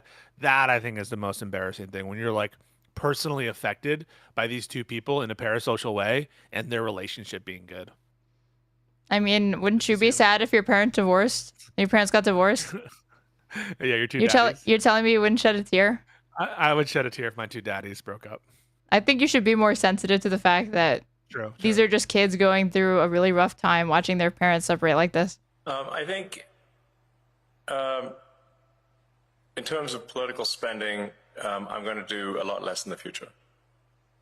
And why is that? I was too high. I've done enough. Is it because of blowback? Well, if I see a reason to do political spending in the future, I will do it. I do not currently see a reason. Okay. What about I think. And what if this has anything to do with the fact that he like dropped millions in Wisconsin and did not see a return on that whatsoever? Yeah, pretty shocking loss, or not shocking loss, but embarrassing loss for Elon in Wisconsin. Really quick before I continue, I have a chatter asking, Sexy Barris Pisco, care to respond, care to confirm? I can neither confirm nor deny. Okay, there you go. There's your answer, chatter. Brilliant point. I actually hadn't thought about that, because we know there's a simmering feud between Sam Altman and Elon Musk. Exactly. They hate each other right now. Yeah. And Elon was even threatening to sue OpenAI because OpenAI had promised everybody they would be a nonprofit, that they would put the interest of the world before their bottom line, which apparently it isn't the case. Right. So that actually. Your eyes just like, your eye just glaze over when people talk about AI and crypto. Like, it's so boring to talk about AI and crypto. And Well, it's just completely unrelated to the feud. It started off with the feud, and now we're talking about the personal ventures, like the adventures of Sam Altman and AI somehow. And I don't know how we're gonna get back We to want it. to talk about Epstein, guys. We want to talk about Epstein, and you guys are burying the lead again. I hadn't thought about that, and that's an angle that we should explore more because there's a deep animosity between these two men who are vying for dominance in the tech industry. But that's stupid to me. That's selfish to me because if you're Elon Musk and you're saying, I'm doing all this, I'm working as a public servant because I want to cut government spending and I want to get rid of waste, fraud, and abuse, and I did this because I have a duty to my country. That's what he said over and over again, right? So if you're salty because this big, beautiful bill doesn't cut enough, I get you. If you're salty because the president didn't give you preferential treatment and you thought that you were owed that, then I'm not with you anymore. Because the whole thing that President Trump said from the get-go is, Elon didn't ask me for anything. All right, well, maybe he started asking for things. You don't ask this president. You might be able to do that with other presidents. Oh, you thought you were actually going to be able to extract concessions from Donald J. Trump? Wow, that's wild. It's rude. Wow. Yeah, you don't make these kinds of requests. Only Trump can make requests, all right? Only he can ask for bribes from Qataris and shit. Not you fucking funders, all right? You guys are nobody. But it is funny because that is his MO, and it has been his MO for literally decades to fuck over the people he works with. And I just find it funny that no one has realized this yet. He has absolutely no loyalty to anyone that helps him out. And there are so many cases of this. It actually defies belief how many cases there are of people who have worked with Trump either in a professional, political, or personal capacity who have later gone on to say, yeah, he fucks us over. It's because he's not loyal, and it's not a surprise. And maybe actually that's not a good thing. Maybe now in this context, yeah, I agree. Elon should not be extracting concessions for his own private interests. But Trump is not doing it out of some principled stand that he won't like do a quid pro quo. He's doing it because it's just not convenient in this moment to give him any benefit. But at other moments, it's not like a principled stance against corruption. That's the difference, I think. And these people seem to be assuming that Trump is, denying Elon for like good public-facing interests when that's not at all going on in his mind. I think over 90% of his first cabinet from his first administration refused to endorse him for the presidency in 2024, right? So everybody gets close to him, clearly thinking they're going to personally benefit, and that all those times that all those other people had a falling out with him, it's going to be different when they do it, and then it just never is. They all eventually have a falling out with him. But then you have people like Steve Bannon immediately, like a rat trying to jump onto a sinking ship, tries to get in and say he should be deported and investigated for drug use, right? Because Steve Bannon was effectively had the same role that Elon Musk has had until recently in the first administration. Like ministry without portfolio kind of shit. And yeah, and apparently Elon was high for like the last 10 months in this never-ending stupor of like a 20 drug rotation, including ketamine and some other shit. When I saw him jumping up and down behind Trump, I was like, this is a sane, sober man. I don't know who you were seeing. When he did the fucking jumping jack. The X. He was trying to do an X. No. Like like the everything app. Like X the everything app. Like such a dumb. Can we just bring Twitter back? Twitter made sense. You tweeted, right? It's like a bird tweets. Everything about that was perfect. It was perfect branding. You hearing this, folks? It sounds like a porn website. I know these are all takes from 12 months ago. Right. We need to bring back Twitter. President, you don't overstay your welcome, even if you're the richest man in the world. You're not going to bully Donald J. Trump. Well, I love how she said you might have been able to do that with other presidents, aka like have accountability or a reasonable discussion or disagreement, but not with this guy. I definitely. Oh, sorry. Go ahead. Also, I just wanted to say, like for Joe Biden, yeah, we had to bully him to get him to drop out of the race, and even then, people like Josiah and Wick TV would have us. I'm just joking, but definitely Wick TV. I think Wick TV is still a Biden truther. Yes, he was like he went to like write in Biden. He was riding with Biden. Wait, he wrote in? No. He wanted to. He genuinely felt like it was a betrayal of the Democratic establishment because he was like, I didn't vote. I voted for Biden. That's who I wanted to vote for. And he still thinks that Biden would have beat Trump if he had been allowed to stay in remain in the race. It's so embarrassing and delusional. He was a Biden dead ender for sure. The thing that bothers me about this the most is while Elon Musk makes good points about this bill adding to the deficit, I do agree with Tommy in that it's not really the motivating factor in why he's speaking out. And it's frustrating because what he is speaking out about is a legitimate concern, right? So, future generations are honestly screwed in this country because if we're already spending more on servicing our debt than we do on our... How far she's fallen. Anna, a few years ago, would never have let this conversation advance to the point where she was complaining about what the unelected billionaire didn't say. Instead, she would have been like, how the fuck are we not going to talk about the fact that without any congressional oversight or approval, he was cutting programs left and right in the name of like getting waste, fraud, and abuse when he was creating all of those things by doing that. She would never let this slide. She's taking a fiscal hawk stance here instead of an anti-corruption and like anti-billionaire stance. She's be like, yeah, we should be more like Paul Ryan. Right. Responsible. Worried about the purse. On the Pentagon, that's insane. $1 trillion a year already, and we're just adding more to the debt. So I'm worried about that, and it sucks that it's just used as like a talking point by people. Oh, look, that's what you said. A powerful billionaire or a politician, but they're... You were agree. You said this earlier. You agree with Anna's Anna. had some pretty good takes. Oh, cool. You agree with her take. You agree with her I take. agree with her take, right? Not the other one's takes. All right? I agree with her take. And you know what? Maybe this is maybe the kick in the ass I needed to finally accept that Anna is maybe not all that bad. Maybe this is what I needed to make and mend bridges with Anna Kasparian. So now that she said one thing you agree with, she's cool. Two things. I also They're never agree really with what she just said. Go ahead. Serious about doing something about the debt. You know what I'm saying? Yeah, everyone is operating under the philosophy of I'll be gone and you'll be gone. Like, we're not going to be around to face the consequences, but our generation will be. So I'm actually glad that this is back in the conversation. We absolutely must take it more seriously. But I do want to say, echoing your point, Tommy, this shows that Trump can't be bought. Okay, this guy who spent $200 happy about that. my God. I'm not gonna lie. This really does show that Trump cannot be bribed, be bought, swayed by moneyed interests. This is the correct conclusion. This is the natural conclusion to draw from what has just occurred. Unironically, Trump is taking a $400 million plane from Qatar, and I said that because somebody else on PBD or Ben Shapiro made this point a few nights ago when I was reacting to it, and there was a Republican in my chat or a conservative, and he said it was a gift. It was a gift. It was a gift. Presidents take gifts. What, he can't take a gift?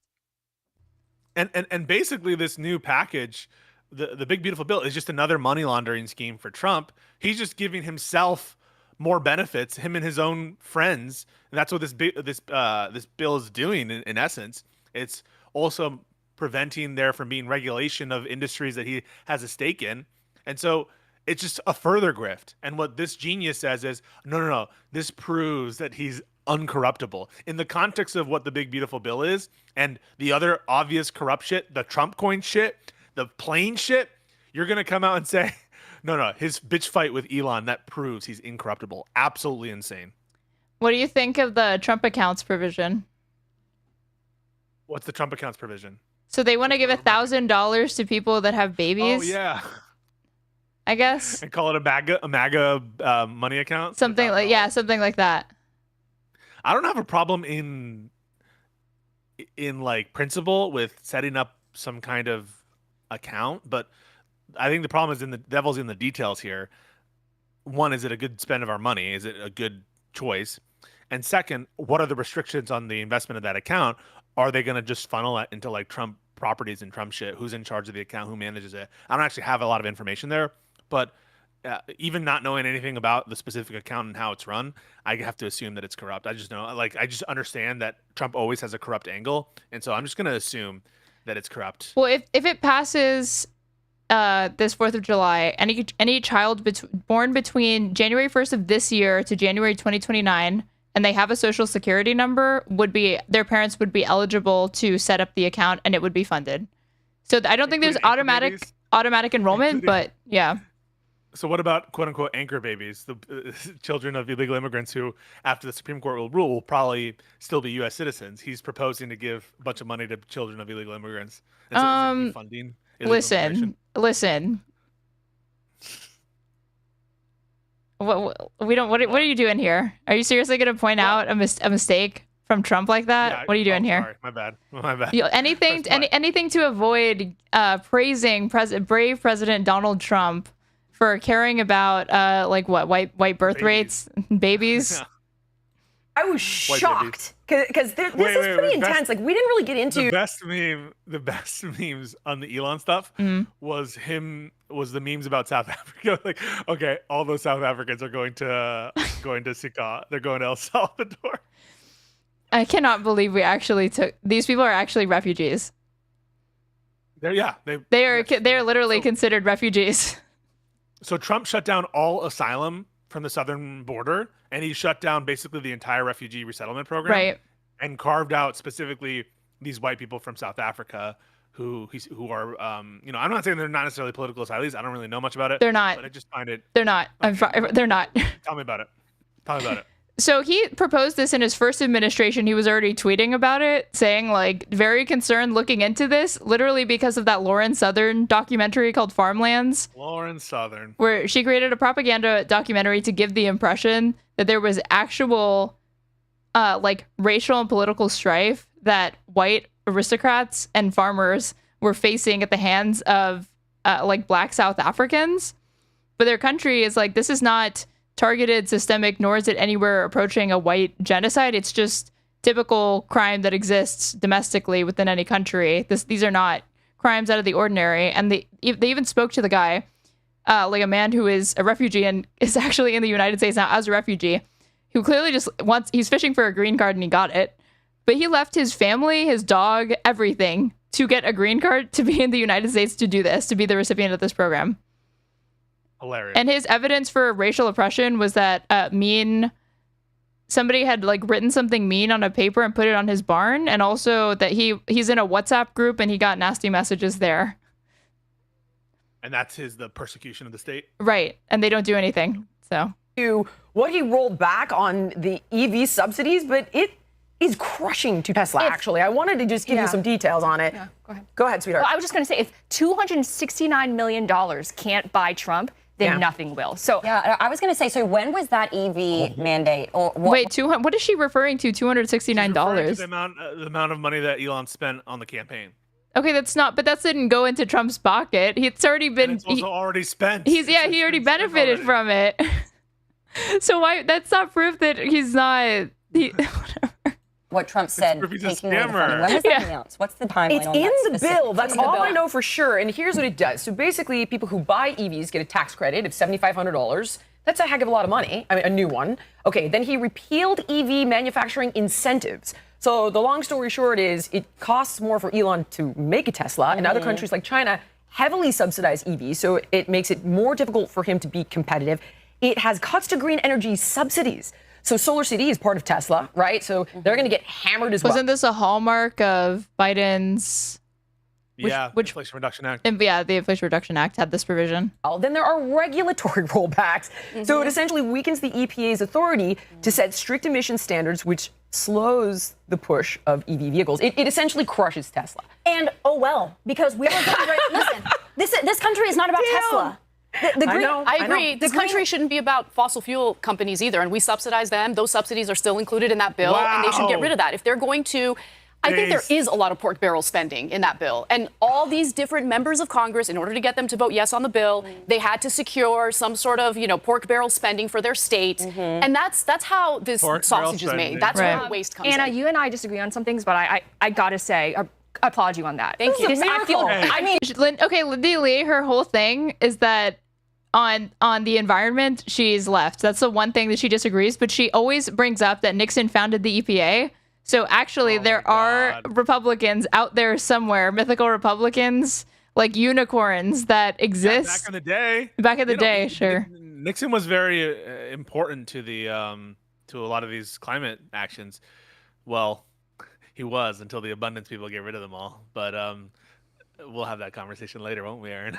Live and learn and be there. I feel deeply about this. I'm sorry. I have finally been free to vocalize my conservative views, but I am so strong. I will never budge on the environment because we are suffocating ourselves to death. I'm sorry if that offends anybody. Well, but we need to stop subsidizing the oil companies. It doesn't offend me, but here's the the dirty little reality nobody wants to talk about, right? The Green New scam was That's a really, scam. it was That's a a scam. giveaway. And Trump says we're not doing giveaways anymore. And here's something that President Trump has said before. Listen, if you have an so EV. everything that is, so even the Inflation Reduction Act, oh, do they call that the Green New scam? No, I guess they see this as being too reminiscent of the Green New Deal because it adopted those like provisions that it was recommending, which is just stupid because the Green New Deal is trying to is trying to create new jobs in like new private sectors and whatnot. Like the idea that it's like China's doing, like fucking China's doing which they just cited. She's trying to act like the Green New Deal is hostile to big business when it's not. It's at all. No, it's funneling it into the private market. It's no more no less than what like China is doing to be competitive. And if we don't do it, we're gonna get fucked. You love driving your EV. That's fantastic. Right. I come from a place where you don't have charging stations. I'm from South Dakota. Okay, best of luck to you if you're a rancher or a farmer trying to get along on an EV. It's not true.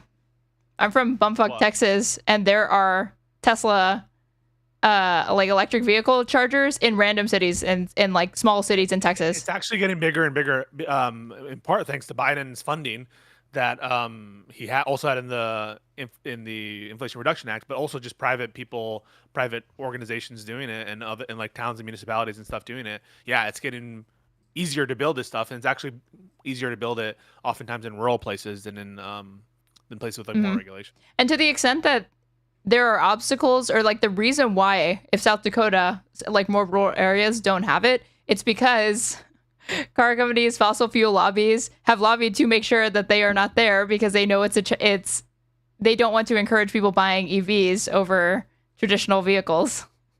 Yeah, it's called Build It. Like these people would be back in the day, like, well, I don't know, like why do we need to install all of these like light bulbs and all these wires? Like we don't have transistor. Like you know what I'm talking about? Like it's called the future. Yeah, like they're resistant to it, and they're pointing to the fact that like, oh well, we don't have the infrastructure for that. But if you propose, okay, but why don't we provide or build it? They just say we don't have the infrastructure for that, and they pretend like they didn't hear you.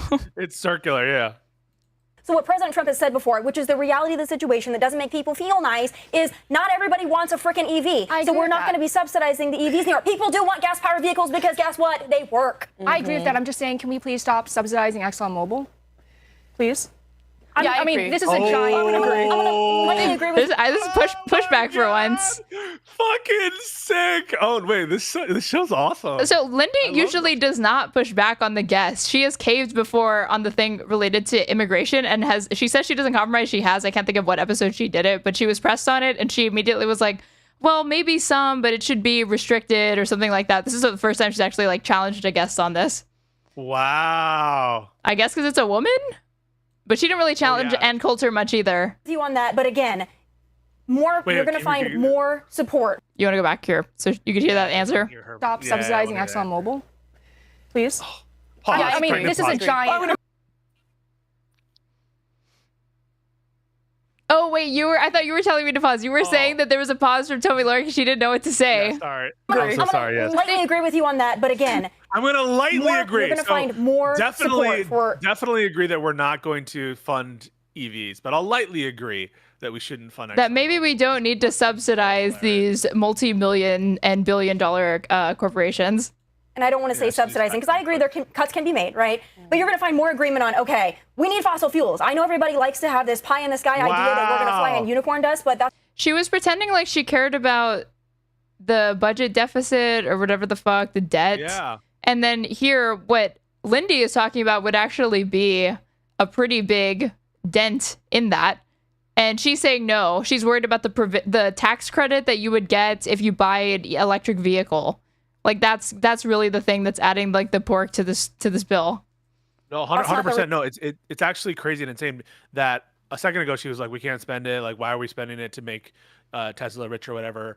And if you were to give her the whole like, well, we need it for the future, she would like poo-poo that away. But now she's saying like, well, we need it now because people actually want gas-powered vehicles. Well, if people actually want gas-powered vehicles, why are we subsidizing them? Right? It's the same exact right. If people actually want the thing you say they want, could it be because pricing-wise it makes sense given the cost of energy that's being subsidized by the American government? Like, could it be that part of the reason why people like these gas vehicles has to do with, I don't know, the different incentives put in place by the government? And it would be the same exact thing if we did it in transition to electric instead. So yeah, it just completely cooked, completely fucked up. Reality. I'm so we I'm need gonna give you guys to be honest. 2 minutes You're to right. read this, and then we're gonna move on. And I also want to end with who wins. Oh, painful. All that crosstalk at like. Yeah. So process that. You got 2 minutes to find I'm it out. just saying, I actually agree with that. We need a all the above strategy, but we also need to provide, incentives for EVs. And can we just stop? Yeah, we tried that and it didn't work because people didn't want the damn things. But there are a lot of people who did actually. Oh. Yeah, but a lot of people don't. So maybe in places. I am People are taking it up. She's like, but they do. And Tommy's like, but they don't. That's her only answer. Oh, this show sucks though. Your view that in places like South Dakota where there aren't charging stations, we should allow people to have these, gas-powered. I'm just saying that we need to do everything we can to wean ourselves off of these planet-destroying fossil fuels. And though this is just something that I can't, because this is the truth. Yeah. In our generation, we are literally dying. I know this sounds drastic. I get it from a health perspective. Yeah. She's talking to mostly a panel full of people that are either genuine climate change deniers or have to pretend like they are. Well, no, you just lied about that. Particular. And I overall agree Anna with is you. not a climate. Oh wait, she is. No. Or have to. I said a panel full of, not entirely full. Oh. Sure. Let's exclude Anna because I know Anna will acknowledge that climate change exists. But Amy Dangerfield, from what I know about Amy, I'm sure she doesn't think it's real. You don't know shit about it. So you just pull that out of your ass. You don't know if Amy Dangerfield denies climate change. Yes, I do. Australia. Yes, I do. In Australia, yeah, prove it. Because Amy Dangerfield is anti-vax and like pro Andrew Tate. There is absolutely no way that somebody who holds those positions is also going to admit that the Earth is warming and is due to man-made reasons. How much you want to bet on this? I would bet. I don't bet, but I would literally put like $10,000 on this that she denies or heavily implies that it's not real, or that it's exaggerated.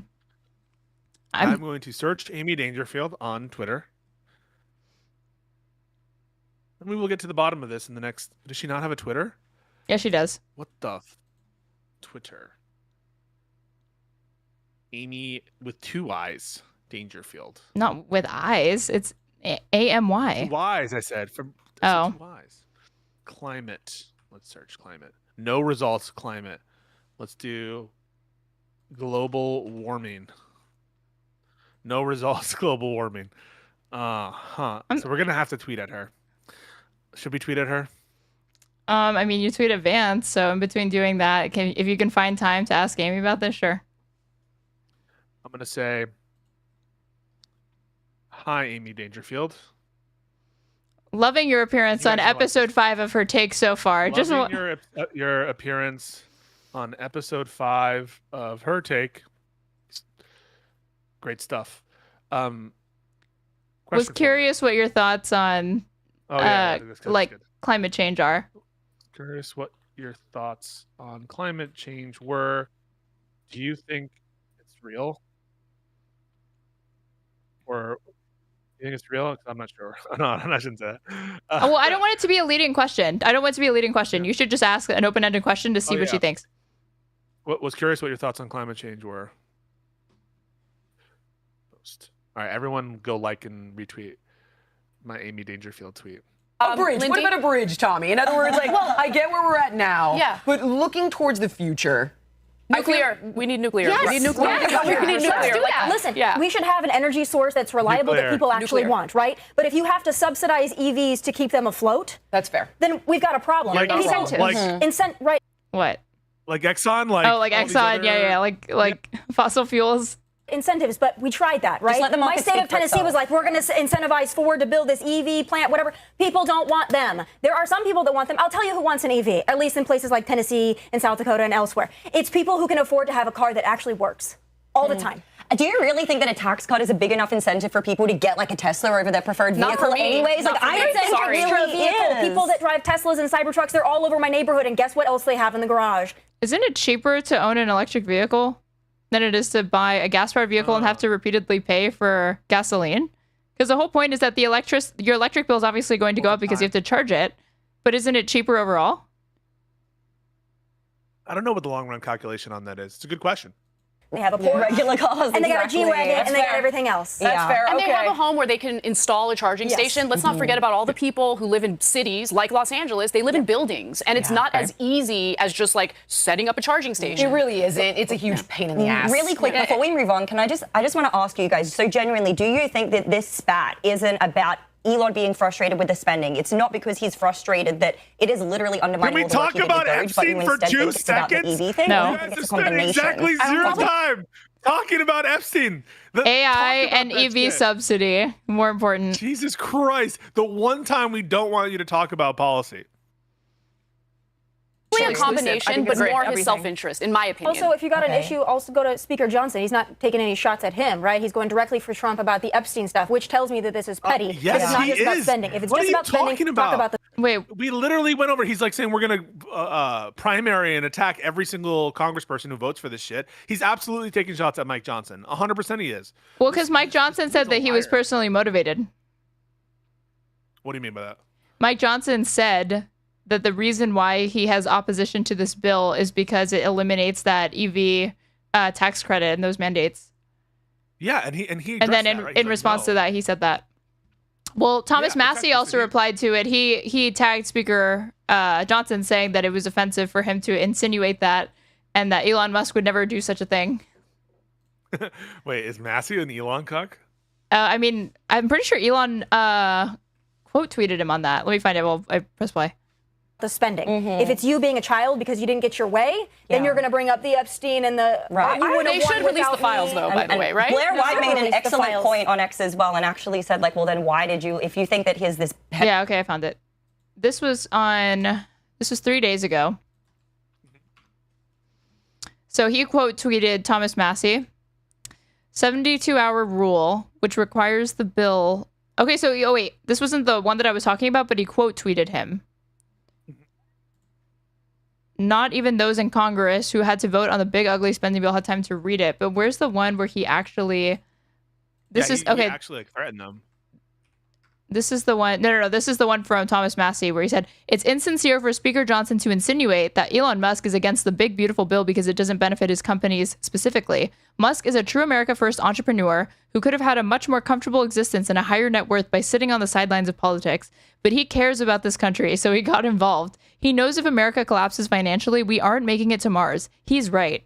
When he helped cut government waste, he watched his dealerships get firebombed. He stood for free speech by sponsoring a social media platform, and in return, the Biden admin brought half a dozen bogus cases against him. He provided the rural broadband that politicians continually failed to provide, with endless taxpayer boondoggles. He revolutionized automobiles after conventional car manufacturers got bailed out for their failures, and he gave our astronauts a way to the space station without hitching a ride on Russian rockets. For the sake of our country, I hope he will stay engaged in politics. If he doesn't, I don't blame him, but I'll be here in DC trying to keep politicians of both parties from stopping the amazing human progress that he and his engineers have enabled and will enable. Oh my God.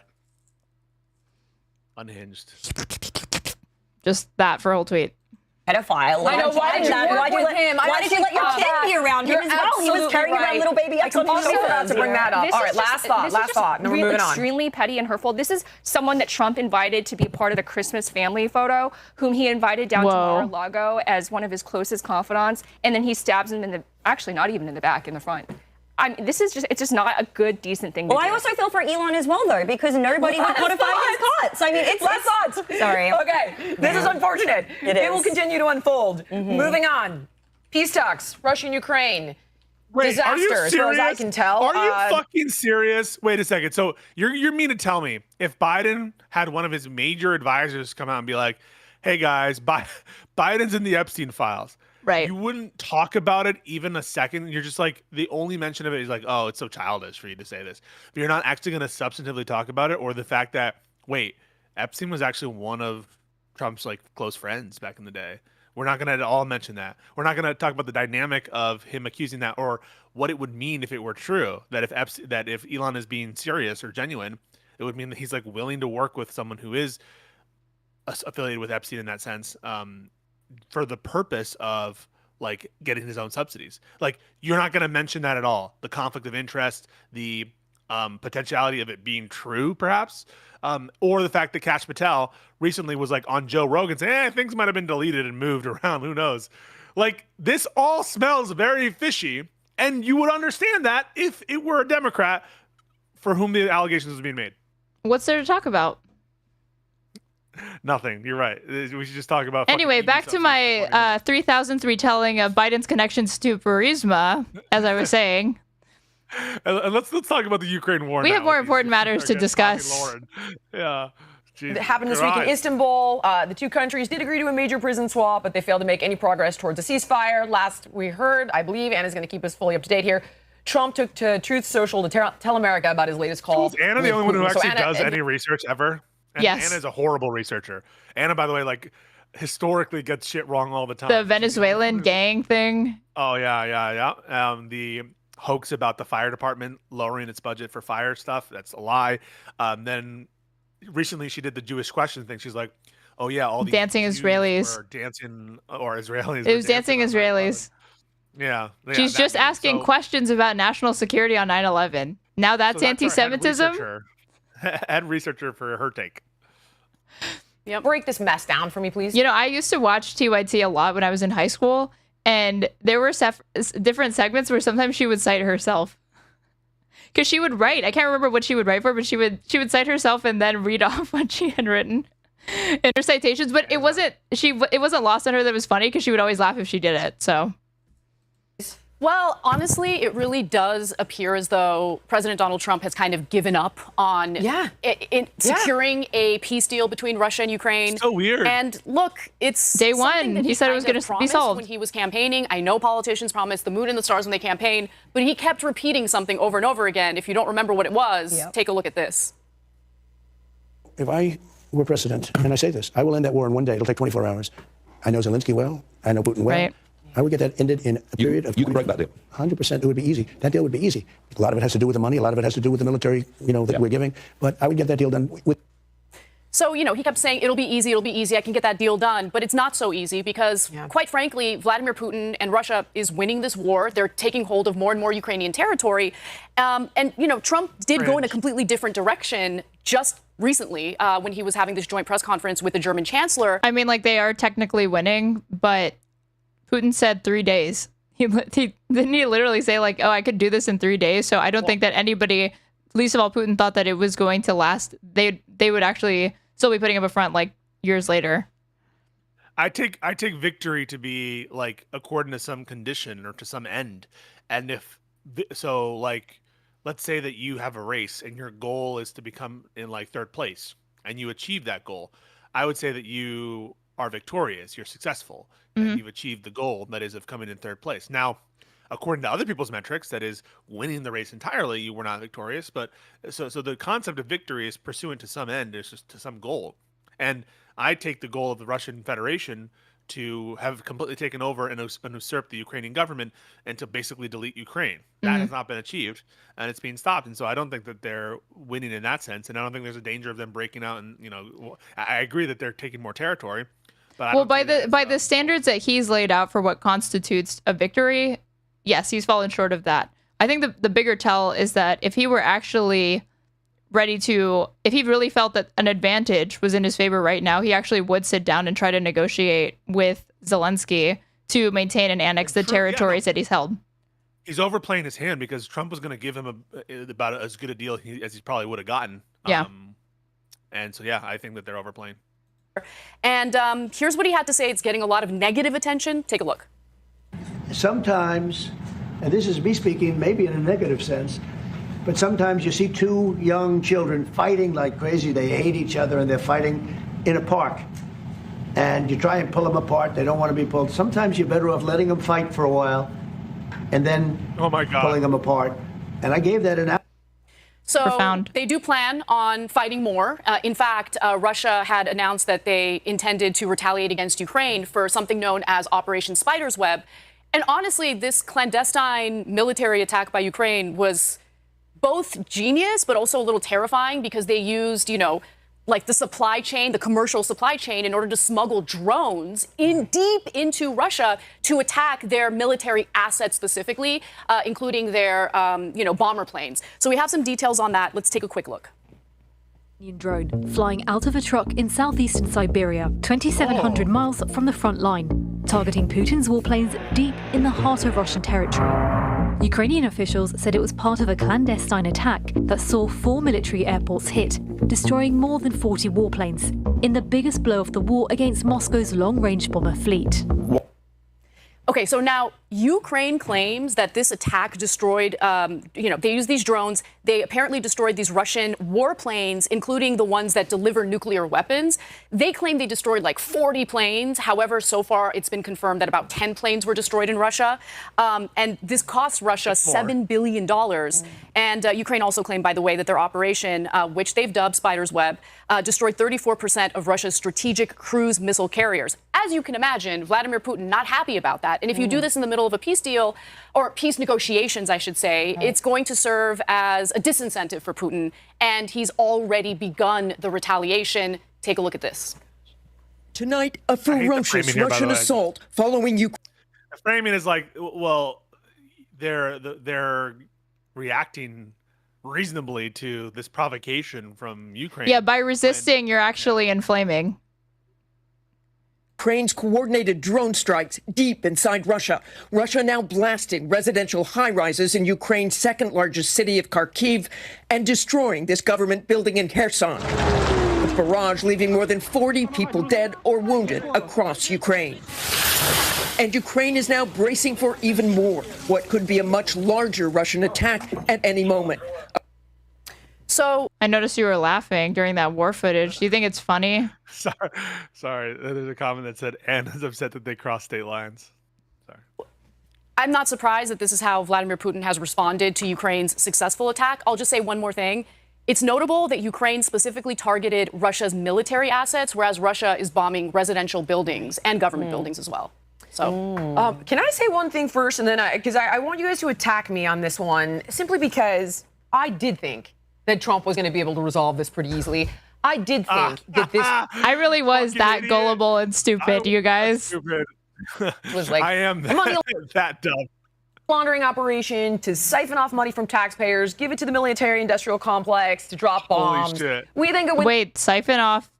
Okay, I don't think she realizes that we don't give them money. We're just giving them old military equipment for the most part. No.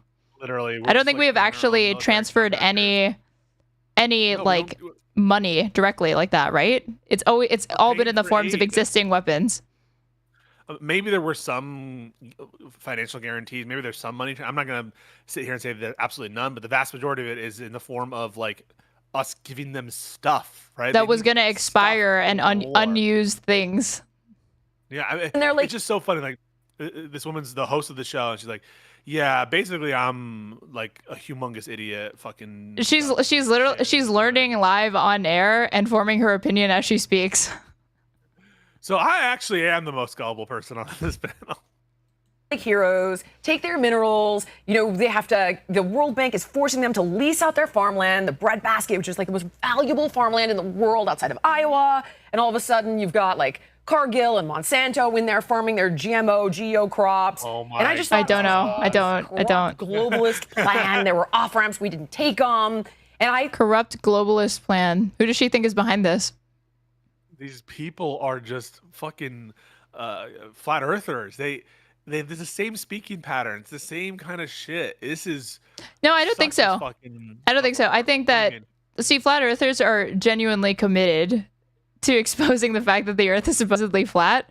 But Jillian Michael is clearly somebody who has ambiently consumed talking points from different right-wing influencers that she follows, and it's just a mixed bag of her trying to remember what the last thing the guest that Joe Rogan had on who rambled about this said and repeat it. Okay, I see that point, and I think I agree. I'll take that back. It sounds like a flat earther in that when she says the Monsanto stuff. Yeah. But she is not like a flat earther in that sense, in that she's done her own research. I really think she's just regurgitating others because I don't think she knows anything about this. And not that I know much about this one either, but I know enough to know she's wrong. Oh my God, I was so wrong. Putin is absolutely as crazy as it gets. He is fully a vile monster. Are we going to need to arm Ukraine to hold this guy at bay? Like, I've now gotten all the way back to where she's finally starting to consider that we might need to start arming Ukraine to stave off Russian aggression. I'm starting to think that the Ukrainians might need some assistance holding off Russia. I'm starting to think the Russians are the bad guys here. Am I the only one? Am I the like? She said attack her. She said come at me with your criticisms on this. We Okay, wait. Can I just take a second to go get some water? Sure. Just 1 sec. I'll allow it. You can talk. I'm allowed to talk directly to my audience and Pisco's, who I'm barely pulling up because I forgot I could totally look at you guys' chat. Pisco's hour.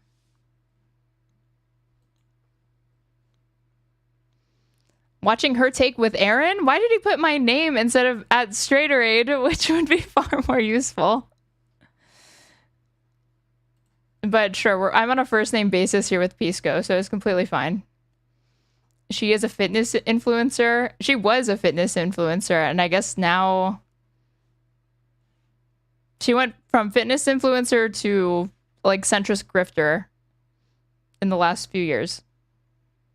Plug yourself. I'm at Straighteraid or Straighteraid _ on everything, and I stream practically every single day for several hours at a time. I even react to stuff.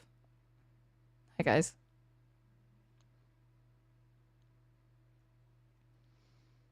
This has been the Russian talking point all war.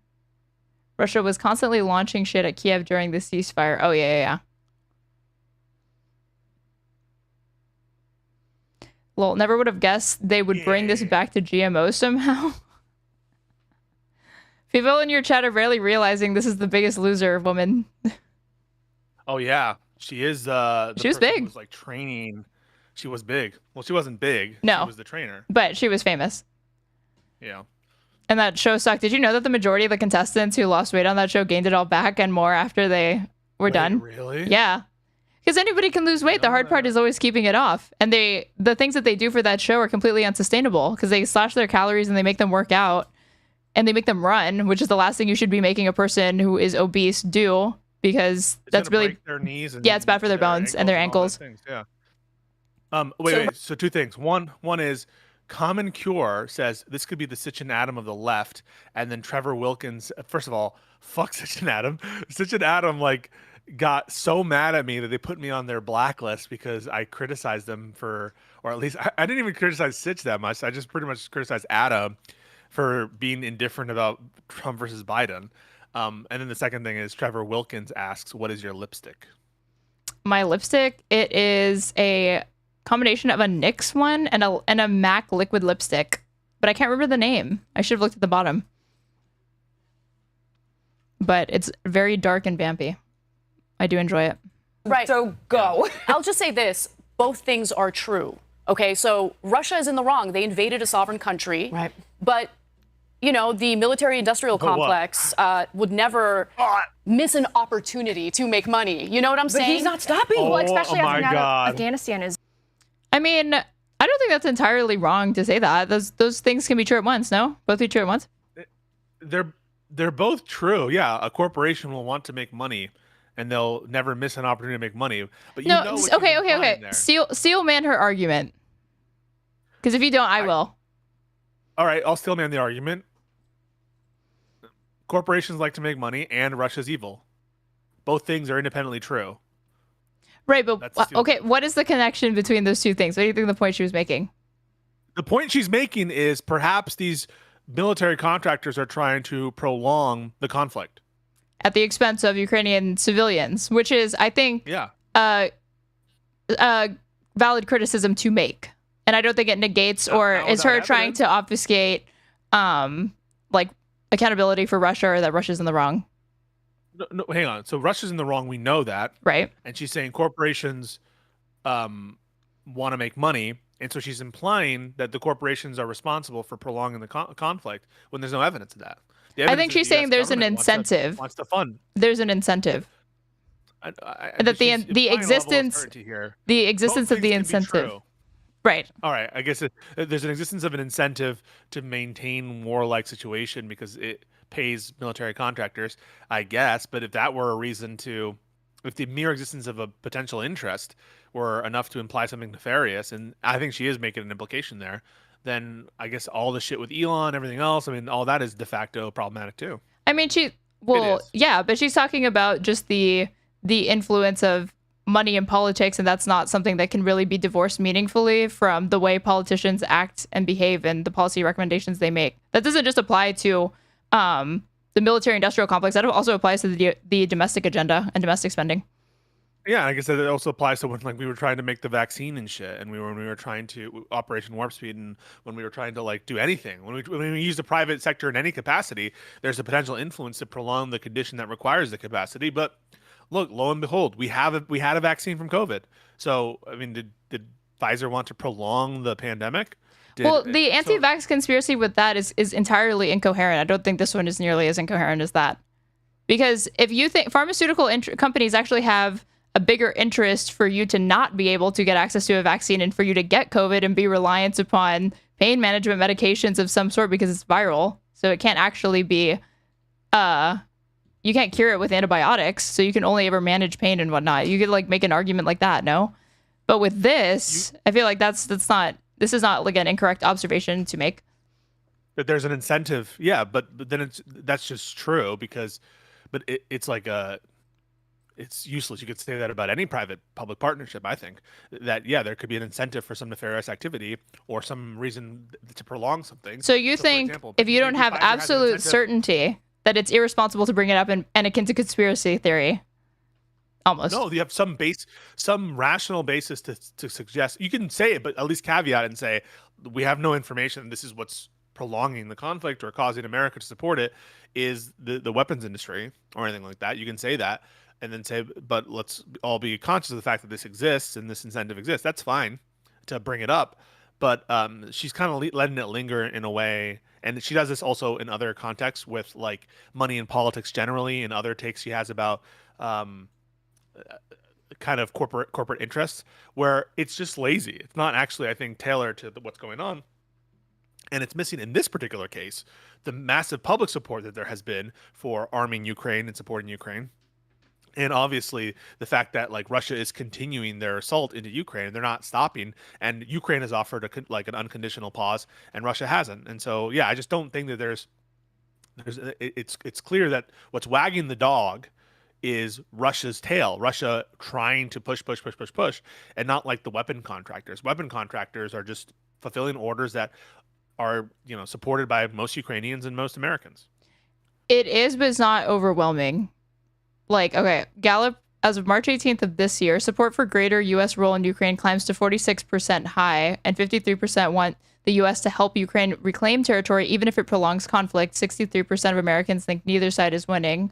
More concerned that Russia than Ukraine would violate peace deal, 79 versus 26%. So I would say, like, you have a simple majority, but that's it's for not more support. Yeah. That's for, like, additional support. That's true. That is the wording. But I think your criticism is valid. That she should be probably more precise. And not yes. Essentially over. They need a new cash cow. Right. And that's why you have all these defense contractors hovering around Congress like a pack of vultures, trying to keep this war going. And so I think you're actually right on both counts. Look, People want this war to go on. that. They love the forever war. What? Well, Lindy's a moron and she's going there, sure. But Anna might push back. Let's see. And so I think you're actually right on both counts. People want this war to go on. They love the forever wars. She's interpreted that way, right? So she's interpreting that from what Anna's saying, which I think is what Anna meant. And that's not even yes, there's mostly consensus on this issue across party lines, but less Republicans support it than Democrats, and Republicans actually have greater incentives from those industries than Democrats do. So that undermines Lindy's point. If it were the case that there was a heavy arms deal or arms industries influencing this particular conflict, but actually, I still have a very jaundiced view of Zelensky because I still think that he is not administrating the funds that we so generously gave him. We need somebody to give him. Okay, look, the funds. I think they're under the impression that again there is a significant amount of money being transferred from our country to theirs without a bunch of restrictions, even though that was what Biden was criticized for, that he was putting way too many conditions. Too many conditions on the aid that he was granting to or sending to Ukraine. I watched him say to Lex Fridman, You guys didn't give me money. You gave me weapons. Right. Okay, I can feel the both of you. I'm going to go Tommy, then I'm going to... Because that's true. It's not money. It's weapons. We're also propping up their government and their civil servants. So he might have said, you didn't give me money. What? We're propping up their government and their civil servants? Does she think that Ukraine would fall if we weren't doing this or something? And it's like that Ukraine... What does she think? Ukraine has been independent. Didn't they declare independence in like the 90s? Yeah, so Ukraine is its own country. And if her point is we're propping them up in that we're giving them arms and money is fungible in the sense that money that we're able to, or resources we're able to provide to them is money they don't have to spend on other things. I guess we are helping fund their civil whatever, just in the nature of money, in that it's fungible. But I just don't understand the point here. Is the point that America should not be doing this? If so, just come out and say it. Personally, okay, I still disagree with that. I would love to see the Doge audit of Ukraine, right? But yes, we're propping up their civil servants and their programs in Ukraine, which a lot of people have had enough with. President Trump, the only person that I believe, at least from a leader standpoint, that really does want to see the killing end is President Trump. I believe that he wanted to get minerals. Not the Ukrainians. Not the Ukrainians. The other thing is that JD Vance has actually committed his administration to a more radical position than Biden, because he suggested, I think back in March, it might have been February, that U.S. troops being committed to that region was not off the table, which is a departure from Biden, because Biden said we would never commit. We would never do that. Deal done, because I believe he wanted the United States to have a stake in Ukraine without going and winning a war for Ukraine, plunging us into potentially a World War III. Nobody wanted that. We have a stake in that war regardless of whether Ukraine wants us to or not. It's also stupid. And to his point about I could solve this in 24 hours. Yes, several times. It reminds me of this several times. How many? Many times. Ever since I moved in with Lycan, that increased about 800% because it's like go-to movie. Have you watched Lord of the Rings with Lycan more than once, the whole series? Yes, multiple times. And the Hobbit series, because I make him do that one as well. Because I saw those first before I saw the Lord of the Rings. You watched the Hobbit films before the Lord of the Rings? When's the first time you watched them, Lord of the Rings? I think it was in high school. How old are you? Yes. 22? I'm 26. Why do people think this? One time somebody tweeted at Lycan, I hope your 16-year-old girlfriend, something, and I'm like, they do realize I'm like a decade older than that, right? When did The Hobbit come out? I was in middle school, so 20. Oh my God. The Hobbit, hold on. The Hobbit film, goddamn. Guys, 2012. The Hobbit is 13 years old. Yes. Unbelievable. The first Hobbit movie is 13 years old. The Battle of the Five Armies is 11 years old. A movie that did not need to exist. Ow, it hurts. It hurts. Okay, so you watched those first. All right, so you didn't watch it with Lycan first, though. No, because I was still in middle school. So I was not watching a movie with an adult. No, I wasn't. All right. Hours? Okay. So that was wait, I had a point. Oh, yeah. This was to advance a point or something? Okay. Lord of the Rings. All right. So in Lord of the Rings, there's a point in the movie where fuckface King Theoden says, I will not risk open war with Isengard. And then Aragorn says, as he's smoking his pipe, open war is upon you, whether you would risk it or not. And that's oftentimes what I feel in these contexts is people saying, I don't want to pay for healthcare. Like, bro, you're going to have to pay for healthcare no matter what. You're either paying it through some kind of social insurance, or you're going to pay with your premiums. And they're going to go up if people have to get emergency care because people are going to be given emergency care. This kind of, now open war between America and Russia isn't inevitable, but the lower standard threshold of having a stake in the world and Russia imposing on America's interests, that's upon you whether you want it or not. You could wish it not to be the case, but it is. So you think it's a proxy war? I don't think that just because America's interested. I think you just admitted it's a proxy war. That said, I do think it's probably fits the bill of proxy war. Okay, if you think that, then why did you have an issue with what Anna said? Which is what? that there was a military incentive and machinations, is what she's implying, to prolong the war. That's what she said. And of course, that. Well, a combination of private moneyed interest and geopolitical interest for the United States in that region creates unsavory incentives for the way that we advise Ukraine. Yeah, but she's implying some machinations. She's implying some machinations, which is how. Oh my God, I forgot her name already. Lindy Lee. Lindy Lee. Miss Lee. Miss Lee. That's how she characterized it. I should have said Lucy Liu to see if you would have fallen for it. God damn it. I would not have. But like the machinations part is the part I disagree with. Okay. However, if President Trump had been president, that's extraordinary hyperbole. Well, I will tell you this though. Yeah, I mean, how did she actually think that she was like calling Trump saying, "I'm going to solve it in 24 hours," just hyperbole. Is insane. Yeah, and she repeated it a bunch of times, said, "I'm serious. Yes, it will be 100% yes." Like, so there's literally nothing Trump could say that he can ever be held to, no matter what he says. Yes, we'll release the Epstein files. They'll be like, "Oh yeah, that was just metaphoric. He didn't mean actually release the Epstein files. He just meant like assure the American people that there's nothing there." Or when he says, "Yes, 100%, we'll make this deal on one day. I'm being literal. Absolutely, I could do it. We'll do it. We'll get it done the first day. I'll get it done even before I'm in office." He is not being literal. He'll never be held to any standard. If President Trump were president, when, as Joe Biden said, they might make a small incursion, I don't think it would have ever happened. And if the incursion would have happened, I think it would have been swatted down so quickly that it never would have metastasized. I'm not familiar with this. That was stupid of Biden. So Biden's like, we'll definitely be responding bigly, and we'll definitely be issuing some massive sanctions or something like that. However, we have to take considerations if it's a small incursion. Maybe we won't do it. That was bad. Size to this level. President Trump was given a bag of crap by the former president or whoever was running the former president. And now he is stepping back saying, listen, I cannot solve this for you right now. I have tried, but the two parties are going to have to figure it out. And maybe we're going to have to let them figure it out before we step back in. And that's where he is. Can I just really quick, an observation that I found particularly interesting. They talked about this on the PBD podcast is like, obviously, Ukraine, they're kind of losing this war right now. The sentiment from the Ukrainian people, they do not want to antagonize Putin more. So who? Did you know Ukrainians are actually the ones antagonizing Putin? Yeah, wild from fucking Amy Loserfield.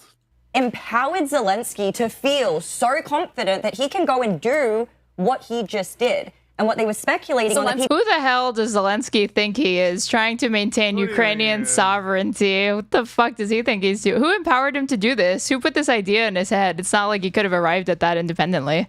Podcast. Could there be somebody at home? Could there be somebody in the U.S. who's saying, if you go and do that, then we'll have your back? Let me make the argument for it real quick. Yeah, the argument that I've heard is deterrent. So it's like, and Russia, by the way, don't think you're immune. You better show up to these negotiations because look how we can hit you. That was the excuse.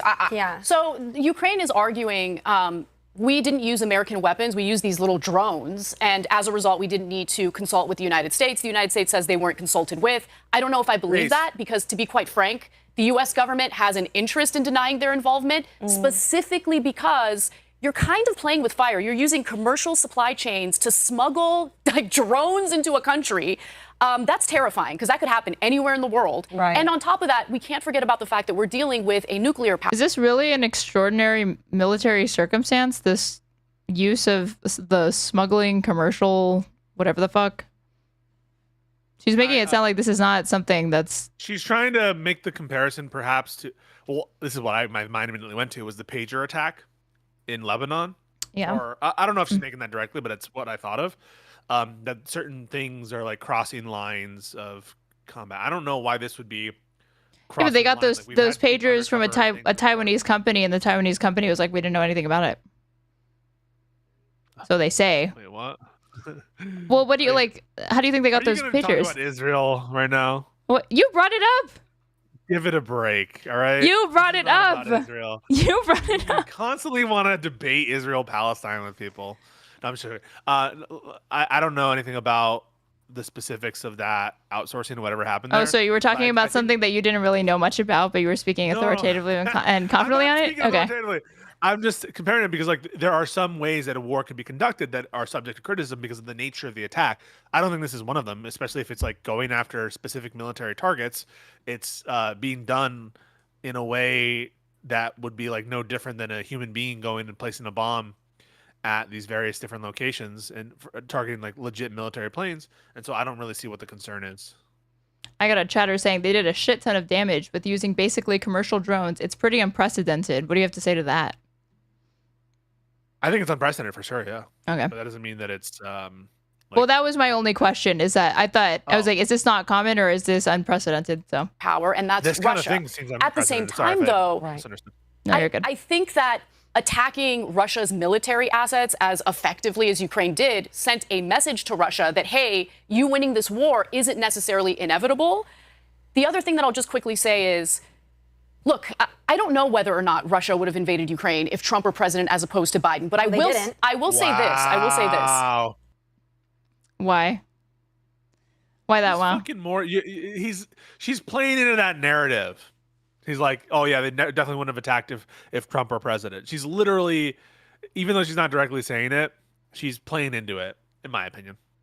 Isn't there an argument to make from the left or liberal side that because Russia and Trump have connections, that is actually true? No, not in a way that ends up being almost incidentally beneficial, but really it's just kicking the can down the road till there's like another Democratic administration. But that, yes, if people feel like there's these ties between Trump and Putin, then wouldn't you expect that? I don't know that there actually would be like I don't know. Putin would you expect that? That would it happen?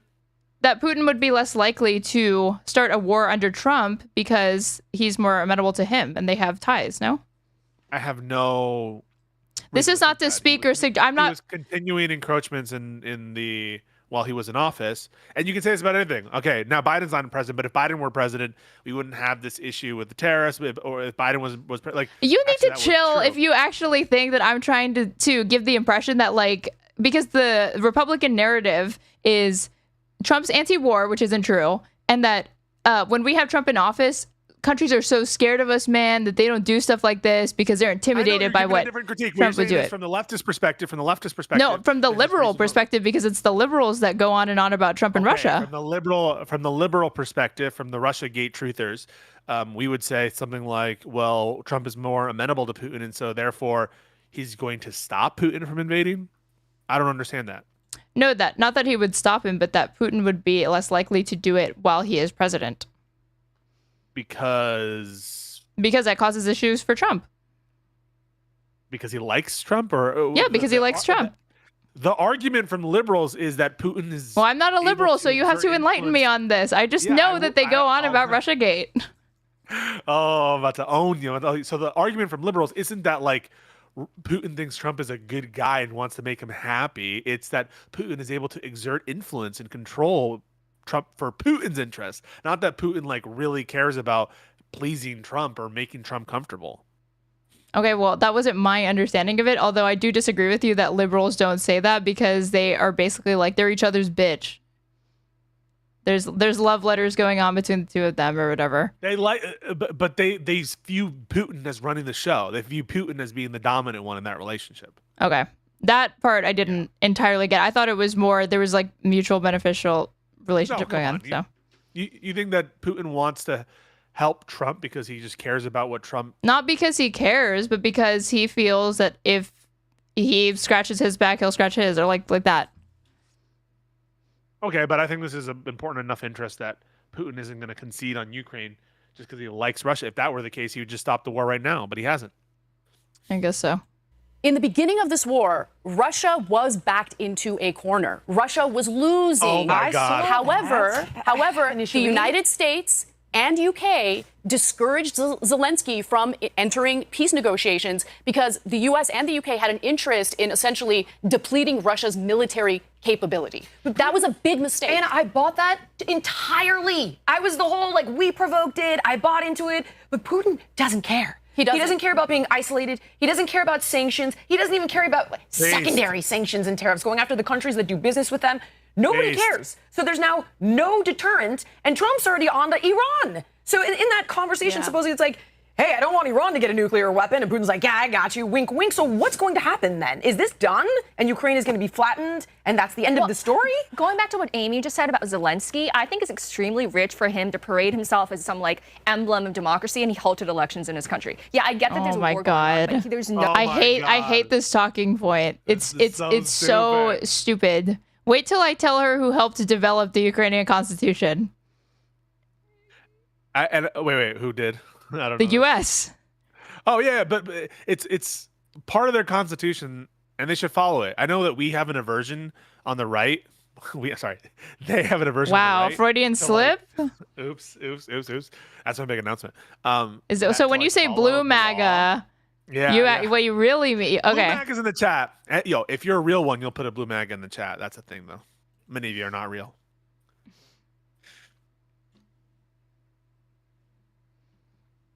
Hello?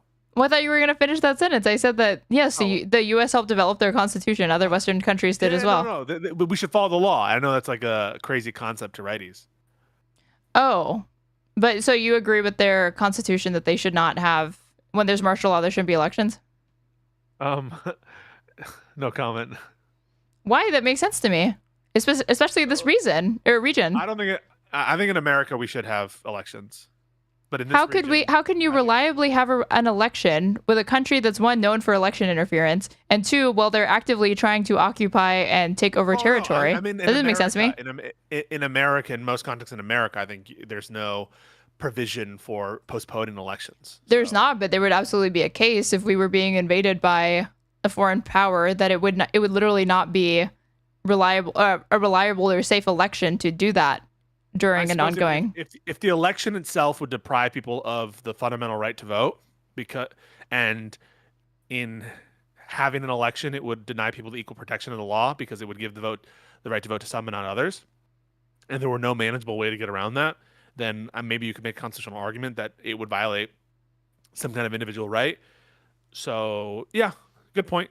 But I don't think we've faced a case like that in America. But the Civil War? In the context of, well, we had an election in the Civil War. But did it exclude? We didn't have.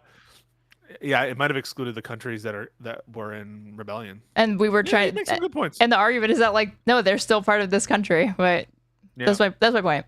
No democracy in this country. Like, I don't understand this whole. It's anti-democracy to not host an election while there's an ongoing hostile military presence in your country with a country that meddles in elections. But the Civil War example included the places not under occupation, even though they were potentially under threat.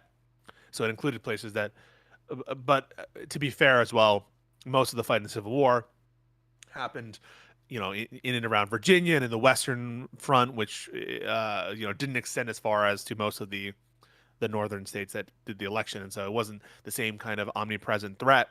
They didn't obviously have aircraft at the time. And so different context, but yeah, I think that the Civil War example could cut either way. I think it depends on how you view it. But it's a good point, Aaron. I didn't think about that. Right now, he's just gonna. Somebody said, "What if George Bush tried suspending the 2004 election because of the war on terror?" I think it's different when you're the aggressing country versus when you're the. That's not a good distinguisher. We need something else. It has to be like when your country is occupied or is unable to provide, like the systems to fairly run an election because the state is in open revolt, let's say, or part of the country is being occupied. And so physically you can't have that election.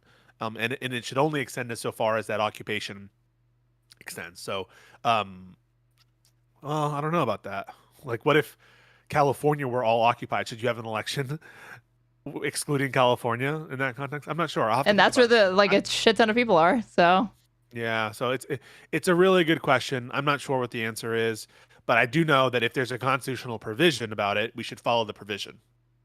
Do you think California should declare independence to become its own country because of how many people it has? Did you know they've tried to do stuff like this in recent years, and they got pretty far, and the Supreme Court said no. No. Wait, who? They were trying to create. Yes, California was trying to. Republican Californians. No, I actually don't know. It was California voters were supportive of measures to break the state, the state up into like 3 states. To 4. Or 4 states. Yeah. But then the Supreme Court said you can't do that. So. You need Congress for that. Yeah. No, they said it was unconstitutional. Yeah, you need Congress, I think. I don't believe that their judgment was that congressional oversight needed to be there. They said even if there was congressional oversight, it's not constitutional for them to take action in that way. So I think it is constitutional to break off parts of states. So it happened, and it's in the Constitution. West Virginia used to be a part of Virginia, and there were a bunch of people. Yeah, but if it was a recent ruling, they could overturn that, no? But I don't know about the nature of this ruling, so I will take your word for it. You know I will defer to the lawyer that you understand the Constitution better than me. Thank you so much. Thank you. Serve as supreme leader? So he didn't is this decide a that. foregone conclusion? That is what I am asking you guys. I have no idea. Are we out? I mean, it doesn't look good for Ukraine. But just to respond to what Lindy just said, I can understand feeling that way about what's currently going on in Ukraine and the fact that they haven't had elections. But Zelensky unilaterally can't even make that decision because Congress in Ukraine passed a law indicating that at wartime, they have to pause all elections because they're at war. You get what I'm saying? Did they pass that law under his, jurisdiction and encouragement? I mean, I don't know. I don't know, but it's the law. Well, here's my thing on that, and I don't know. But why does he have so much time to go on podcasts and go to Hollywood and do Vogue covers with his prance wife? around? That to me, I hate this shit. So basically, they are always pissed off when people they don't like are using podcasts or going on podcasts, but they love it when fucking John Bongino, is it John? Dan Bongino. Dan Bongino. Are you thinking of John Bon Jovi? I did think of that. Dan Bongino and Kash Patel, they're the active, sitting director and deputy director, respectively, of the FBI. Mm-hmm. Trump constantly going on podcasts. All members of administrations. J.D. Vance was just on with who's this idiot's name? This fucking loser. 50-year-old fucking piece of shit. Theo Vaughn. All these people have real jobs that they're supposed to do. And I just had on Viva Frei to talk to, and he was like, you want to know the big mistake of Pierre Poilievre, why he lost the election? He didn't go on enough conservative podcasts in America. So spare me with this whole oh, you have better shit to do. Why are you going on podcast stuff? The most busy, supposedly, people in the country who are at the highest degrees of leadership in the most important agencies, or indeed the White House, are constantly wasting their time. The Attorney General is on Fox News almost daily, talking shit in the most inappropriate ways possible, and they pretend they care about fucking world leaders or anyone reaching out to the media. Unfortunately, now it's necessary. It's a literal war effort where rallying the international community is his basically most important job. Oh, so you're admitting that he's doing propaganda in a foreign country to influence this country? Yes. Just important. Yes, I am. The funny thing, this is reminding me of how in 2016 Trump's admin kept having to come up with different ways to not make it seem like he was watching TV, specifically Fox and Friends, all the time and letting it influence his policy and decisions. Trump came across a news item that disturbed him greatly and reversed course on this thing. It would be stuff like that because he was he was basically listening to fucking Jesse Waters on Fox and Fox and Friends and stuff. The other thing, so it matters, is the it matters golf. To be available to people, yeah. The golfing. The golf. No, how much he golfs. Literally how much he golfs at Mar-a-Lago. I also remember looking at an article.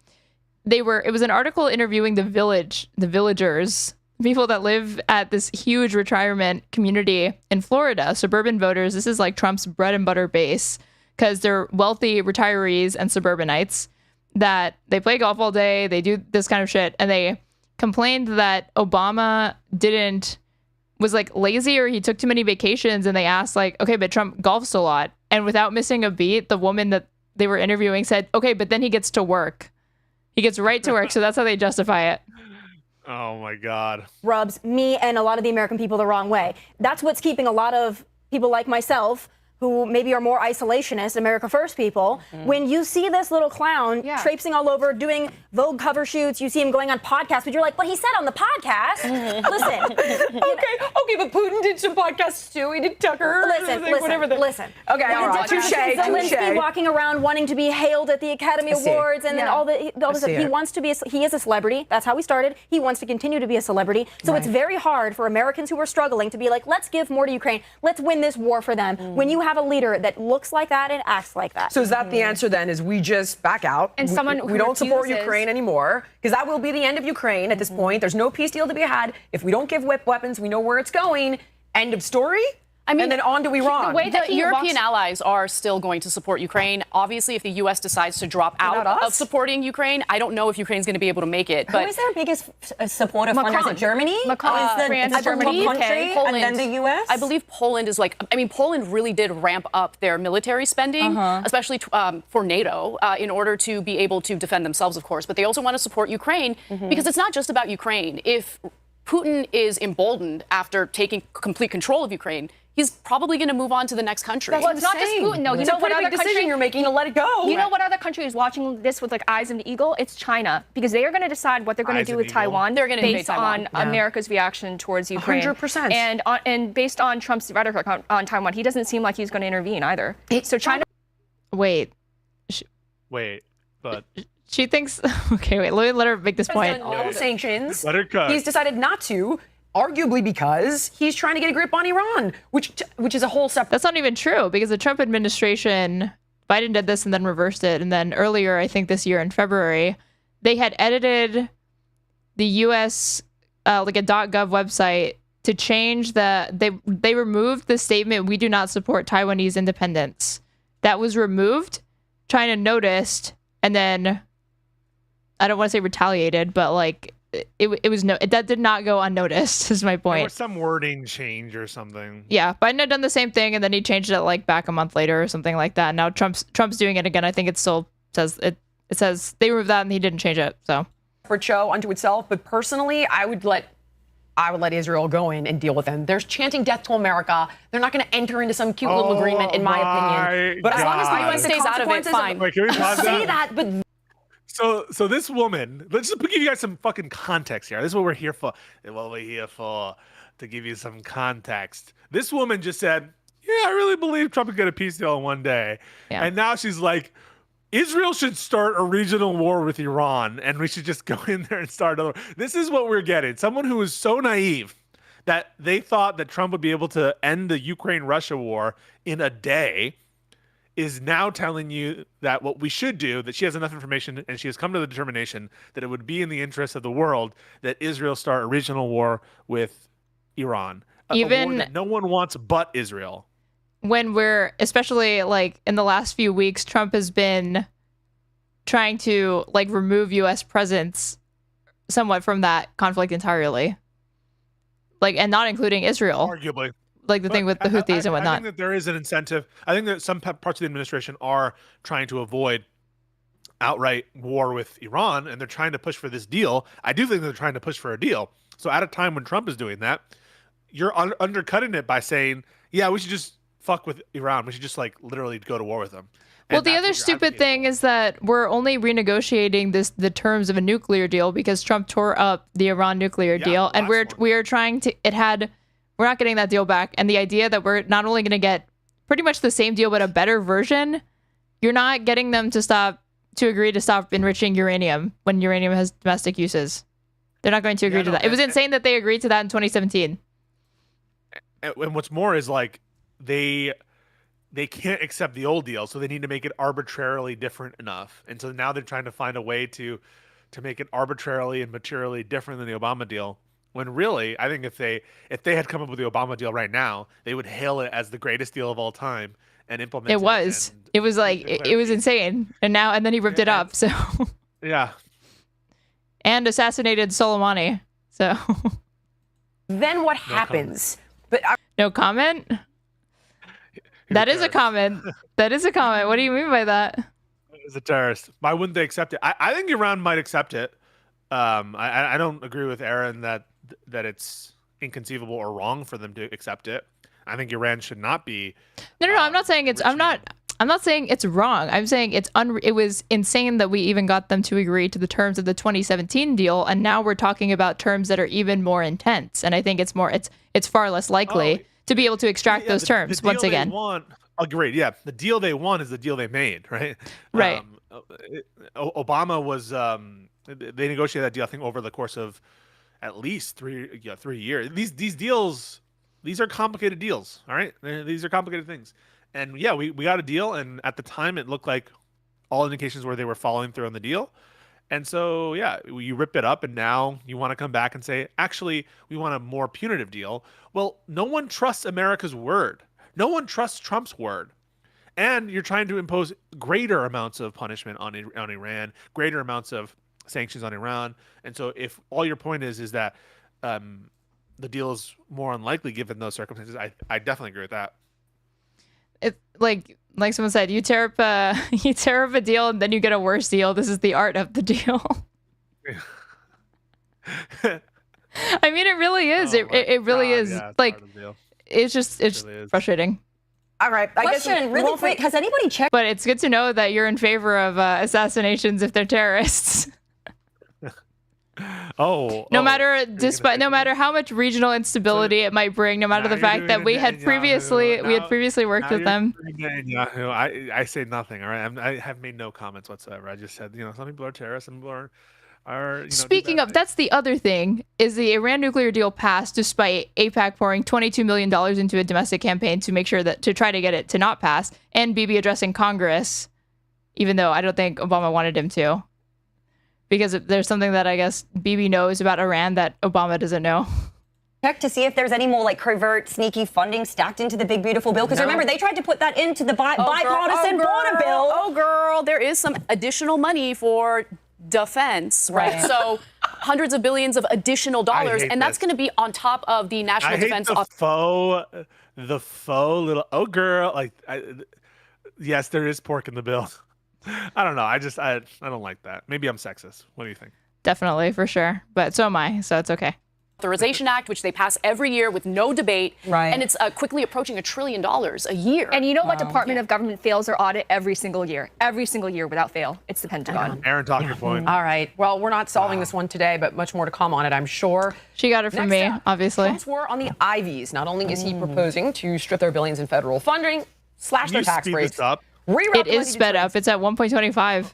Oh wait, no. It's at 1.15. I'll put it at 1.25. There you go. Goals. Sorry, you have somewhere to be? This is your full-time job now. Hey, shut up. And I haven't heard you read a super chat. Apparently, you're just doing all this for free. Okay. Listen, I'm doing well. Don't worry about me. He's calling out foreign donations, legacy admissions, and accusing them of being elitist, corrupt, and I mean, if you have the new Switch, I have to assume you're raking it in. And un-American. So as far as I can tell, the latest was Rubio. How much was it? Who knows? You just said it wasn't that expensive. I wasn't caring about the exact. If it's not expensive, you shouldn't be ashamed to say how much you spent on a video game console as a fully grown adult. Listen, adults play games. I don't know where you are that they don't play games. Adults have always played games. And clearly, but do they spend $500, $700 so they can play some games? They do. Am I talking to one that did that?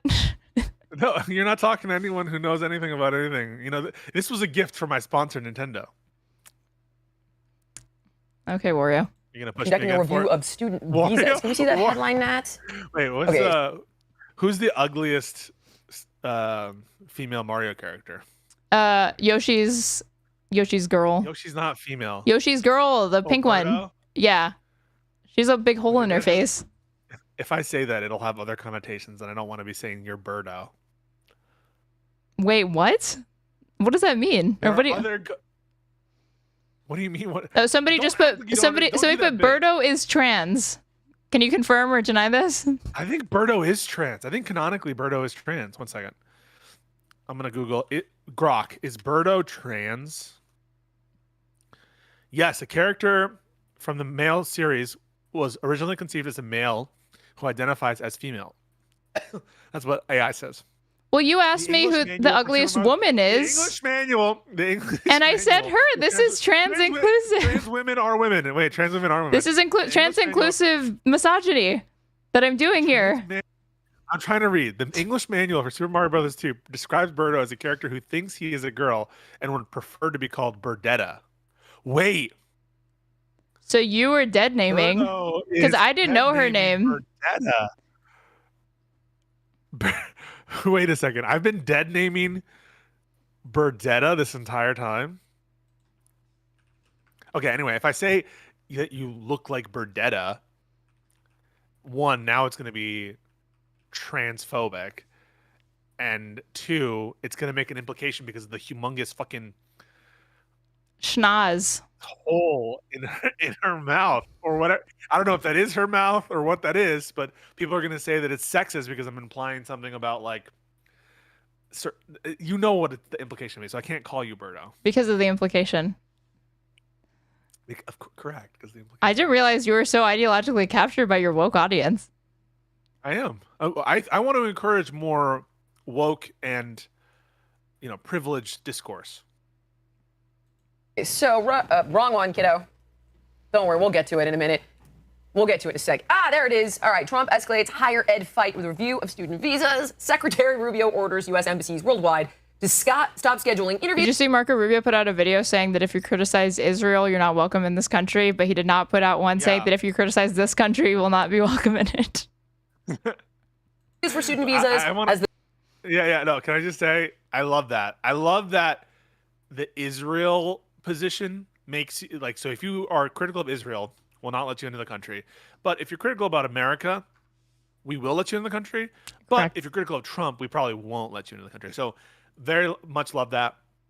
I don't think there's a First Amendment issue at all. I think Hassan was stopped just because they randomly.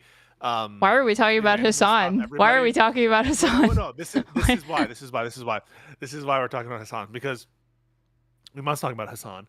Because Hassan was stopped at the border because they give these interviews to Global Entry. Every time it's your first time using Global Entry, they give you an interview. Except for me, they didn't do that when I was coming back from the country for my first time since my Global Entry, because they were purposely misleading me because they know that I'm a commentator, and so they know that I would spread this essentially fake news that it isn't the policy. Right. It actually is. They're Peace Goes Our enjoyers. Okay, so I'm gonna make you watch this. Just, did you ever notice how large his ears are? Under President Trump, the United States will stand with the Jewish people. We have implemented a vigorous new visa policy that will prevent foreign nationals from coming to the United States to foment hatred against our Jewish community. We are holding international organizations and nations accountable for rhetoric against Israel that resurfaces in the manifesto of monsters like Iran and Sarah's killer. But we do see an eventual light at the end of this long tunnel of suffering.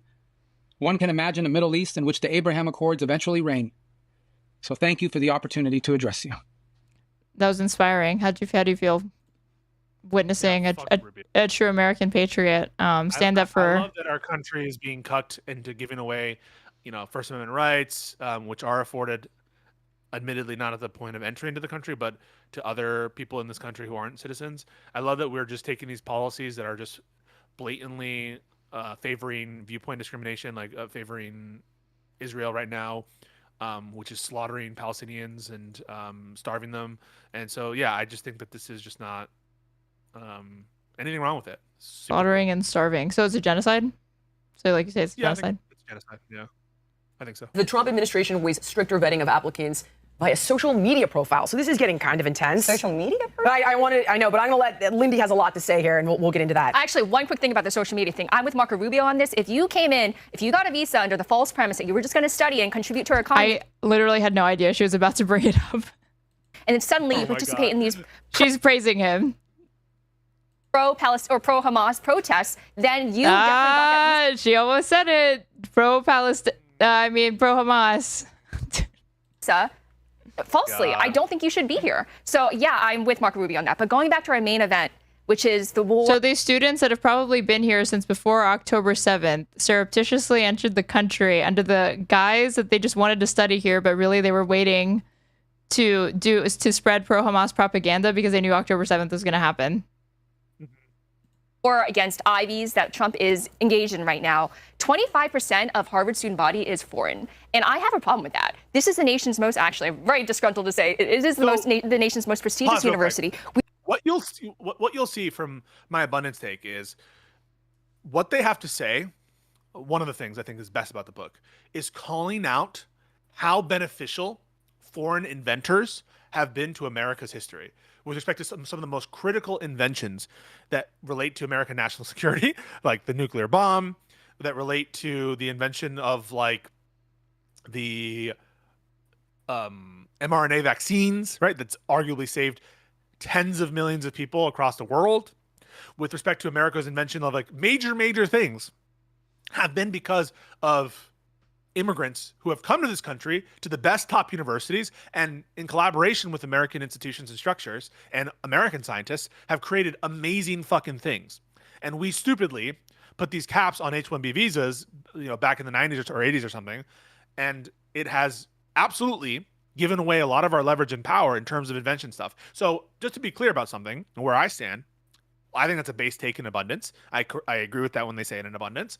And I also agree with that I don't have a problem with 25% of the Harvard population being foreigners. I don't have a problem. Why? Because disproportionately, they spend money, so they're actually paying students, and they're contributing in ways that, and we can give like certain tuition benefits to actual citizens. So that's one benefit. And second, a lot of these foreigners will go on to contribute to the country and to increase all of our prestige by inventing shit here. And that's just been the history over a course of time. And so I think you're a fucking idiot to have this take where like you're just against anyone, 25% in Harvard just because you're against foreigners. I think it's stupid. We should be funneling our resources towards Americans instead of funding these students who then go home to their home countries and never to be seen again. Okay, see, that's the lie. The whole criticism of this is that we encourage brain drain of these other countries because they come and they stay and they're productive in this country and they want to be in this country. They don't go back. Doing that. That's what we want. However, I do have a nuanced perspective on this because wow. I know. Oh my gosh. Yeah. Okay. But this is it. I don't think we should be cutting funding for cancer research. I hate this. It's so performative. This both sides, and I think there's a good point here, a bad point there. It's just so this like they need to have the optics of we're reasonable, we're nuanced. And so every time they say it, it's like, wow, crazy that we have a nuanced take. And when people do that, it gives me the ick. Well, nuance is simultaneously used to explain when they're being entirely black and white and not thinking critically, but also when they diverge from the party line and they try to justify it under the guise of like it's nuance or whatever.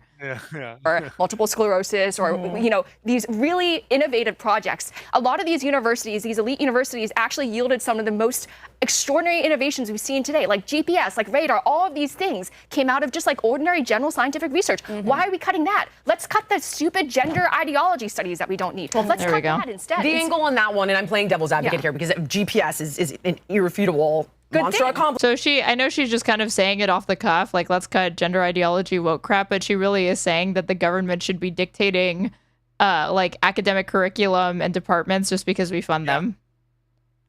However, I love that. I love it. If the Biden administration had done that with respect to gender ideology and had gone in and said we have to control all of these schools because we give them public dollars, and if they're gonna get public dollars, they better spread woke ideology. You guys would be losing a fit or chucking a fit. No, they did. Never happened. They did. It did not happen. Okay, well, here's what do you think I'm going to say that the closest thing that they did to this? The Title VII stuff or 9. whatever. The Title IX, yeah. Stuff. My bad. The Title IX stuff, but that's not on all fours. Like anti-discrimination frameworks aren't woke ideologies; they're the law of the land, and it'll be up to the courts to determine the scope of them. And whether or not they make sense, but yeah, no, just because you're applying an anti-discrimination framework that's embedded in the law, it does not mean that you're conditioning aid on the curriculum of the school. They're just very different things. Well, there were the counter arguments is that there were practical constraints that were immediately placed because while Harvard is not going to have an issue with the change in the standard of evidence or whatever with respect to handling sexual assault accusations and processing them, that smaller universities that do not have the faculty and infrastructure that are still public would have difficulties adhering to that standard or something like that. I think that was the counter argument. Sexual assault, yeah, but sexual assault is not a. But even though actually they lowered the threshold to be able to report it and make it actionable. Yeah, there were both ways of looking at it. I guess there's two ways of looking at it. They said every single... You know what? You've inspired me, Aaron. You've inspired me to look into this issue. Because it was like every single allegation of sexual assault had to be escalated to... Like an investigation had to be opened. So that's obviously more paperwork, more people being involved. And it also lowered the evidentiary threshold to indict a student who is accused over it from pretty much. Not to indict, right? To initiate some proceeding against them, civilly or otherwise, or within the for the school to be able to have reasonable grounds to take actions against their conduct. They lowered the standard. Yeah, they but lowered the standard. Protected speech, right? None of that is protected speech. It's not protected. What you're doing here is you're managing the standards for Title IX, which addresses things that are not protected speech by definition. How do you see it as a speech issue? I don't see it as a speech issue. We just brought a speech.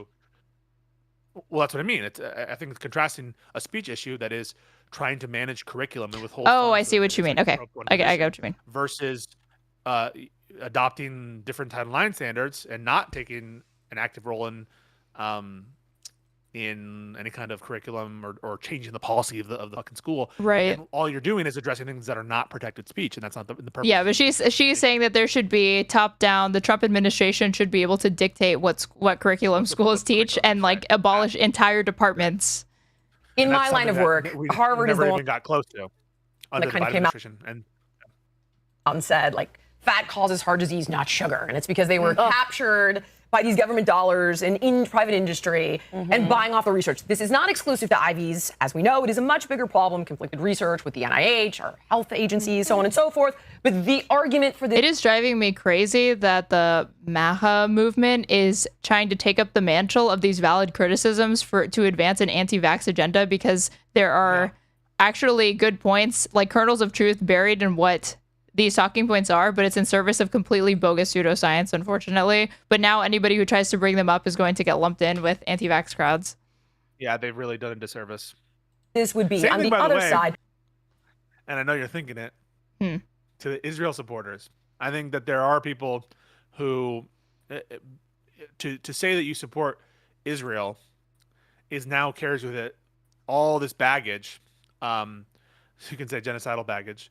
And the administration going, and even the First Amendment doctrines, right? Like the fact that the administration is now imposing itself in speech in these various domains. When you push too hard, or when you warp something, or when you like take a stance that's unjustifiable that attracts wide-scale condemnation, you're now going to undo any credibility for that position, even the forms of that position that are like justifiable. So in the case of Israel, you've seen now precipitously a humongous increase in negative opinion over Israel. And for a politician in the future to advocate for some pro-Israel deal of some kind, even let's say if it's in the interest of peace or something, it's going to be much more difficult. And likewise, I think a lot of the posturing that the administration is doing on tariffs, another example, there could be some tariffs that make sense and that we would support. But all of the bad baggage associated with the tariffs in this administration will reduce any credibility for someone arguing for tariffs in the future. I feel like Democrats are being kind of, as far as like standing up for Mahmoud Khalil and these other students. Yeah, 100%, yeah. Especially like Schumer basically said he validated the concerns, but he was like, but they need to bring forth the evidence and it should be handled at a college level. But he was not just like blanket opposed to it. Same with Jared Moskowitz and some other more like pro-Israel Democrats. Well, all of this money is just going to... It should be a straightforward, plain-spoken condemnation. We don't need to have this whole like, well, let's produce the evidence. No, we know what they're doing. We know what their purpose is. And we should not be like legitimizing the administration's stance on Mahmoud Khalil. Yeah, he said, I abhor many of the opinions and policies that Mahmoud Khalil holds and supports and have made my criticism of the anti-Semitic actions at Columbia loudly known. Khalil may well be in violation of various campus rules regarding how the protests were conducted last year. I have encouraged Columbia to be much more robust in how they combat anti-Semitism. But if the administration cannot prove Khalil has violated any criminal law to justify taking the severe action and is doing it for the opinions he has expressed, then that is wrong. They're violating the First Amendment protections. And it's like, there's a whole lot of words for... You could like left out the first part. I think just so you can be unequivocal that this is not... It shouldn't be read as an endorsement of anyone's speech if you're protecting it. Yeah. That's what is 100%. Annoying to me. I hate that I oftentimes am forced to do... I shouldn't actually do it. People will say, like push you to condemn Hamas, and I do condemn Hamas, and I do condemn some of the protests that occurred. And I don't know a lot of Mahmoud Khalil's independent views. I know that he hasn't made. If we knew that he was making pro-Hamas statements, we would know about those statements because they've been looking for them.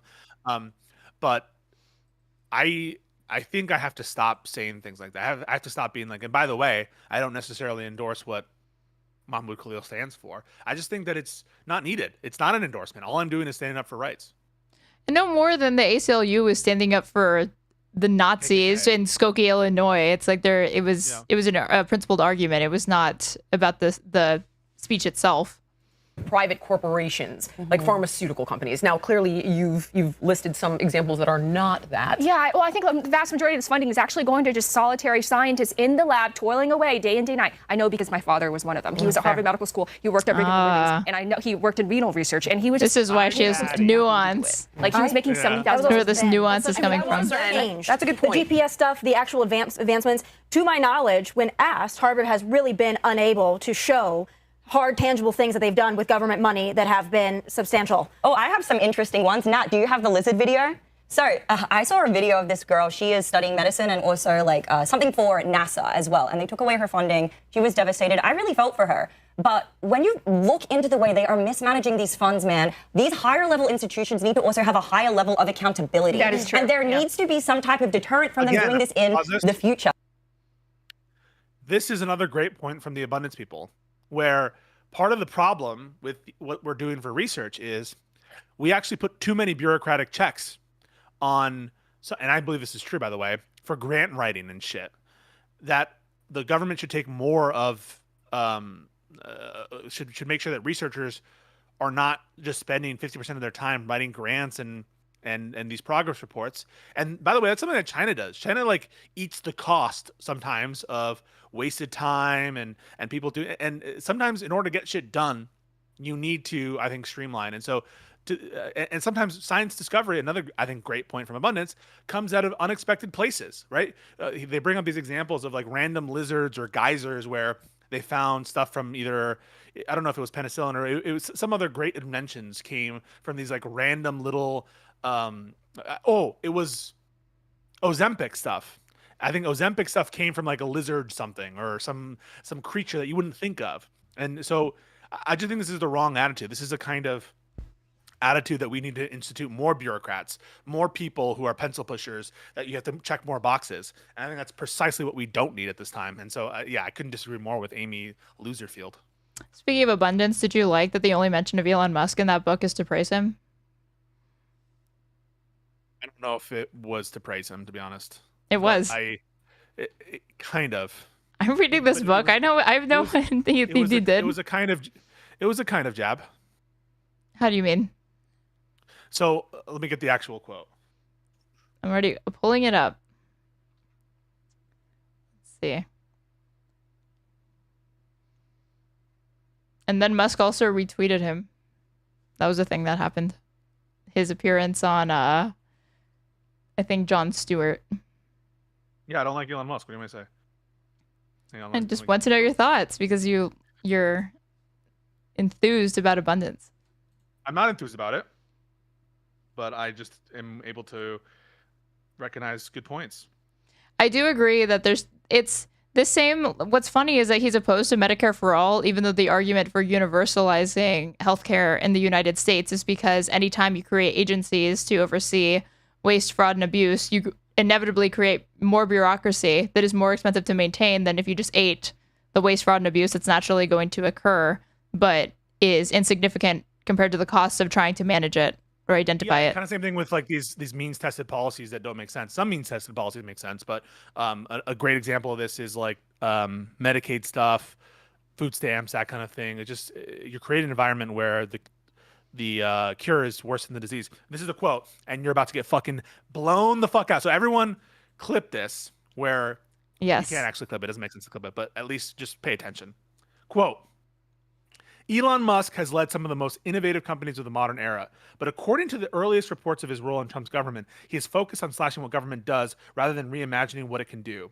The right is abandoning many of its successes to embrace a politics of scarcity. That, to me, is a form of criticism. He's saying even though Elon Musk has made successful companies, and he has, that's a fact, right? Even though I don't like him, even though But I guess it gives the impression to me that, oh, Musk is well intentioned but misguided, and that there is something there that he should be doing, you know?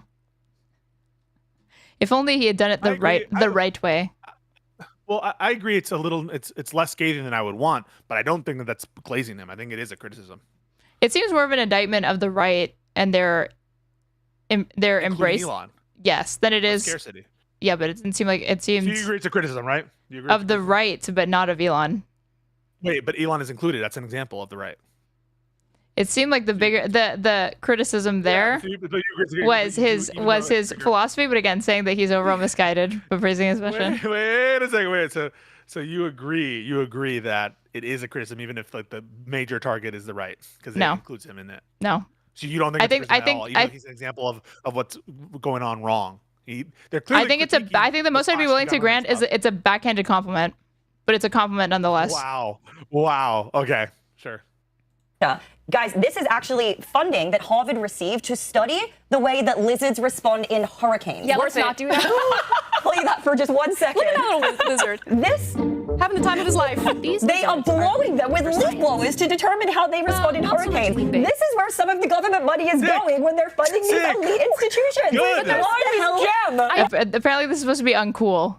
I was like, beautifully done. Well done. Amy. I know it looks ridiculous. I get that, right? But when it comes to scientific research, there's always a reason why they're doing this. They're not just like messing around. They're like, whoa, let's see what this cute little lizard's gonna look like if we do a leaf blower. It's like, what about the grants for gender diverse dolphin emotional support research? Do you think that one? Dolphin emotional Yes, support gender diverse dolphin emotional support research. Do you think that one has some validity? Yeah, well, I want to understand like what the point of that research is, right? Like that would be difficult to discern from the name. It's like, what does that do? But look, overall, sorry, Tommy, let me just say, I agree with you, Lindy. Like this really just comes off as a way to make anti-intellectualism cool and palatable to people. Yeah. Because at the end of the day, the outcome would be the same, and it's that you should be slashing cuts to like research because they're pointing to like what they perceive to be frivolous examples of scientific inquiry. Yeah, even the trans mice thing, right? And this is the example that everyone used. Why are we testing trans? The reason they're doing that, the mice aren't trans, okay? I had a debate with someone on my Twitter. They're not trans mice, okay? But the reason that they're injecting these mice with these certain hormones is to test the safety of the hormones, because hormone replacement therapy is one way to treat gender dysphoria, and they're testing to see what are the side effects. Is it safe? So even when you think like, oh, it's so ridiculous, you have to look at why they're doing it. But yeah, sometimes when it's just a dabbling curiosity or just a wild fascination, we should indulge some of those as well, because you never know when it's going to lead to something amazing. First of all, I didn't know your father did renal research. My mother had a kidney transplant. That's such an important line of like research to do. So many Americans need kidney transplants. So thank you to your father for toiling away and doing that. Really important work. So look, I agree with Lindy. I think that the federal funding towards scientific research is important. I'm okay with having a little more oversight to ensure that that money isn't mismanaged. My biggest issue, though, is the reason why. That's in one fell swoop. She's talking about bureaucracy. Yeah, more bureaucracy, more pencil pushers. And in getting its federal grants taken away. And I hate this conflation. I hate that there's like the bad actors who are anti-Semites and say disgusting, horrific things. Okay, I am not defending them at all. I wish that those people were taken care of. But I don't like the fact that there isn't this scalpel approach, and peaceful people who are protesting because they have issues with what's going on right now in the Middle East get grouped in or lumped in with them. The student visa piece? Yeah, the student visa piece. Yeah, and I don't like the surveillance state. So if these students have a history online of being critical of our government, we've never heard about that. These people could have said anti-Semitic shit, and it would still be protected speech if they're residents here. No, 100% they should have. I believe that's clearly the case, but ultimately the Supreme Court's going to have to determine that again. But it has been Supreme Court precedent that resident aliens have First Amendment rights. being an issue. But because they're critical of a foreign government, we're going to ban them from being in the country? That's kind of crazy. Yeah, and it's a slippery slope. I think we talked about this in our very first episode. This is a slippery slope because if we're going to try to control speech for that one agenda, then who's to say that would not be used against us? Of course you say that, you foreigner. Normal beliefs. Like the way that we weaponize is... I'm anti this one, but go ahead. And here's my problem with this. We're talking about foreign students as if they're American citizens, and there is a difference. And the idea that she has to fear that a Democratic president would try to forcibly deport people because of things that they said that were critical of the United States, a Democrat would not do that. Americans would agree with me on that. You don't get to come to this country as a visitor and then say, well, I have free speech to say death to Jews, death to America. I'm sorry. I'm with you. And the way the president is attacking this is this, in the Department of Education. You will not deal with your issue, Harvard. We've given you an opportunity to deal with your issue. You're not dealing with it. So what can we do to protect these Jewish students and protect our country? Because we're a breeding ground of your institutions. We don't like the speech that Harvard is allowing on their campus because that speech is First Amendment protected. We don't like that you're not taking our position on it, right? Because if these were protests in favor of horrible things but on the right, or horrible things but they're Trump aligned, then you wouldn't take that position. So it's absolute viewpoint discrimination. We don't like it, and so we're going to impose a consequence based on that. And that's cancel culture to a T. That's woke culture, but it's being enforced by the state in this context as opposed to private entities. For anti-Semitism and hate, what can we do? All we can do is take your money away. Now, I can guarantee you, if they were discriminating against any other group, they would be troops sent in. If they were saying, you know what, we decided we don't like black students and we're going to rally to keep black students out of their classrooms, they would send troops in to end it. Everybody would be expelled. But no, because it's anti-Semitism and it's anti... Literally, we let racists march in public spaces. We let racists talk. Like, racist people are definitely allowed. That was the whole argument. Well, racist foreigners, quote unquote, specifically, is what she's saying. She thinks that these sorts of punitive measures. When did it happen? We've had racist foreigners come to this country all the time, and they haven't, at least as I understand, been deported. No, of course not. Of course not. And the idea that, like, she is saying that, oh, Biden didn't take anti-Semitism seriously. He condemned the shit. All of those. He condemned the protests. He condemned it. He said it was anti. He wasn't precise, and he said it was anti-Semitic. Kamala did the same thing on the campaign trail. And the other thing is that all of those university presidents ended up resigning, which was probably the big, not a bigger one than what Trump is doing now, but in some ways, I guess, like the precursor to that being ramped up, because that was like McCarthy era shit for all of those presidents to be resigning. Because of, like, Bill Ackman or whatever is like funding shit like that. American. It's like, well, that's free speech. You don't get to come to our country and destroy our country from within, and then now we have to give you a pass and chance to and benefit of the doubt. If you have on your social media profile, globalize the Intifada, I'm sorry, go to another country with your shit. Like, if you hate us so much, please don't even come. Can I give you she said if you hate us, but Tomi Lahren just said Israel. She did not say it wasn't about America. That's with Israel, because I mean there have been student protests, including. I love how she said, she was like, "Oh, I'm more America first, isolationist," but then when it came to this, nothing short of deporting anyone that speaks ill of Israel will suffice. But she's America first. Foreign students who are here on visa, protesting wars on campuses that the United States is involved in. They've been critical of the United States. This has never been an issue. By the way, Supreme Court has ruled on this over and over again. There's precedent for this. Anyone who's in the country, including green card holders, including visa holders. That glare from Tomi Lahren at Anna sticking up for free speech. Holders, they're all protected by our Constitution, including our First Amendment. If you don't like that, take it up with the Supreme Court. But this is different. They're saying now, though, fair enough. You got in here. You slipped in under the radar. By the way, Mahmoud Khalil did not disclose. These are not slipped in under the radar people. That was not an oversight. These are people who are here legally on student visas, or in Mahmoud Khalil's case, on a green card, which had been granted. Do you have to disclose any sort of political affiliations or allegiances when you apply to become a citizen? Some they ask you about. So they do ask if you're affiliated with, like, the Nazi Party, the Communist Party internationally. And they do ask you about your participation in certain groups.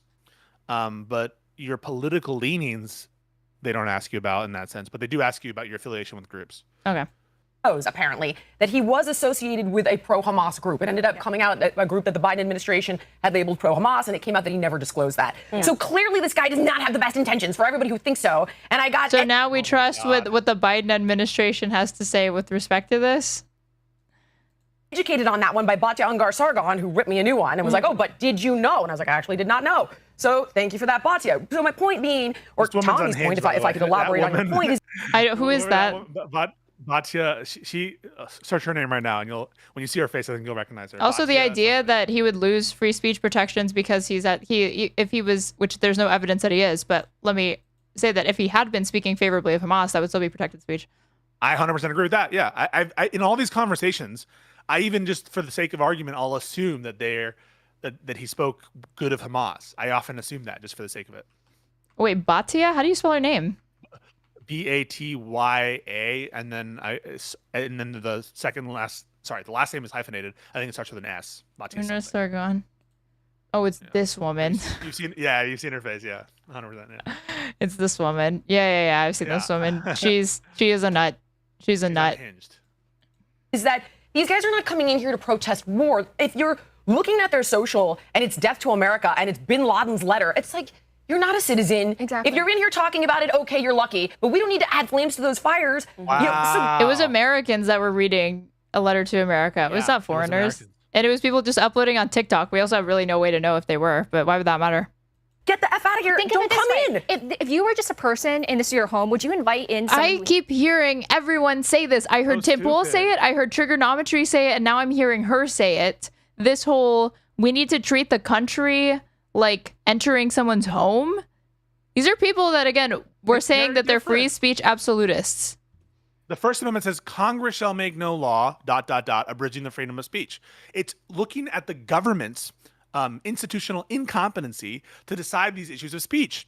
It's not saying that private actors have no stake in determining who they're going to talk to, who they're going to associate with, who they're going to let into their home. In fact, the First Amendment says these are the people who should be making those decisions, that it is private actors, private homeowners, private newspapers, the press, who get to make these decisions of inclusion or exclusion with respect to speech.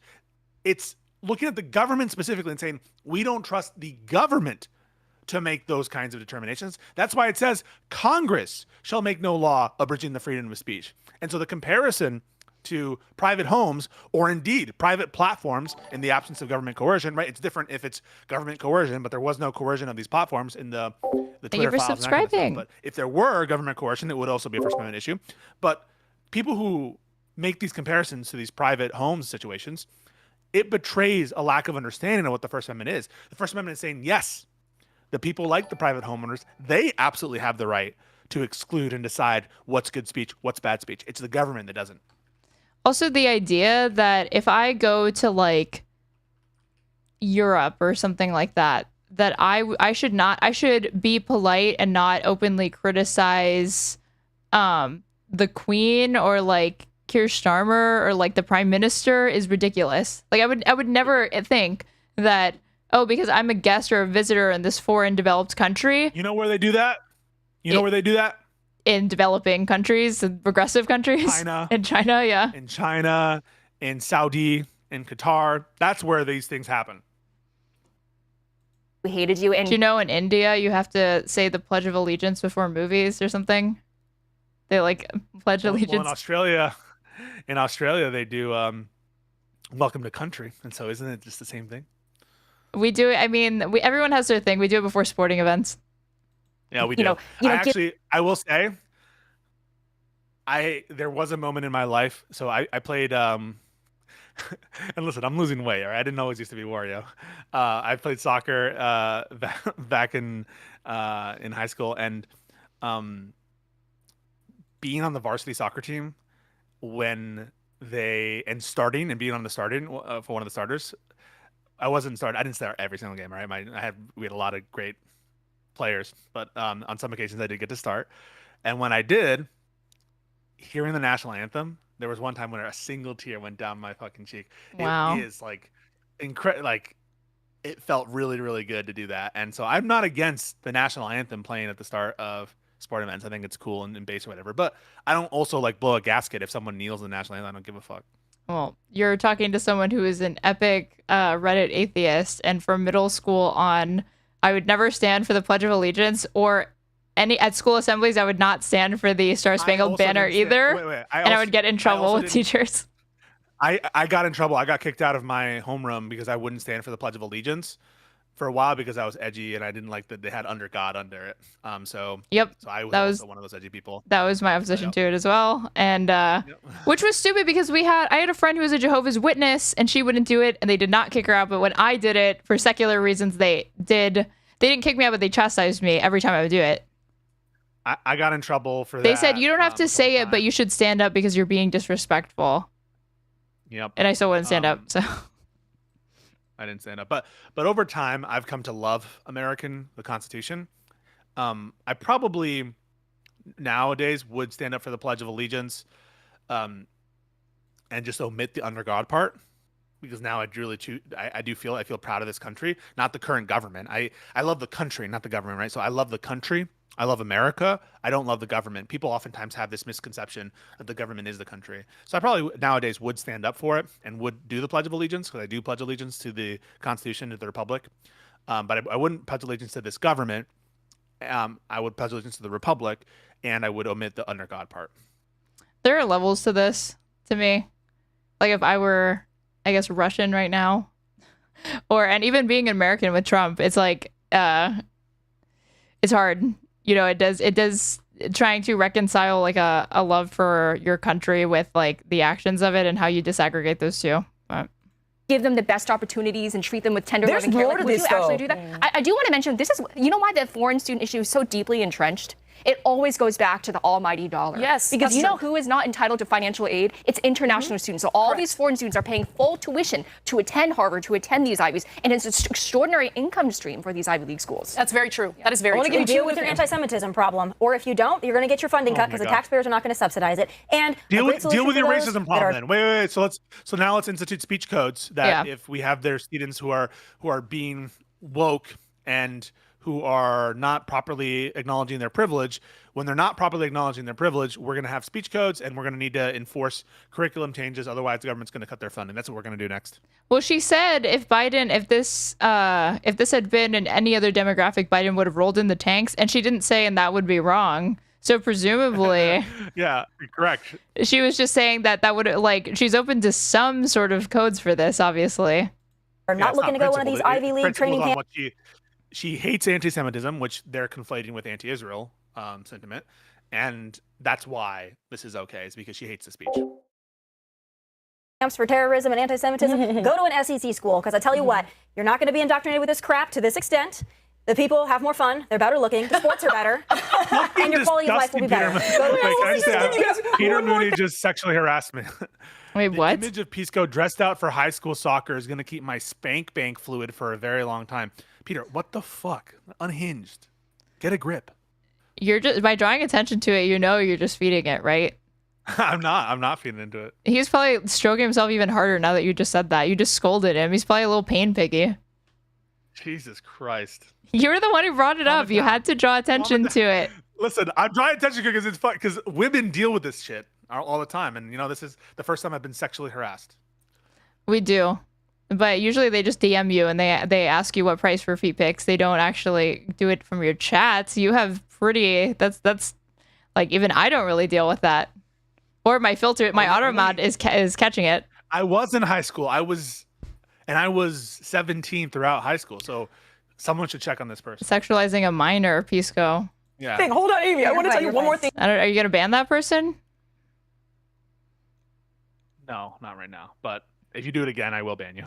To think about here. 100%. I will ban you. First of all, these Ivies are also getting hundreds of millions of dollars from foreign governments. That is true. Like Qatar and Saudi Arabia and Russian oligarchs. And so this is not, there is a history here of very controversial. Are there what is a notable example of a public institution? Maybe I'm in the dark about this, that is receiving hundreds of millions of dollars from Qatar and Russia in the United States, and that's... Well, there are institutions that have accepted, like, this is the Qatari-funded research center, or this is the Qatari-funded program. So there's a significant amount of money. Okay. Controversial donations from Saudi Arabia, China, Russia, Latin America. But it sounds like, and tell me if I'm wrong, it's in the context of like cultural exchanges, no? If it's if it's an academic institution. That's your spin. I didn't say that. Well, I'm asking you what the purpose is. What are these grants for? Arguably for influence, right? I suppose. But isn't that conspiracy? Unless you have concrete proof. That's what you said to Anna earlier in this. I'm just saying that's your spin. There's other potential. Yeah, but that's your spin saying that it's for soft power influence. And I'm saying, what tangible results do you have from an academic institution that has accepted money? And I think they are trying to ingratiate themselves with these institutions for their own ends. What It ends? doesn't necessarily mean that like they shouldn't accept the money. It's not corrupt in that same way, because these are two private actors that can absolutely establish those. Or sorry, it's not two private actors, but it's at least private in the case of the university oftentimes. And in the case of the government, they're free to contract whatever they want. And so if it's mutually beneficial, I think these universities should oftentimes have the freedom to accept that money unless there's a law against it. And they could make a law against it probably, but if there's not, then I don't see what the sort of issue of like legal issue is there. Okay.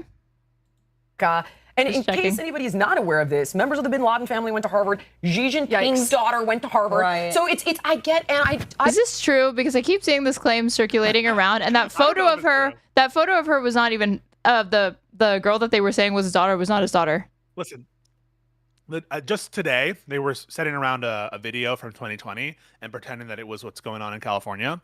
And so these people aren't above just like putting up a picture of a random Asian lady in front of Harvard and saying that that's the daughter of Xi Jinping, all right? To be fair, I saw somebody compare the photo of her with an older woman, and it does look a lot like Xi Jinping's wife. So at first it made sense to me because that was the photo that I saw. But I don't know what his wife looks like, to be honest. No, but I saw somebody compare. Well, I looked it up when I saw this photo to confirm it, and I thought it was her. Because what Google images showed me looked similar enough. Yeah, 1 second. I know. No, be right back. Keep playing. Wow, he ditched us, you guys. Where you're coming from, and you're like, but they just don't want to see people die, and they're allowed to say so, and this is a First Amendment thing. This is far deeper, in my opinion. There is a rot in there ideologically that has been funded for years. Yep. Also, so let me put it in a different context, because I'm curious what you ladies would think about this. Let's say there's a big protest that erupts on Harvard's campus, and it's white South Africans who are engaging in a racist protest against black people. Should never be allowed. So you would want to deport them too? Yeah. Every time they cut to Tommy Lahren just glaring at Anna for daring to question or actually try to interrogate their standards to see if they're being consistent. It's hilarious to me. Yes. Allergy jacking them. All right. Go for it. So Anna is trying to actually test their standards, and she's saying, "Oh, love it. If white South African students assemble, and there's like a protest erupts at Harvard, what would you say? Should they be deported too?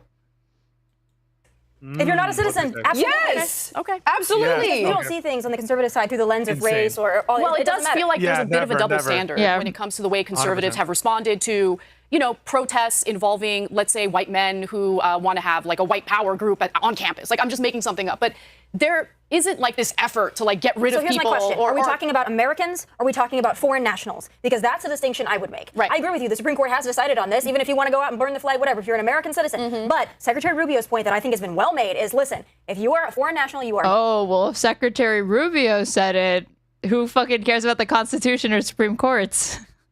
Yes, in this country, and I have every right to look at your visa and revoke it. But they did squash pro-Palestinian protests overall, and the vast majority of students involved in that were American citizens. They squashed it, completely squashed it. When you start taking over buildings and you globalize well, the I don't agree. intifada- Look, I don't agree with that. I don't agree with making Jewish students uncomfortable or blocking them from being able to go to the library or to class. Those students who did that should be held accountable for it. Sorry. But the majority of students weren't doing that. And so, look, my big concern here, okay, is that there is a double standard, and because of the fact that these protests offended the sensitivities of Bibi Netanyahu and the Israeli government, in fact, he gave a speech about that and essentially condemned American citizens who were engaged in those protests. That's the reason why there's like this harsh response to these students, and I don't agree with that. I don't see that. I see this as a much bigger problem of a rot that is being funded by people or countries that are against us, seeding these ideologies that are anti. And Pelosi said this too. And if this is a problem of these seeding of ideologies, if this is a big problem, then here's the question: why isn't Trump enforcing the bipartisanly enacted Twitter ban? Sorry, not Twitter ban, TikTok ban. Like if you're this is something that's been upheld as constitutional by the Supreme Court, and if we really cared about foreign influence from a country that Trump has identified as being particularly harmful, given his trade war and all that shit, why aren't we enforcing that ban. The truth is, it's not about foreign influence for them. Arguably, a lot of the foreign influence is on the side of Israel influencing in America's internal affairs, at least Bibi taking the side of Trump during the election and doing all sorts of things. All that is to say is their concern isn't really foreign influence. Their concern is they want to have viewpoint discrimination and they want to dominate these universities, so they're less critical of the administration and the administration's position on Israel and the Israeli state. Well, it was Trump's idea, no? Yes, I know there's bipartisan consensus, but it was his administration that even brought this up and put it on the national agenda. They put it on the agenda for sure. They did in like Romney, I think, or I might think of something more recent, but I know it was other Republicans back in like as early, like as far as 2017, maybe. It, yep. Anti-American. It does happen to be playing out in this particular instance with Jewish students. But if these kids are going to protest children dying in Gaza, I don't think anybody would be against that. It's like, I would be if they're doing. They literally are. He's like, I would be against that. Most of them, that's what they're doing. Most Most of of them. them. Question that I want to also find Gaza on a map. Most of these people are imbeciles. Yeah, from the Who river to cares? sea. Like, what do you think? Look. So, by the way, this is the kind of shit that if you did it of Trump supporters, they'd be like, you're being so elitist. Like, if you said most Trump supporters couldn't find X on the map, you would immediately be like, you'd have all these, like, oh my God. I mean, you think Jillian Michaels could find Iran on a map? Like, there's absolutely no way. I do. I mean, she's working for Patrick Bet-David, so I don't know. I forgot. Yeah, he's Iranian Christian. Quick question, guys. When it comes to the social media requirements, do we know what specifically they're looking for? Whether they're looking at someone's social Criticism media of Israel, that's what they're looking for. whether or not That's what they're looking for. What did you say, sorry? Criticism of Israel, that's what they're looking for. That's what this is about. So to your point, then you're saying They do. Anna's based this episode. Can we just say it? She's every single episode. She is the one that is most closely tethered and grounded in reality. It sucks, but that's how bad the rest of the other hosts are. Yeah. Who's Bin Laden's letter? Then it's like, I don't know about that. Wait, if you're hold posting on. death to America, if you're in the group in Iran, jumping up and down. Why would it be illegal to post or read anything from Osama bin Laden? Yeah, shouldn't be. I mean, we know why. It's because they're Muslim students, and so she's like bringing up bin Laden's letter as the terrorist speech or whatever because they're Muslim students, and she expects that, I guess. Death to America. No thanks. I would look for that. We're not accepting Iranian students, so that's not even an issue. But we're accepting Russian students. We're accepting Xi Jinping's Bin kid. Laden. Like, where's the line? Bin Laden's letter. By the way, there's currently a travel ban on any Iranian coming into America. So yeah, we're not accepting them. Didn't know that. Hold on. Bin Laden's letter is a historical document. I don't agree with it, obviously, but really, we're going to censor. I would not want that kid going to an Ivy here. I'm sorry. If you're posting Bin Laden's letter as though it was gospel, the architect behind 9/11. So she doesn't like Letter to America, but she does approve of people calling out the dancing Israelis, and she will not be gaslit. I don't think I absolutely agree with you. I don't think that visas are a privilege. They're not a right. You're not entitled to come to the most amazing country in history. Okay, we didn't save a spot for you. You have to earn it. Thank you very much. And can we also talk about the extreme indoctrination on these liberal leftist Ivy colleges? It took me a decade to come out of it. You are not allowed to be a conservative if you go to an Ivy League school. You are not allowed to. You'll be in a minority for sure. Right. Delusional. And I feel like it's so easy to become propagandized there. I mean, it's proven. Wasn't George Soros literally funding these things out there? My alma mater, Princeton, and I have to say, and I'm calling them out now, there's a contingency in my class right now trying to remove me and asking about bylaws and the Constitution because I am now an open conservative. Wow. There is a freedom of speech issue. You from what, though? I'm president. Currently? Yes. I did not know that. They're trying to do a hostile takeover? They are, and my term is not up yet. And I'm still going to run in 2027. I'm going to run again. And you cannot take my freedom of speech away from me. This is just ridiculous. They are so extreme leftists that they've gone to they've come. Again, I find it hilarious because her whole shtick is, I fled communism from China. I fled communism because I left China at 3 years old. I was fleeing communism. She's now a naturalized U.S. citizen, but she's going to turn around and say that it's defensible for the United States to police speech, even though she would criticize China for doing the same. Because then that's an example of communism, authoritarianism, or whatever. It's such They're a good point. brainwashed. I have nothing to add. Us, So to put a button on it, go to an SEC school where people are I would have been happier well-adjusted, then. socially capable, they look better. You'll have more fun. You see these people rushing Alabama sororities, they're having more fun than the people out there that are chanting from the river to the sea, unbathed with septum piercings. I actually agree with that because I found myself in mental health services on more than one occasion while I was on Okay, campus. hold on. That was a great button. Thank you, Tommy. Glad to have you here. All right. My God. Moving on.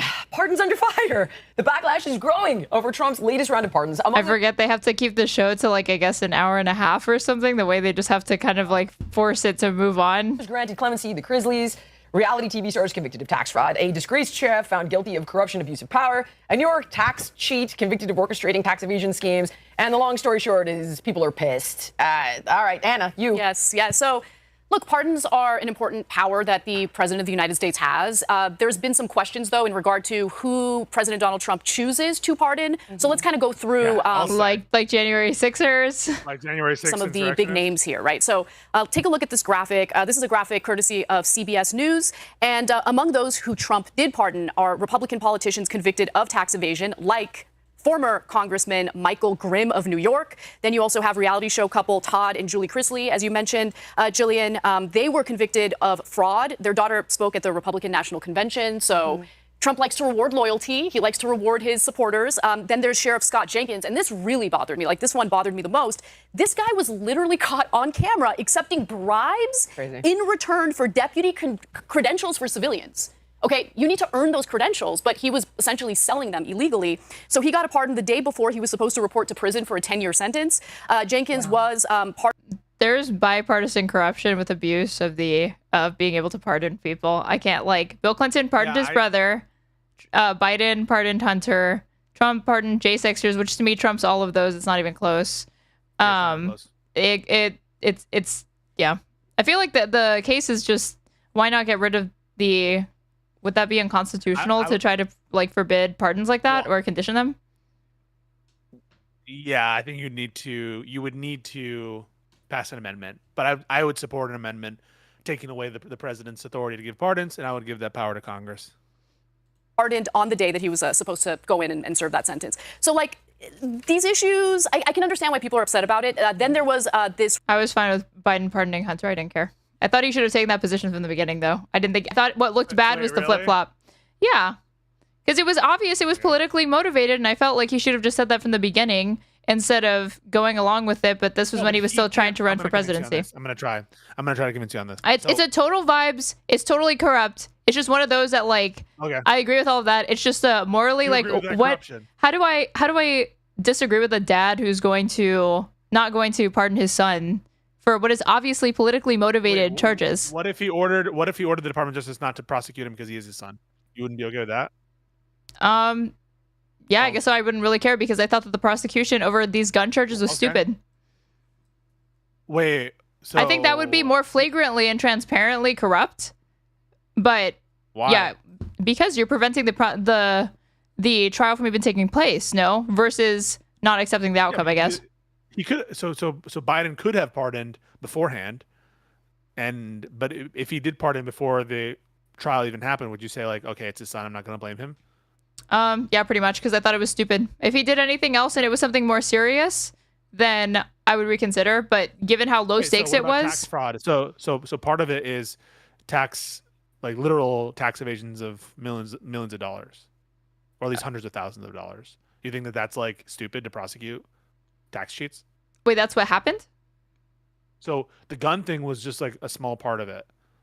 The more serious, the felonies were like tax-related charges. Or tax-related charges. Oh, okay, I didn't know that. Then maybe I have to think about it more. He was pardoned for that. Yeah, I thought I only knew about the gun thing. There was so much emphasis on that. No, there's more. Yeah. Oh, okay. Then I have some things to think about then, maybe. Yeah. Because I really thought, I was like, how is it that he is being put away for this law that's rarely enforced is like a violation of his parole or what it was? He didn't pay his taxes and he was committing tax fraud. Oh, okay. Dang, okay, so I was like, this was reminding me of, like, again, Bill Clinton pardoning his brother who was like, what, cocaine? Was it cocaine that he had? I don't know. That was what he was convicted of, and that's what he pardoned him for. I was like, I don't think that people that have drug issues should be convicted, and I thought that the only thing related to it was that. So you probably would, if you had done your case, I probably would have been convinced that I didn't know about the taxes thing, so. Republican politician. There's a comment that says he paid it back. Yeah, he did pay it back. That doesn't erase that he tax evaded. It's like saying, okay, how can you charge me and prosecute me for like stealing this. I put it stereo back. set. I eventually gave it back. Yeah, I put it back. Like it's the intention there, not only the outcome. Yeah. Michelle, Because he only paid it back. Why? Because he was caught. And he paid it back. Yes, He tried to exactly. avoid That's indictment, yeah. different. I think that should only influence maybe sentencing, not dismiss charges entirely. Fiore from Nevada, who was convicted of doing something pretty grotesque and should not have been let off easy. Here's what she did. Take a look. Wedding. Ahead of her sentencing, Fiore expressed gratitude to Trump and claimed a decade-long conspiracy against her. The White House confirmed Fiore had been pardoned, but did not comment on the president's decision. The pardon, issued after Fiore lost a bid for a new trial, follows an FBI investigation into her campaign spending. The Nevada Democratic Party condemned the pardon, describing it as reckless and a slap in the face to law enforcement. Interestingly, Fiore, who lacks a law degree, was appointed as a judge in Nye County in 2022. Okay. Just now we get it. How the hell are you Why a are they judge when you watching don't even an have a AI law degree? summary? So here's what she did. There was a slain police officer.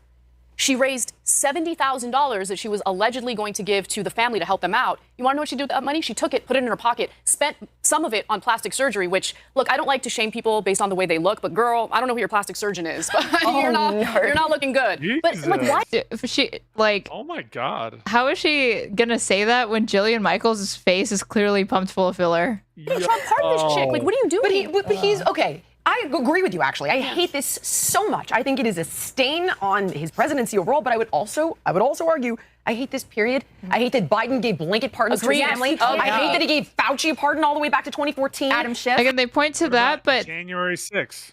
I was gonna say they're not gonna point to January 6th. And if you wanted to criticize Biden more, you could say pardoning people for the drugs, because that was the commuting sentences related to drugs. I think is a more substantial criticism than pardoning his son. Because that was a blanket pardon as well, no?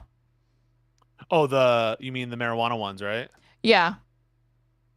Yeah, I mean, I think if you take a stance of pardoning, as long as you're not motivated by improper things, like personal gain or benefiting a family member, I think it's a pretty unfettered power. And so you can critique it, but I would just sooner pardon every single marijuana offender who is nonviolent.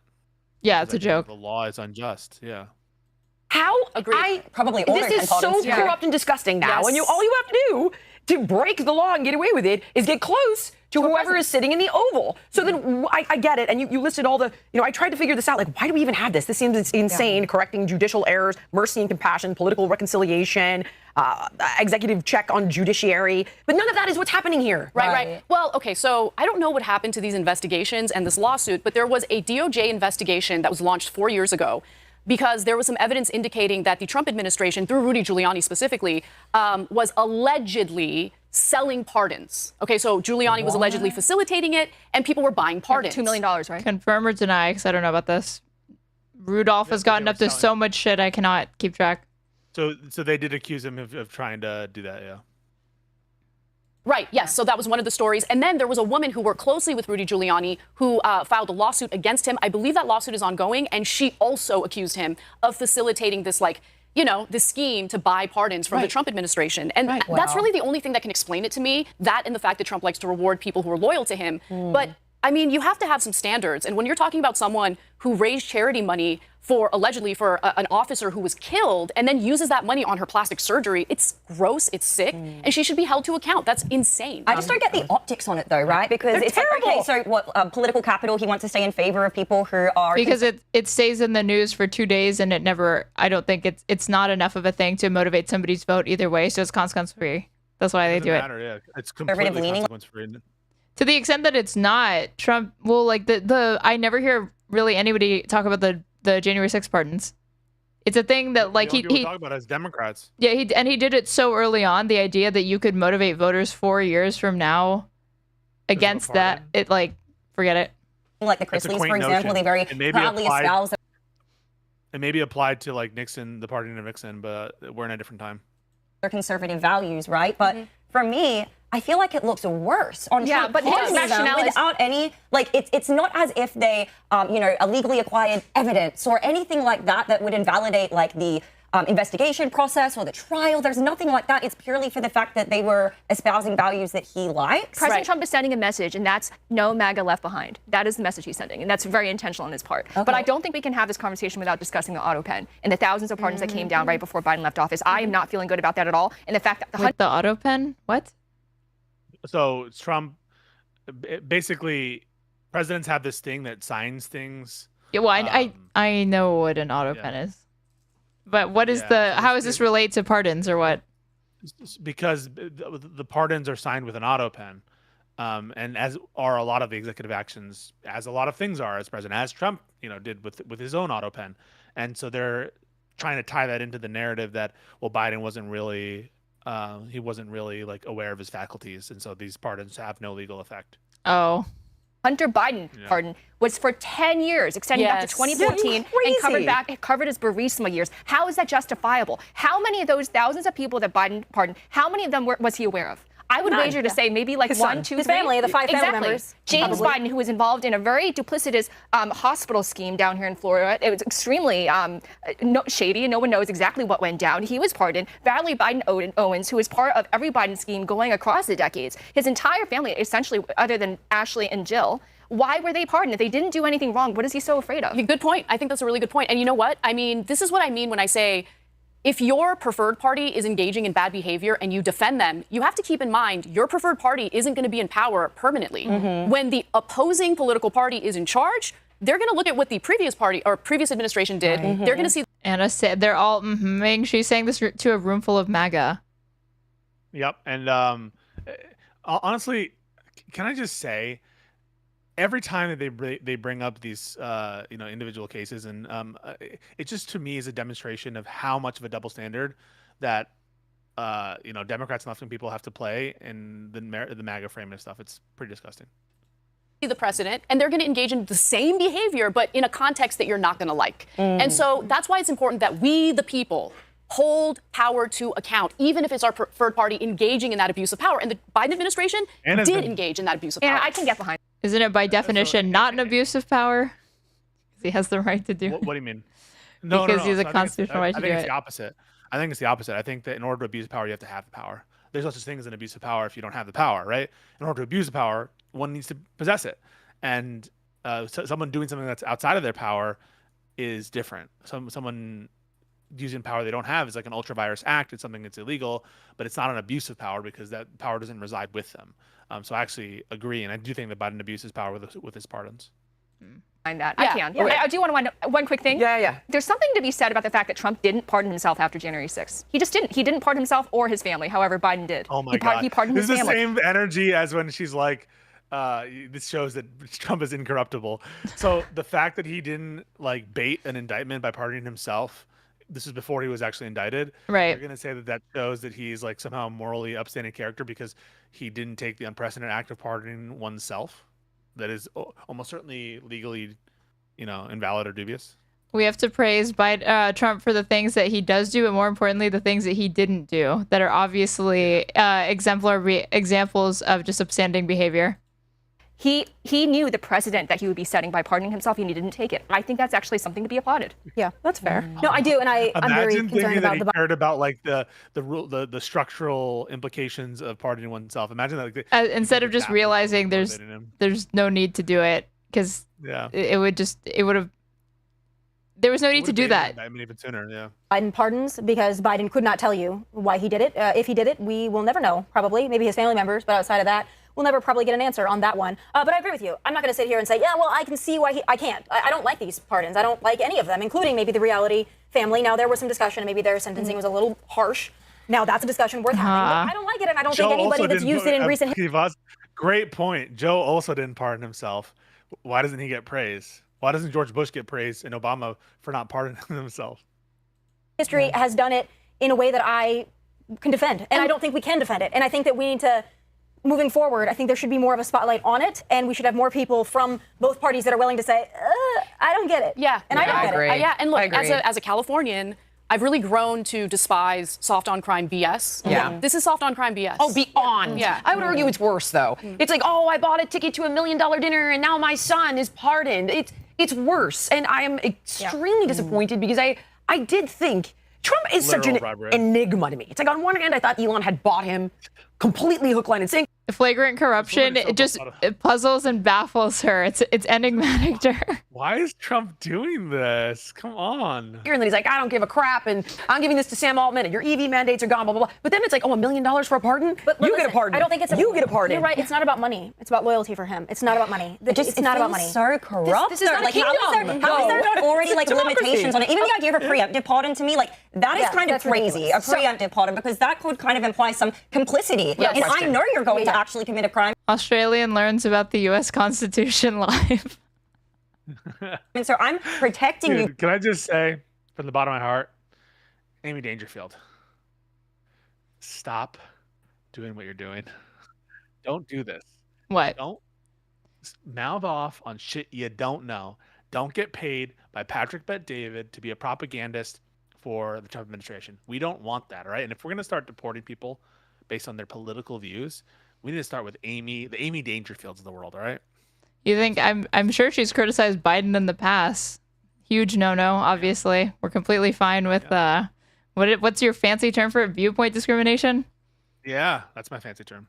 Before the fact, to me that feels corrupt. I can see a few instances where maybe that's necessary, but no way, that's not Yeah, necessary. not even really. A preemptive pardon? Like for example, you could say, okay, well, when we switch power, I can see how the other side may weaponize this and try to use this legal loophole to get you, so I'm going to protect you. That's the only thing I can think of, right? But Yeah, realistically, that's no, not it feels baloney. corrupt, it feels wrong. Yeah. And why aren't there already some type of parameters around this in the first place? I agree. Well, hopefully more conversations like this one happen and people are more cognizant of the God. fact that they are being judged harshly for giving these pardons away or having them. Aaron, hopefully more conversations like the one you and I are having right now will happen. Yeah. Do you think? Hopefully more conversations, more yapping will definitely lead to Congress taking note and, and righting this wrong.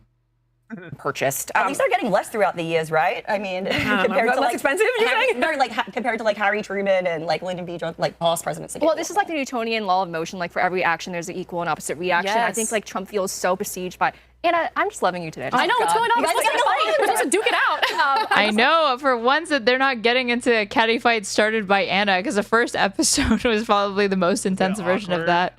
Yes, it was. She was genuinely surprised that Anna was actually calling her out on her shit, because Anna was like, she brought up something about like, oh, when I was at the Biden White House, I saw this thing, and Anna was like, so why didn't you say something sooner? And she was like, I couldn't. And then they got back in. They got in this really, really awkward back and forth. And she was genuinely shocked that Anna would confront her like that live on air. I just feel like there's got to be something in there. I'll find something to tease it out of you guys. I'm raising Tommy myself feels up. like Anyway, a non-factor but, in this Trump- entire thing.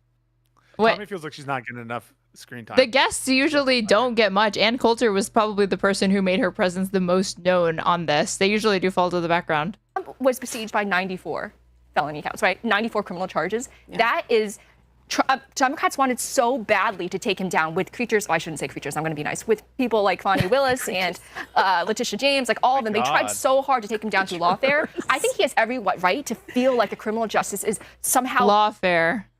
Lawfare. You mean punishing him for shit he did? Legal accountability for his crimes and alleged wrongdoings. That's lawfare. Baloney. He had these friggin' purchased. Don't even try to justify this. I refuse to allow it. You make a good point. They did try to crucify him, but he sold these friggin' pardons, and it's not okay. Oh, no. Well, no, I'm just saying, in this regard, I actually don't think it's for money. I think it's the policy that it's loyalty. You're not wrong. I still don't agree with that. The people that Jillian immediately caved. Yeah, that's better. Exactly. To the Capitol on January 6th, he deeply cares about them. It doesn't matter. You're not allowed to have riots over BLM and rob a Target, and you are not allowed. Well, those people were never really held Yeah, they go way more I agree.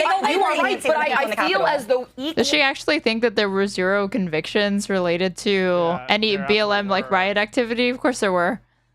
And a lot of that was opportunist. Now, a lot of it was genuine, like from the ideological BLM people, but there's a lot of the looting stuff was opportunist. Yeah, people that were not protesting or whatever, they just take advantage of chaos. Yeah, People who just strolled into the Capitol on that day, maybe they shouldn't be in jail for 6 months. I'm just saying. I would look. That's much longer. Yeah, we would have to go through the case by case, It is person case by by case, person. yes. With that said, it's true. we all are anti this one, it seems, and I'm gonna button it unless you guys have anything else to say. I'm surprised they got out of this. Push Tommy. Push her. God damn it. Well, she didn't actually stick up for J6ers. She just said that she implied it's not the same because they weren't held to account. And she was like, and these people. Get her to be like, you disagree with this. You disagree with this. Oh my God, Shmuel. Thank you for the 20 memberships. You're the best. And you were saying, Trader Aid, that I wasn't getting support. And you were saying that, like, I'm a broke bitch when I'm not a broke bitch. Clearly not. I was embarrassed. Yeah, you were trying to embarrass me. You were trying to undermine me. You were trying to undermine Shmuel here.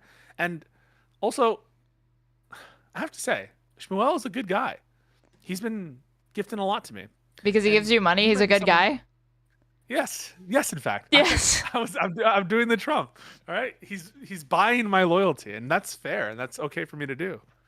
But anyway, thank you so much for that. Yeah, he needs new Switch games. He just got a new console, so.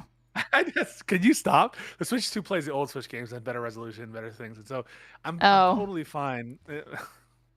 Don't worry, you guys. Don't worry. He's good. Listen, can you just not talk about the Switch 2 anymore? Why did you bring it up? Something that's bringing me joy and that I wanted to share with you so that you could get joy out of the thing that's bringing me joy. Right. You've turned it now the thing that you refuse to tell me how much it costs. Oh, you know how much it costs. You know how much it costs. I don't know how much it costs. Look how much the bundle costs. The bundle costs like $500. All right, you know the bundle. Okay. You know what? When's your birthday? Wait, don't tell me that. When? I'll get you a Switch 2 for your birthday. How about that? Love it. Why can't I tell you my birthday or what? Isn't that doxing? I'm pretty sure it's on my Twitter, no? I don't know. Maybe it's not, but I'm a Christmas baby. Wait, you're a Christmas baby? Mm-hmm. I was born on December 25th. It's a national holiday. What holiday? My birthday, obviously. Okay, yeah. So we'll see what Santa.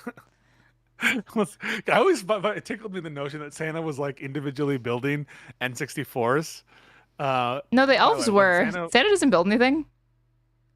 Okay, you know what I meant. Constructively building it. That he was getting his elves to create electronics and like stereos and shit. That always tickled me a little bit. No, I never thought that Santa created electronics or the elves, or that the elves made electronics.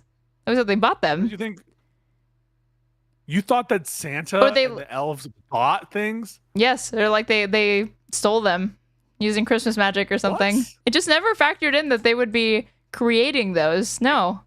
Because I asked for American Girls I asked Santa for American Girl dolls, and I never thought that those dolls, even when I 100% believed in Santa, that they were made from there. I thought it was just they ordered it for me or something. Wait. You're not being serious right now. I'm being 100% serious. This was a belief that I held while I 100% believed in Santa's existence. So you thought the elves were just like ordering shit? They were like the equivalent of USAID for the North Pole, but for children? Yes. Well, I thought I knew that they built stuff because I asked for things that I wanted built. I remember one year I asked for a robot horse. I wanted a robot that was a horse, and I got a letter that said, we don't know how to make those. So I was like, oh, they can't make them. They can't make because in my mind I was like, anything that you see in a store, they just buy it for you for free. Anything that you want that you come up with, if you ask them for it, they will make it for you. They'll invent it for you. Yes. So I was like, okay, I want, instead of like a toy robot that's a standard robot, I want it to be a horse, like a small horse. Did it worry you? Did it worry that everything you've ever gotten for Christmas has like a serial number associated with it and like a box with like labeling and packaging? No. Santa was a drop shipper. Exactly. I thought basically Santa was a drop shipper. All right. But when I found out that Santa wasn't real, it was traumatizing. I'm not going to lie. How old are you? I don't remember exactly. I think it was. It doesn't sound like it was that traumatizing. What? If you can't even remember where you were, how old you were, come on. Would you say this of a survivor of some other heinous thing? Yep. Name the crime. I'll say it. I'm not going to say the crime. You know the crime. What crime? Why do you push me? Wait, why do you bring it up? Why do you bring it up? I remember where I was when I realized that none of it was real. It wasn't Santa. It was the Easter Bunny. to me that I realized it was, and I was like, if the Easter Bunny's not real, then Santa's probably not real. Do you think the Easter Bunny was stealing money from people to? No, I thought they assembled your basket. They just assembled your basket. Wait, I'm confusing the Easter Bunny and the Tooth Fairy. My bad. Wait, stealing money? But the Tooth Fairy gives you money. And the Tooth Fairy. Yeah, how does the Tooth Fairy get money in your mind? Stealing. She's not able to work. It never occurred to me that the Tooth Fairy was a thief. Why would the Tooth Fairy be a thief? How else would they get the money? Magic. Trade it? Oh, so they're like the Federal Reserve. Yes. They're so we don't actually have a money supply, a Federal Reserve central bank. And I also believed in the Tooth Fairy because I was like, no, it couldn't possibly be my parents because they would never be able to get the money all the way under the middle of my pillow, which they did. How were they able to do that? I don't know, but I would never wake up. All right. So maybe the Tooth Fairy is real. I remember. Oh wait, and then I remember. Yeah, I was like onto it because of Easter, and then when Christmas came around, I asked for. Do you ever did those speed stack cups in school? I never did them, but I saw people do them. Yeah, well, I asked for those, and I found them in my mom's closet, and that's when I knew that Santa was not real. Oh my God. Okay, here we go. Operation Sam. I swear to God, you cannot make this one up. So the Democratic Party is spending $20 million on a man problem. So young men are fleeing the party in droves, and they're dropping 20 mil to come up with Operation Sam, speaking with American men. I mean, they think that a left-wing Joe Rogan and wearing beards and swearing a lot is going to get it done. Take a look. They're going to see it, the next ballot box. Yeah, and they did have a meeting Friday. It was called Come to This is not it, kiddo. It's the one, it's the Jesse Waters clip. Kiddo. Where you have the Democrats literally swearing in swift succession.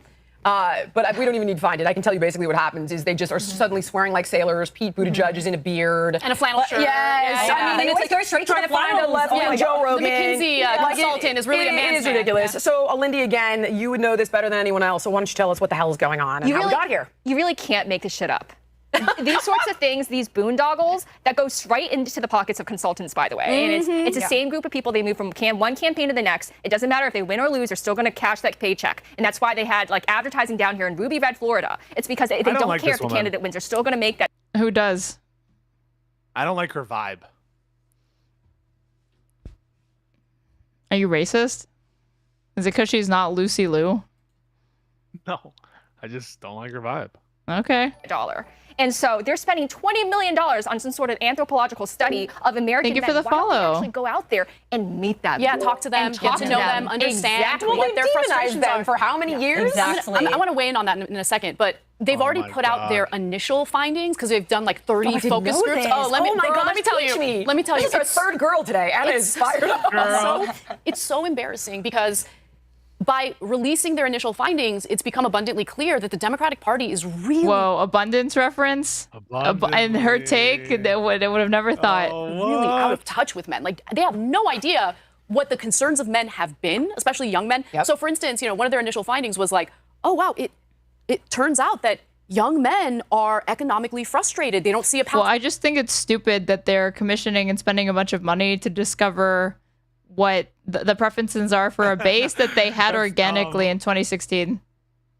Yeah. Well, you mean Bernie? The Bernie So you're Bros, just a yes. commie, and you just want like more commies in charge. I'm with Tommy? Like Tommy Lahren. Tommy? Like Commie Lahren. Wait, we should make a character called Commie Lahren. And it's just Tommy, but she's a communist. She's a communist? Forward for themselves, and they really want to establish like a family. They don't feel that they can afford it. Can you believe that? That's how they're feeling. Yes, I can believe that. Yes, I can believe that. Yeah. Of course, so many people in this country, young people, just want to experience the normal milestones that previous generations were able to experience, but it's become so incredibly difficult. The job market being what it is, I know the Biden administration was touting their low unemployment rate. However, what is the quality of those jobs? They're not good jobs. They're part-time jobs, construction jobs that are temporary, and it doesn't take into account the large swaths of young men who have given up on even looking for work, right? So that frustration exists. And then on top of that, to your point, Jillian, the message... Are there large swaths of men that are living at home with their parents and are giving up looking for work? Yep. This is true? Yeah, it's about... Yes, I don't know. A lot of these numbers... I mean, that's what you did, so... What are you talking about? You settled on being a streamer. You announced it today. You quit. You were tired of work. Wait. So that doesn't mean that I'm out of the city. Not yet. You got to get 20 more gifted subs, Shmuley, or what was your name? So now you're being actually anti-Semitic. Shmuel. His name was Shmuel. So you just said Shmuley, right? Yeah, because I remember what you said. Yeah. No. So will you admit at least that you have some resident anti-Semitism in you? How does that follow from me remembering that his name was Shmuel? I said Shmuley instead of Shmuel. Shmuley. Yes. You said Shmuley, as in Rabbi Shmuley? As in reference to the person who you named when you were thanking them for your memberships that you definitely don't deserve for going down this line of attack on me. I'm just saying his name is Shmuel, not Shmuley. All right. Well, I said Shmuel. I corrected myself to Shmuel. Okay. So apparently saying misremembering as Shmuley when it's actually Shmuel is anti-Semitic according to Pisco. He probably thinks I should be. You were thinking about Shmuley, Rabbi Shmuley. No, you were. That's why you brought him up. Rabbi. Yes, he is America's rabbi. Are you a big fan of his Piers Morgan appearances? I've seen better appearances, okay? Messaging from the Democratic Party has basically just demonized men in general, as opposed to judging individuals who engage in bad behavior. Right. That's absolutely right, Anna. And I also add, the Me Too movement has become this crazy hyena witch hunt that men are afraid. They're now afraid to hug us. They're afraid to call us. Like, I actually have no problem with being called sweetheart. Call me that all day long. I don't care. And they're so terrified of making a wrong move and suddenly being. Wait, what did she just say? I was distracted because you have somebody in your chat. Called Hassan loves terrorism. Wait, Hassan loves terrorism? Do you have a chatter? That's their username is just Hassan loves terrorism. Doesn't he? He loves it. Yeah, that's why Customs detained him. No, he supports the Houthis. He says they're moral, and he gave no caveats. So sure. Yeah, I'm sure that for you those caveats matter, but for some of us we don't really like supporting terrorists. Wait, I had a question for you. No, I said with no caveats. He didn't give any caveats. He just said what they're doing is correct and moral, and he didn't say except for the kidnapping of like UN workers or anything like that. He just said it was entire. He co-signed it all. I can't tell if you're being ironic, but I'm being completely serious. He did this when he was debating Ethan. Sweetheart. Do you mind being called sweetheart? Oh, because Jillian calls her sweetheart, right? She just said, I don't really give a shit if people call me sweetheart. I like it. Oh, it depends. But I mean, 9 out of 10 times I probably won't like it. Wait, Shmuel, you're a supporter of Jake and Amir? I love Jake and Amir. Amir Valerie Blumenfeld. Yes, I love Jake and Amir. I met Jake. I think I met Amir too, but I definitely met Jake. And yeah, I knew I met Jake and we played soccer together and it was pretty cool, man. So they're saying the more important thing is that you fucked me up on this. What? They're saying, because I can't pronounce their name, I'm tongue tied. I'm not even Jewish. And you were accusing me of being anti-Semitic towards someone who is not even Jewish. wait, Shmuel's not Jewish? It said that in the message that if you had read it all the way, you would have seen it. Oh. Sort of sullen valor over here. No, but you said Shmuley thinking he was Jewish and no, I said Shmuley thinking it was, not realizing it was just Shmuel. Oh, so you think people are going to believe you when you say it was just because the name sounded similar? Yeah. I'm the most trustworthy person you've ever had on this stream. So sweetheart's okay to say to women? Is that what I said? I wasn't listening because I was addressing the Shmuley thing. Correct. Okay. No, that's not what I said. You asked me, would I like it? And I said it would depend, but 9 out of 10 times probably not. Okay. I just think it's awkward. I've never naturally said sweetheart ever to anybody else. So it's really hard for me to fathom someone saying it to me and it meaning anything other than condescension.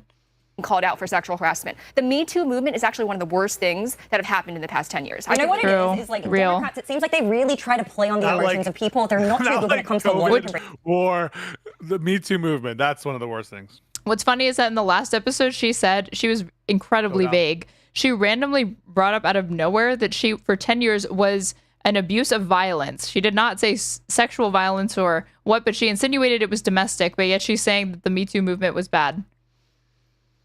Even though in a pre-Me Too world, there was absolutely no way on a right-wing show you were going to volunteer that information for funsies. Breaking down their policy. So they always go with these emotive issues that try to make people feel something. So they do. Do you have somewhere to be? You're getting low energy. You're like, I can tell you're watching the clock. High energy. I'm not watching the clock. You're jet lagged. No, you're jet lagged. You're tired. I literally am jet lagged, just so you're aware. And this is a labor. I'm actually very much enjoying this a lot. We've been on for 4 hours, and I've really enjoyed it. I've been on for 9. No, with you, I mean. I know, I said you, but me even longer, and I have more energy than you. Well, I had like a first hour or two. I know, but I just came off of an international flight that was like 20 hours long. Oh, that you voluntarily took. Poor you. Yeah, I did voluntarily take it. You know what? I paid for it with my money that I have. From your members? You're trying to imply that I'm a broke bitch, a broke boy? From members. So what if they're from members? You know, I can't just have you undermining my like financial security, but at the same time, I don't want to disincentivize people from becoming members. So you've put me in a very awkward position. So you have to LARP that you're poor to get more like pity memberships, or do you think you should overstate that you're rich? So that my ego. See, I don't know. What's the right approach, you'd say? I think you should just be honest. Crazy, I know. Crazy concept, but yes, I think you should just be transparent. So don't accuse me of watching the clock. I do have to go in about 5 minutes because I'm. Don't accuse me of doing the thing that I was definitely doing. I wasn't watching the clock. I was looking at the stream prompter over here that has my face on it. Sure. Oh, you were looking at yourself. Yes, I was looking at myself. Narcissistic. Great. Do you look at yourself when you stream? Be honest. Of course. You do. Yep. 80% of, not even 80, 95% of the time. How could I look away? Yeah. I look great. Yeah, me too. All right, cool. The virtue signaling with the LGBT community, right? They do women's reproductive health with abortion. They do the fear of the end of democracy, which is ironic given the fact that they completely bypass their democratic process, right? But they lean on these emotional issues, and men are naturally more logical than women, so of course they're not going to dive with it. Am I surprised they're putting out this campaign? Absolutely not. Did she just say men are more naturally logical than women? Yes. Why do you think why do you think I said I know for a fact there is no way she believes in climate change? Because she believes every conspiracy under the sun and a lot of other stupid things as well. She said IQ, but it's so funny. She says that men are more logically are naturally more logically than women. Right. On the show where their introductory topic was about how their two daddies got into a fucking bitch feud where one accused the other of being a pedo. Yeah, that was very logical. That was very. Sorry, 1 second. I'm getting the. One second. He ditched us. He ditched us, chat.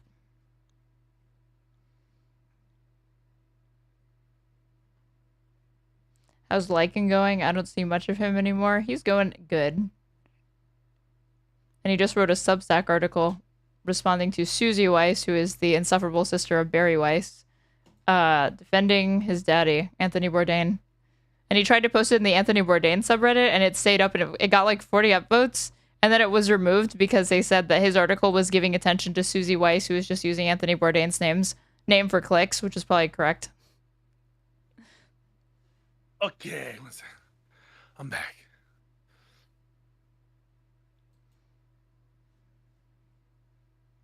Here, wait, can you hear me? Yeah. All right, keep going. Actually played this really quickly. I just sent you something on Slack. Do you guys remember this campaign that Harris and Walz put out right coming up to the head of the election? Yeah. Oh, no. This was what they put out to try to say, hey, man, we get you. I'm a man's man. Like, do you have that one there, Nat? Cool. Oh, my God, I'm afraid. I'm scared. Do you remember this thing? Yes, oh, no. I do remember oh, my this. God, I've not seen this. I have secondhand embarrassment. Stop. Yeah. I'm beheaded off. Oh, is the volume not playing?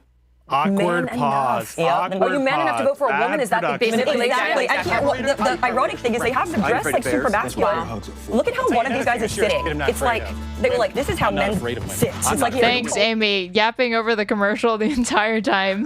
Oh my God. Little girls in Shining. But I'm more afraid of just The Shining in general, the movie. It's not because they're girls. I think you get what I'm saying. I'm man enough to support women, and I'm man enough to help them win. Okay. Yeah, no wonder they need to spend some money to figure out how to talk to them. That is insane. I was in the room when they. The idea that these presidential ads are like, I don't know. I'm at the point where I think a lot of TV ads from presidential campaigns are a waste of money. Yeah, I'm kind of at that point too. But I'm also at the point of like, I am tired of this like cringy SNL humor. Can I be honest? Wait, that was humor from them?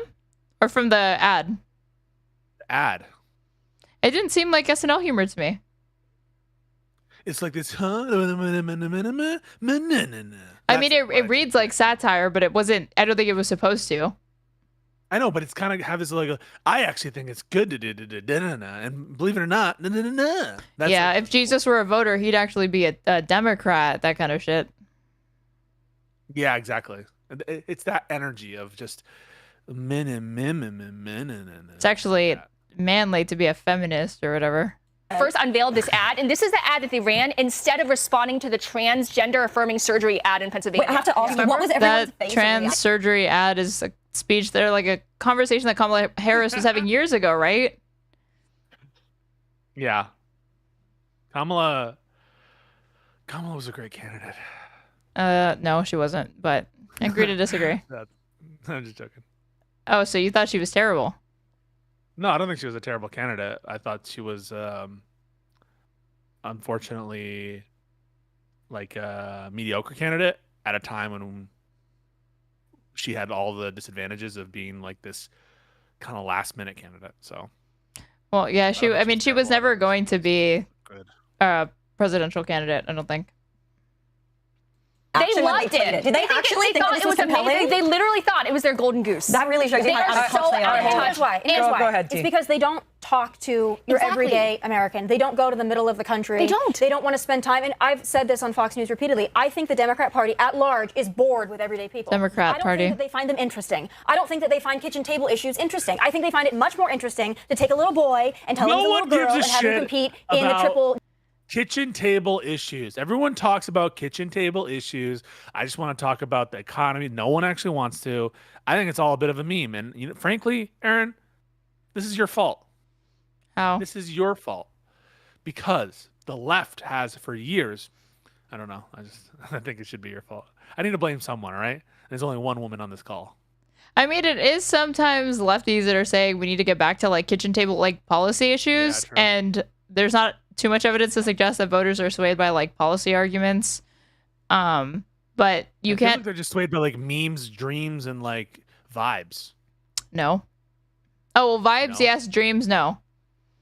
It's memes, you mean nightmares. Politicians come up with nightmares to pitch to voters to scare them into voting for them. But definitely vibes and maybe memes.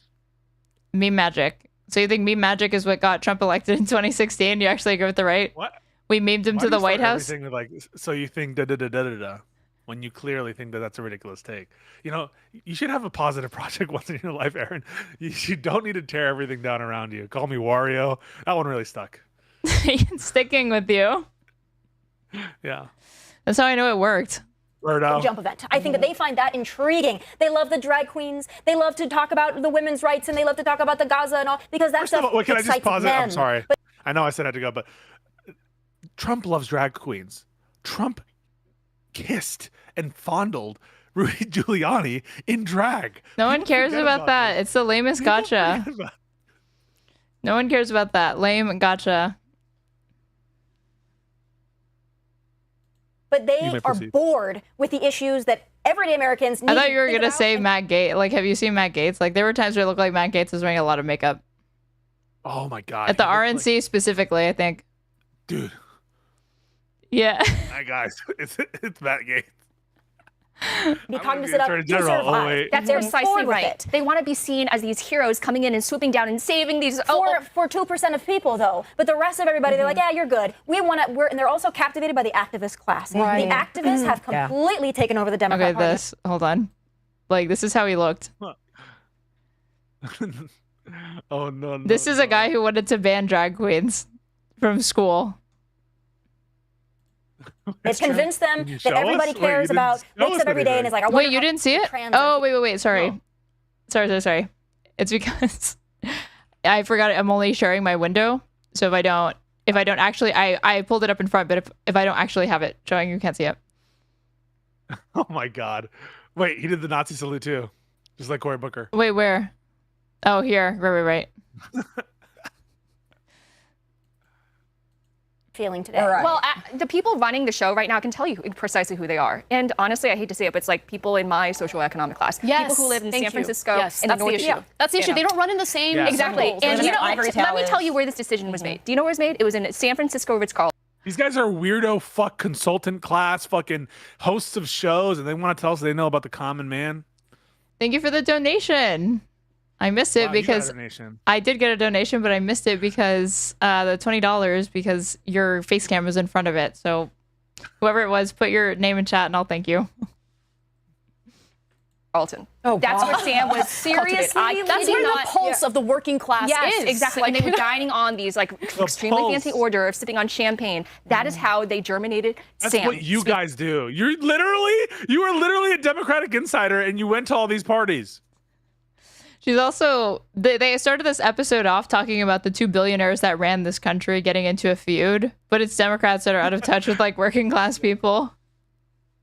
Speaking with American men. And They have it's no not idea. just the fact that they're not speaking to American men by prioritizing the issues that you were just mentioning, Tommy. It's the fact that these issues they're prioritizing, some of those things are creating the issues for men in the first Yeah, place exactly. by emasculating them, by telling them that they should be ashamed of their masculinity and their maleness and they shouldn't be leaders in their household. Okay, see. They're creating. Remember when that happened? Remember when there were a bunch of Democrats that came out and said you should be ashamed of your masculinity? Should be ashamed for being white? The problem. I also remember them saying that they hated and despised men. I also remember that they said, men suck generally and that men should kill themselves. I do remember that. The nail on the head in my household. I have a 13-year-old son sitting right over there, and it is like his greatest, happiest moment to get to meet PBD and shake his hand today. Aww. When you were 13, were you political? Oh my God. Yeah, I was. Okay, I wasn't. You were. Imagine your fucking hero is Patrick Bet David. I don't even know how that happens. I don't know how it's Maybe I don't not. understand men. I just think you don't understand money moves if you don't idolize Patrick Bet Guy David.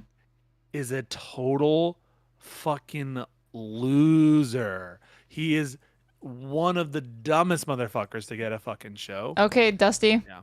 That's why you're mad. That's why you hate him because you're broke and he's rich. Why do you think I'm broke? Relative to Patrick Bet David, we're all broke. Okay, maybe. Yeah, you're right. I'm not surprised. honestly. I was the average I wasn't at all 13-year-old is there. not No. political. And I have a 13-year-old that likes baseball, fishing, and politics. He likes PBD. He likes Joe Rogan. He can't wait to meet Charlie Kirk. And my friend's sons of the same age feel the same. Have you And if tried to ask watch him Joe why, it's not because Rogan recently? I've never tried to watch unwatchable. Joe Rogan ever. It's literally unwatchable. Because I am It not is so a man. boring. It was always kind of boring. Is it the hour conversation with a stoner? Yeah. It's the same reason why I don't understand the appeal of Theo Von. I don't understand either. These shows are fucking unwatchable. understands Russia, Ukraine. It's because these are the men that are authentically speaking to him, that he authentically identifies with, that he aspires to be like. Right. When not only are the Democrats not doing that, they're not identifying with them, they're not speaking to them authentically, they're denying all of their issues. They find them not only not interesting, but arguably repellent. And he picks it up unconsciously. And now I have a conservative living in my household that happens to have 4 gay moms and a black sister. So you tell me how that happened. I don't mind it. I love it. I support him completely. I'm here to, indulge him in everything he is passionate. Can we show Tommy Laren's face? Does she love that? Does she love hearing that you're a young man is being raised by 4 women? About, of course, obviously, with no male father figure that are safe and healthy, which I think everything I listed is. But are you serious? You asked this at the beginning of the stream. It's a joke, guys. It's a joke, all right. Well, you were jet lagged, so I wouldn't be surprised if you could remember. I still am. I wasn't him. This part of my son. Right. You're right. I think you're right. And the other thing I'll say is, look, you mentioned PBD, and think about what the overall messaging is. Like, leave the politics out of it. Just talk about the charisma of the panel and everything, and even the merch that's being sold. Right. The future looks bright. Right. It's pushing. It's like pushing this idea that, have a little optimism. We believe in you. You see something, you want something, you want to work hard and get it. Go get it. People want an inspiring message. The way she's just slobbering all over PBD is absolutely fucking pathetic. Post Because the future looks bright thing is like a valuetainment, like catchphrase or something.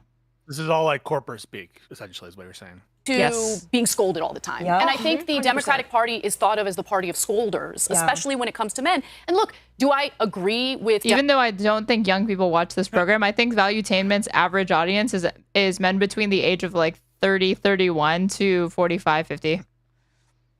Have you seen there was one time there was a Fresh and Fit like get together. I don't know if you saw the pictures out of that. I think so, maybe. At the studio, right? They did like a live episode? Yeah, something like that. Okay, I remember all the women, but I don't remember the men. What did the men look like? Wait, were there women there? I thought it was mostly men. No, well, the live show consisted of a bunch of women. It was a panel of a bunch of women, no? No. Then maybe I think haven't they seen what had, you're talking live- about. Maybe it wasn't Fresh and Fit. I think it was Fresh and Fit. Fresh and Fit did a collaboration with Valuetainment, and they did a live panel show. What I mean to say is like there was an audience. There was an actual audience, not just members on the panel. Well, obviously, hold on. It would be in this. Fresh and Fit meet Saucecast Live. Is this what you're talking about? This was 2 years ago. Maybe check the audience. Check the audience. Someone might have the tweet. These guys. wait. Fresh and Fit Live Podcast. Brought to you by the Saucecast. Ladies and gentlemen, help me welcome your host for the evening, the man dripping in too much sauce, the Sauce Man, Adam Sauceny. Spell it out, SOS. All we talk is money, honey. All we talk is money. All we talk is money. It's like bees to the honey. The women.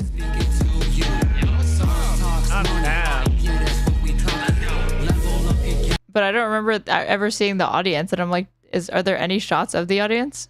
Hang on, I'll try to find it. 1 second. I'll try to. How you feel? Correct.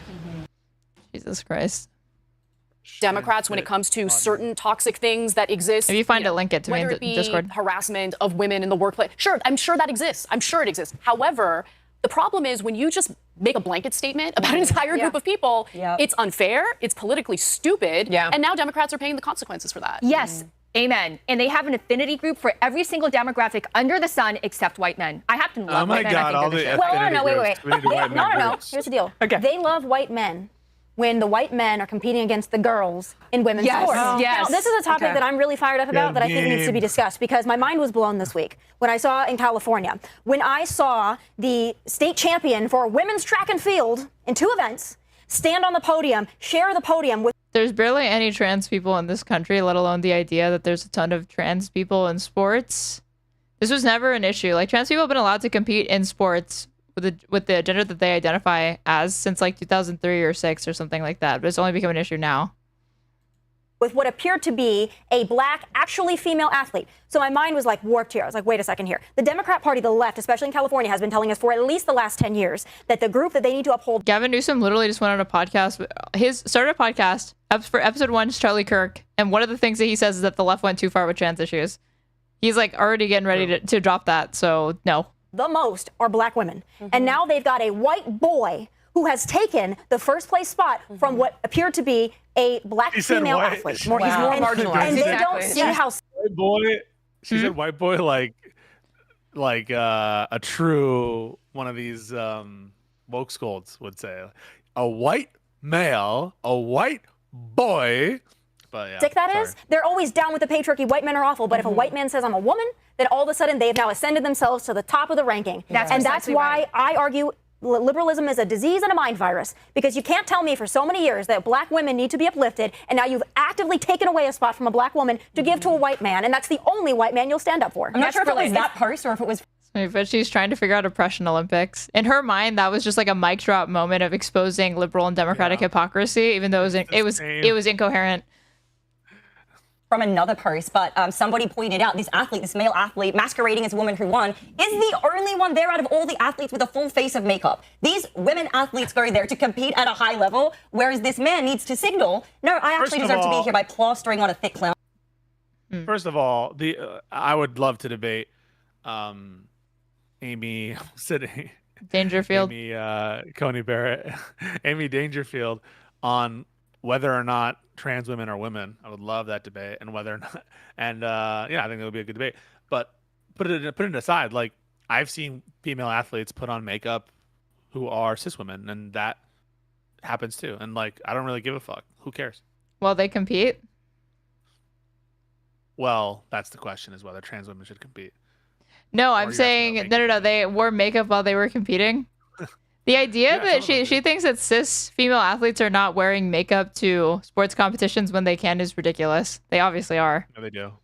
On face. Like, it looks That's so ridiculous. funny. It looks out of place, and I'm glad people are calling it out, but this is just insane that it's even still happening, given Trump's executive order. Well, it doesn't take effect until June 9th. That's why. Because they still have a few days to do their weird random shit. But I do want to say this is a hierarchy of grievance. And today, trans women are above black women in terms of who they should. I understand that I'm low energy right now, and that's because I am jet lagged, and You said you weren't tired and you denied all of this, and now you're coughing to it less than like 15 minutes later. So you were just lying. No.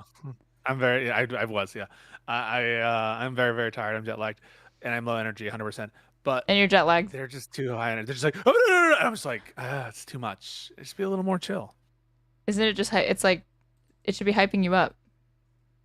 Yeah, exactly. All right, let's play. When we get to the end of Cater this to topic, worship at the I'll altar. piece, but I do want to finish them out, unless they're gonna drone on about trans the rest of the video, but I doubt it. No, I hate that they don't put chapters in this. Disgusting. And so they've been demonizing white men for basically 20, 30 years right now, and they expect them to come back into the fold? I don't think so. Fair. All right. Moving on. Okay. Macron. The bitch slap heard around the world. So you've got cocaine. I don't need to hear this. The Macron bitch slap? Okay, hold on. I'll let, Wait. Let me see what comes after this, because they might get into... we have to talk about the Macron bitch slap, but not Trump being called a pedophile. Yeah. We need to really focus on the important things. We're going to talk about Macron. I love how they say she's a man, when I'm like, this is just a French woman. Just a French woman. Yeah, that's just what they think French it's a women look man like. Who's his dad. They think he's married to his dad. Obama was married to a man. Prove he wasn't. It's the update to that. Okay. Oh, you mean the Macron thing? Yeah. The other thing's like, why are you going after the conspiracy about her being a man when you could go after the real thing, which is that she's like a child predator? No, because she was his teacher. Yeah, I think that's true. I don't think that's disputed. Okay, what is this? I think they move on here. And bizarre. Yeah, for sure. Yeah. I mean, I think it's creepy and bizarre. The slap to me looked like a disagreement, so I think that it's worth uncovering more. Right. I personally decide to run for re-election. There was one person in the entire universe he called the love of my life, the life of my love, and that is Jill Biden. He wouldn't do anything without her sanction. He did everything because of her. Okay, Joe Biden was actually pulling the strings. Do we want to bite on this? Yeah. Lost his Biden, first wife. Jill was deranged all syndrome. he had. You know, this is what he was living for. And he was living for Hunter Biden. He didn't want to see his only surviving son in prison. And that is one of his huge That is catalysts true. for running for re-election, to make sure that his son would be okay. I go a lot more conspiracy theory on this one, just because I saw it called out a year prior by different conservatives. And what I think is like, oh, yeah, let's pretend like he's running. And then we'll have these debates months early, but with not enough time to do a primary. And then we'll have an open convention where we're automatically slotting. Wait, we didn't have an open convention. She thinks that this was planned by Democrats. It was a fucking disaster. This goes. It was a huge fuck up and horrible. And Kamala, who also, we control like a they kind of just the DNC did not want Kamala in that sense. Like the leaders of the Democratic Party, they were not convinced on Kamala. Obama didn't want Kamala. Pelosi didn't want Kamala. These people did not want Kamala. Now, it was more inertial than anything that she got the nomination. But it wasn't, and it was because the delegates voted for her overwhelmingly. But it was kind of just like this cascading thing. It wasn't like this deliberate strategy from the top people who like very much did not want her to run. Well, Jake Tapper talked about this in the new book, that the question from Democrats when they were talking about Biden stepping down was not, like they were less focused on like, can Biden do this? They were like, can Harris do this? Can Kamala do it? Yeah, can Kamala do it? Because they knew that there was nobody else realistically who could fill it, like actually be put on the ballot and have a chance of winning.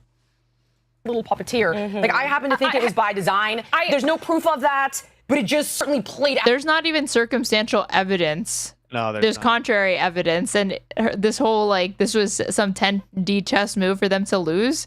If she had won, you could maybe make it this argument would make a tiny bit of sense, like it end up going in their favor, but it's stupid. Out that way, my God. I completely agree, because especially when you look at his State of the Union, and he actually performed. I'm pretty sure he was. Anybody drugged up, probably. Stimulant can. Right, yeah, but then why didn't they give it to him on the debate? It's like they intentionally did not give it to him. It's because they saw the. I mean, the stimulant. What do you think he was on stimulants at the State of the Union address? At the State of the Union address, maybe. I don't know. It was really late, and he was really fired up. Well, why wasn't he on the stimulants at the debate? Well, that's the big question, isn't it? The downfall was inevitable, and they had to find their off-ramp. We beat Medicare. We finally beat Medicare. And the thing is, the reason that you can believe me when I say that I didn't know it was so bad is you can see my live reaction with Joanna to when he starts talking. My mouth is wide open. I am absolutely How did you not know? Mortified. Well, hang on. Know what is the question? I had been telling Josiah for months and months and months, he is a corpse. He should not be running. He's too old. And I was telling him, you sound delusional when you try to deny that. So just say people should vote for him, but just cop to the fact that he's way too fucking old. And he said no, he wasn't willing to do that because there was no signs of cognitive decline or any of that. And then even he said no signs? That's not true. Yeah, Josiah told me that. He said that the signs that he saw were like his verbal agility was slower and other signs that are congruent with natural aging, but it was not indicative of mental decline or cognitive decline or dementia. Yeah, he's a bit. Well, I don't know if there's evidence of dementia. I think dementia is a more specific thing. But in terms of cognitive decline, yes, there's evidence of it, and yes, there was at the time. Josiah still says no because I called after the debate and I said now, or I messaged him after the debate and I said, will you please admit he is still too old? And the next day he wouldn't reply to it, and I said respond to this. Yes to me. Wait. He said yes to me. You mean after the debate? After the debate. And then we had a voice chat, and he still said no. He still said he didn't think it was that. He said that the performance was bad, but that he didn't think it was indicative of any of that. And that he didn't know how to feel and whatever. But I showed him an interview that Biden did with Time magazine where he sounded absolutely fucking horrible. It was a written interview, so the entire transcript is there, and there are multiple points where he just trails off or his answers don't make sense. And Josiah's response to it was to pull up the one Trump's Time magazine interview from years earlier where he sounded bad in different ways. And I was like, this doesn't matter though, because Trump's not the president right now, and that nobody's paying attention. If there's attention drawn to Biden sounding terrible in this, they're not going to bring up Trump's to compare it to. He just objectively doesn't look good or sound good in this article. It's kind of whataboutism, yeah. Yeah. Ramp at that point. They were hoping the off-ramp would have been after the election that they thought they could have won by. The midterms did too well. They did too well during the midterms, and that perpetuated the Biden regime. You know what I mean? Of course it was, but I think that they thought we can get him over the finish line. We'll put Trump in jail. We'll do whatever we can on our end. We'll get him. Yeah, that was also the thing, though, is that you had a lot of people coming out to vote for Biden in primaries where it was obvious he was going to get the nomination. So I did think that was a good sign, but those people were voting before the debate had happened. Yeah. Across the finish line, then we can anoint Kamala because she can never win an election. Right, exactly. We'll get him across the finish line. Okay, this whole anointing Kamala thing is stupid because she was on the ballot when you voted for Biden the entire time, no? So, like, what is this argument about her being anointed? Anybody else would truly have been an anointment unless they held an open convention. And also, it would have been to take away the votes of the delegates would have been undermining the contests that actually happened, which were for the delegates. And so if the DNC came in and said, we can't let these delegates vote, even though they were dutifully elected by the people in this indirect election for the presidential nomination, that would itself be, I think, more undermining than a position of like, we'll let them vote however they're going to vote. And yeah, they voted the way of Kamala, who was the chosen successor. The other thing that freaked me out is if it were anybody else, I didn't understand I didn't know if campaign funds that had been raised for Biden could be transferred or fungible to another candidate. Awkward. Yeah, you have to use them in like very specific and weird, awkward ways, not in the same exact ways as they wanted to use them. So yeah, you're right about that. Exactly. I have to play myself out. You're tapping out. You're that weak. I have to. I'm too tired. You took a nap. You streamed 2 hours earlier today. You took a nap, Yes. No, and you're still tapping out. We're not doing this whole like go through his day, do that. That's not. We're doing it right now. It's happening. I do want to say this has been a joy. I had a lot of fun doing it, and I think that there definitely are some excellent opportunities if there's another Her Take or something like that for us. They put out episodes every week. Fuck, we might have to take a look at more of these episodes because I had a lot of fun, and when I'm at my full energy and when I have a full night's rest, I think it'll be even funner. When you're not jet lagged. I'm lagged. I'm jet lagged, but I don't know about you, but I enjoyed it. I did as well. We'll have to do it again. Okay. Well, thank you very much. I'm gonna raid into you. How do I raid into your thing? So what? Because I want you to finish it. It would be nice. On YouTube or on and Twitch. On Twitch. YouTube and Twitch. I can do both. Yeah. Hang on. Let me do both. Because I'm gonna finish this and then I'll head off. There's not much more, and it's almost 2 a.m. for both of us, I think. Okay. So what is your, and this is great, what is your Twitch name? At straighterade _ on Twitch and at straighterade playing on YouTube. Okay.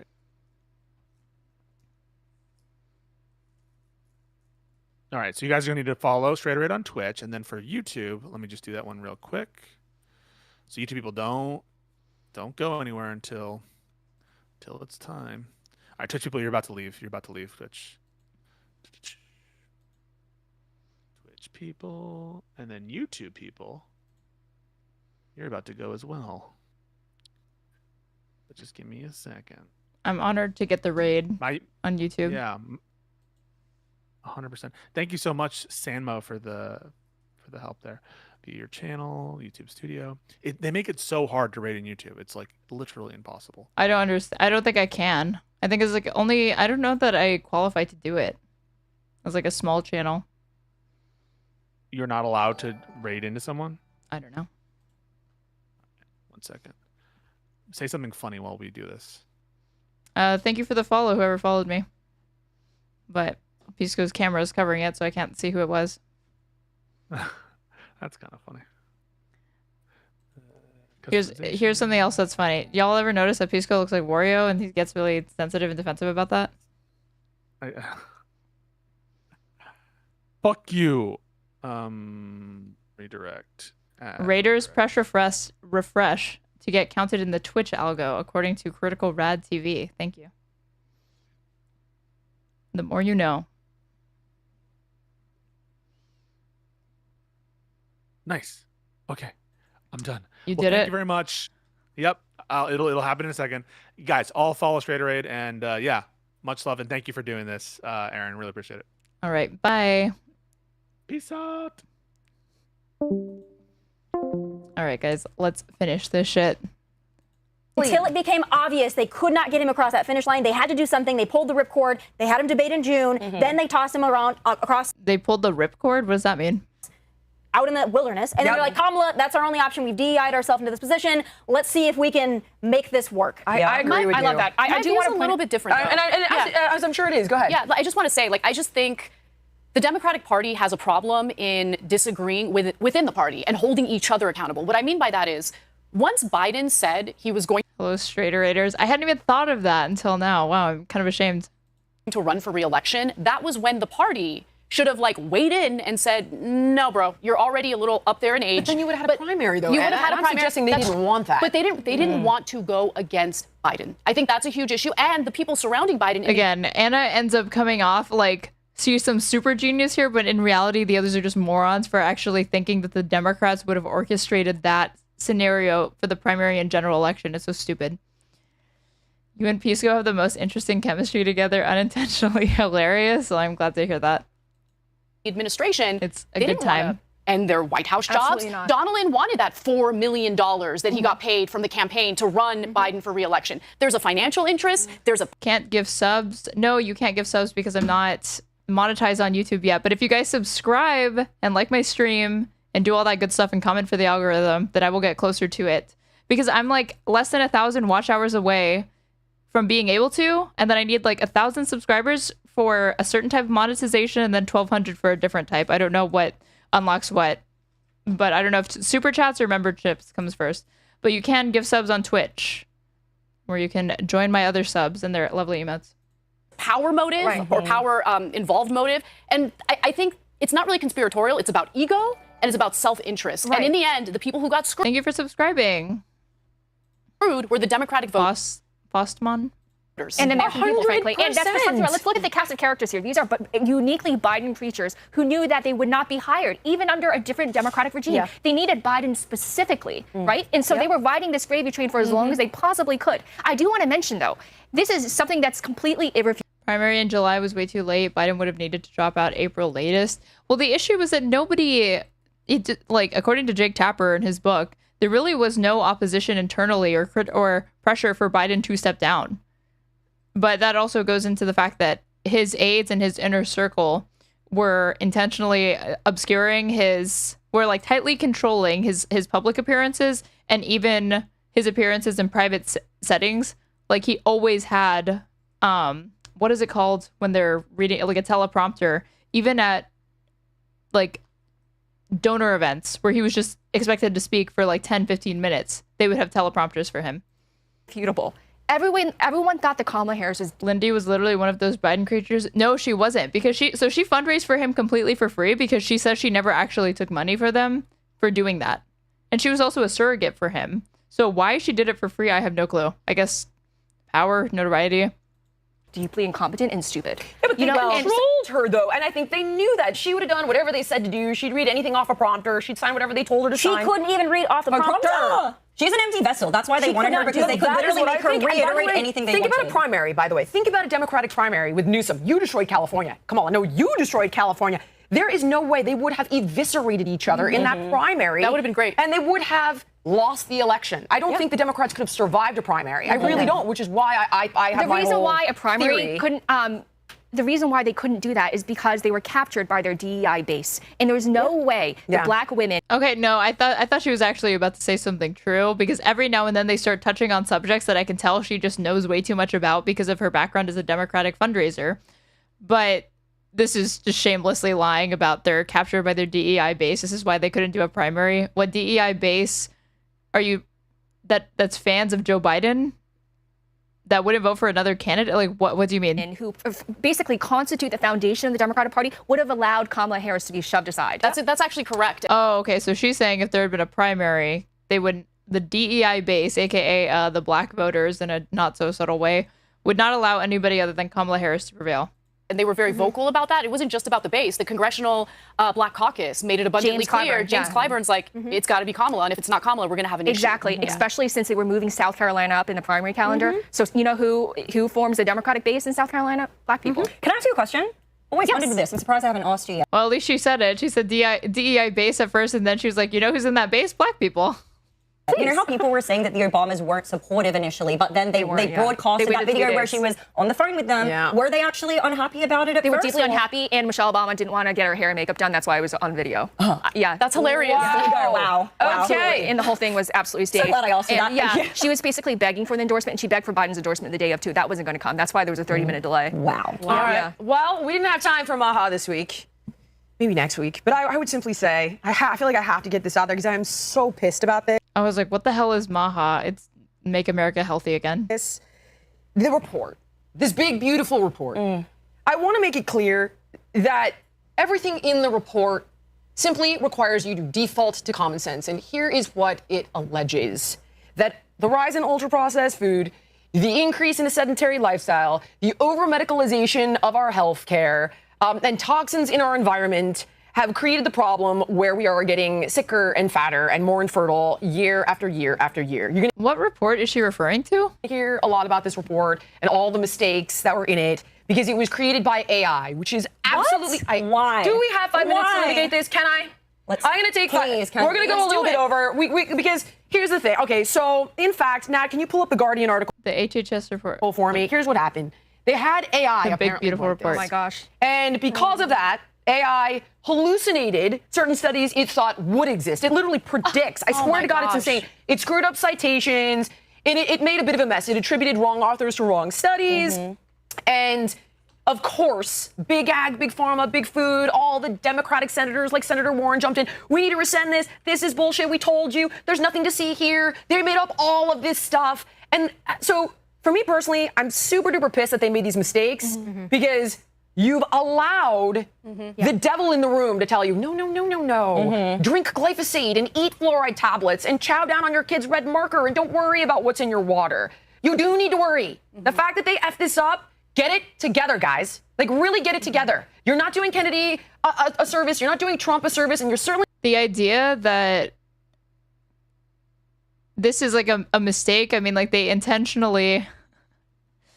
It's a mistake in the sense that they didn't mean for anybody to realize what they had done, but they were intentionally using ChatGPT, and the fact that they intentionally made the choice to not even bother to verify what it had spit out, if that doesn't scream incompetence to you and just screams a mistake, like, oh, a small error was made, it's like, no, they intended to use ChatGPT. What they didn't intend was it blowing up in their face and people actually being able to, one, they were always going to be able to recognize that it was AI generated. That's becoming easier and easier. But two, they didn't actually think it was going to contain so much disinformation. Really not doing the American people a service, whichever one of you guys put this report together, which, by the way, I sat in the room with the head of the EPA, the head of the USDA, the head of the FDA, the head of the NIH, Check out her interview with What happened here? I'm so I heard pissed about it. I'm really so scared go ahead. about AI. Like, Guys, I'm terrified about this AI situation. Me too. To your point that you just made, my roommate is a lawyer, right? She was using ChatGPT to do some legal research. Same thing, completely made up case law, completely made up precedents. They'll say this. I was literally reacting to the PBD main podcast, and them talking about the Trump-Elon fallout. And there are multiple points where the information that they go off of, an example was they were looking up who is Elon's inner circle, is just showing what ChatGPT tells them. They don't bother verifying it. They don't click the original links and sources that are provided within the ChatGPT search that returned. They just go off the AI summary and they assume it's true. I saw a video on X the other day. A woman in a doctor's patient office, he had his back turned. She's filming and zooming in over his shoulder on ChatGPT. Better get healthy now, because your doctors, lawyers, and the most important institutions in this country and in the world are becoming so reliant on AI. We need to put something in place to hold a higher degree of accountability for our top institutions and the professions that glue the fabric of our society together. I agree. We're going to be effed in 10 years. To your point, you know, one of the biggest arguments against the idea that, like, also this is the way that they frame it is almost like this is kind of AI's fault. It's like, no, the agency should not be having ChatGPT generate reports in the first place. The big, beautiful bill. And even Congresswoman Marjorie Taylor Greene has spoken out against it. There's a provision in there that would ban states from regulating AI for a decade. Yes, Amy sent that to me, and we didn't have a chance to get to it. And just bringing this back to why it matters, guys, it matters because Robert F. Kennedy is one of the most hated people right now in the Trump administration. And why are you handing them this? Why are you handing his opponents this ammunition to go after him when his message is so important? He is right on the substance, so let's get... Ew, wait, did I hear Anna say yup in response to that? One of the most hated people right now in the Trump administration. And why are you handing them this? Why are you handing his opponents this ammunition to go after him when his message is so important? He is right on the substance, so let's get this stuff right, because that is the key that I simply want to communicate, is that if you do not think that literally hundreds of thousands of chemicals in your air, in your water, in your food, in your beauty products, and your home cleaning products, or sitting in front of a screen all day long, or eating ultra-processed foods from genetically engineered... This is the thing. It's like, how did she not... I hate that I'm using this source, but I think it's the only post that I'm seeing that has the photo of the bill, the language of the bill. So Marjorie Taylor Greene, after voting for Trump's big, beautiful bill, which she clearly didn't bother to read, stated she would have voted no had she read the clause that incorporates AI across federal agencies and bans states from regulating it for the next decade. One, I'm not convinced that there's any reason to think that she would have voted any differently if she had known about this. And two, if you didn't see this part, then to me, you probably didn't read it at all. Except as provided in paragraph 2, no state or political subdivision thereof may enforce during the 10-year period beginning on the date of the enactment of this act any law or regulation of that state or a political subdivision thereof limiting, restricting, or otherwise regulating artificial intelligence models, artificial systems, or automated decision systems entered into interstate commerce. I just don't think that she actually would have called it out. Crops that are soaked in these kinds of chemicals and, you know, designed to make you not eat just one. All of the things in this report, use your common sense, because you are going to have to take self-agency here. Period. End of story. We are sicker than ever. We are bigger than ever. And they effed up the report, and I am friggin' pissed about it.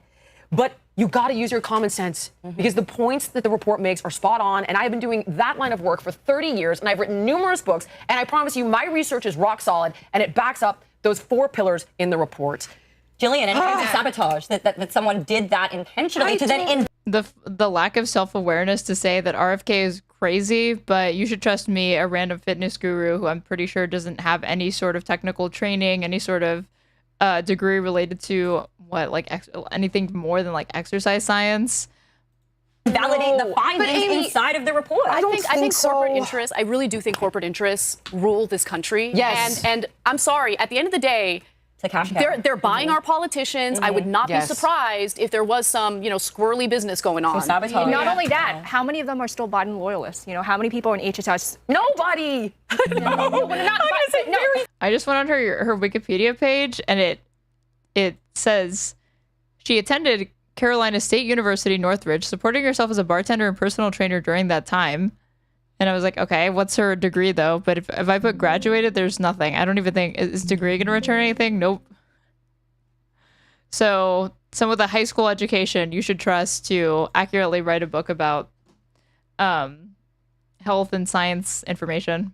I mean, like Democratic people who are trying to stab RFK Jr. in the back. Like, I still don't trust. Did the Aussie say it was a conspiracy to undermine RFK? If she did, I missed it. In this deluge. HHS has their leaders' interests at heart. I don't know, maybe not, but I'm proofread the friggin' reports. Yeah, that you put out. Honest to... Or like, what do you want to bet that Marjorie Taylor Greene put it through AI and AI did not, for a summary to read it for her, and AI didn't return that it actually had that anywhere in it. God. But you can't say that she blames AI for not telling her that it was in it. Right. That's all for this week. Amy, where can we find you? You guys can find me on Minect and on my channel. I host a show. I don't know what the hell this Minect thing is, but you can find me at @straightrater on everything. If you're on YouTube, you should subscribe to me or like the stream. Or after it's done, you should comment for the algorithm. If you're watching on Twitch, you should go ahead and subscribe to me there as well, or follow me so you can know when I go live, which is basically every single day. I do politics, reaction content, whatever else I am interested in. And if you want to support the stream, you can follow my donation link. It is pinned in my Twitch chat or located in the YouTube description box, and it includes my Ko-fi link, and you can buy me a coffee for $3. But it's almost 2 a.m. I'm starving, and I hate to end stream when I have a bunch of viewers, but if I stay up any later, I like completely fuck up my sleep schedule, and then it ruins the rest of my week. So thank you guys for watching. We're going to raid into somebody now on Twitch. Let's see who's live. It probably is Kid Not Kin. Awake. Kid. At 2 in the morning. Sometimes he does late streams. No. So I'm going to send you guys over to Riverboat Jack, I think. You can have fun there. And on YouTube, I'm just bidding adieu because I don't think my channel is big enough to raid anybody. So thank you guys for watching. I will see you tomorrow. And I will be going over the Jubilee debating resistance, 20 protesters versus 1 Palestinian grifter. So bye. Girl.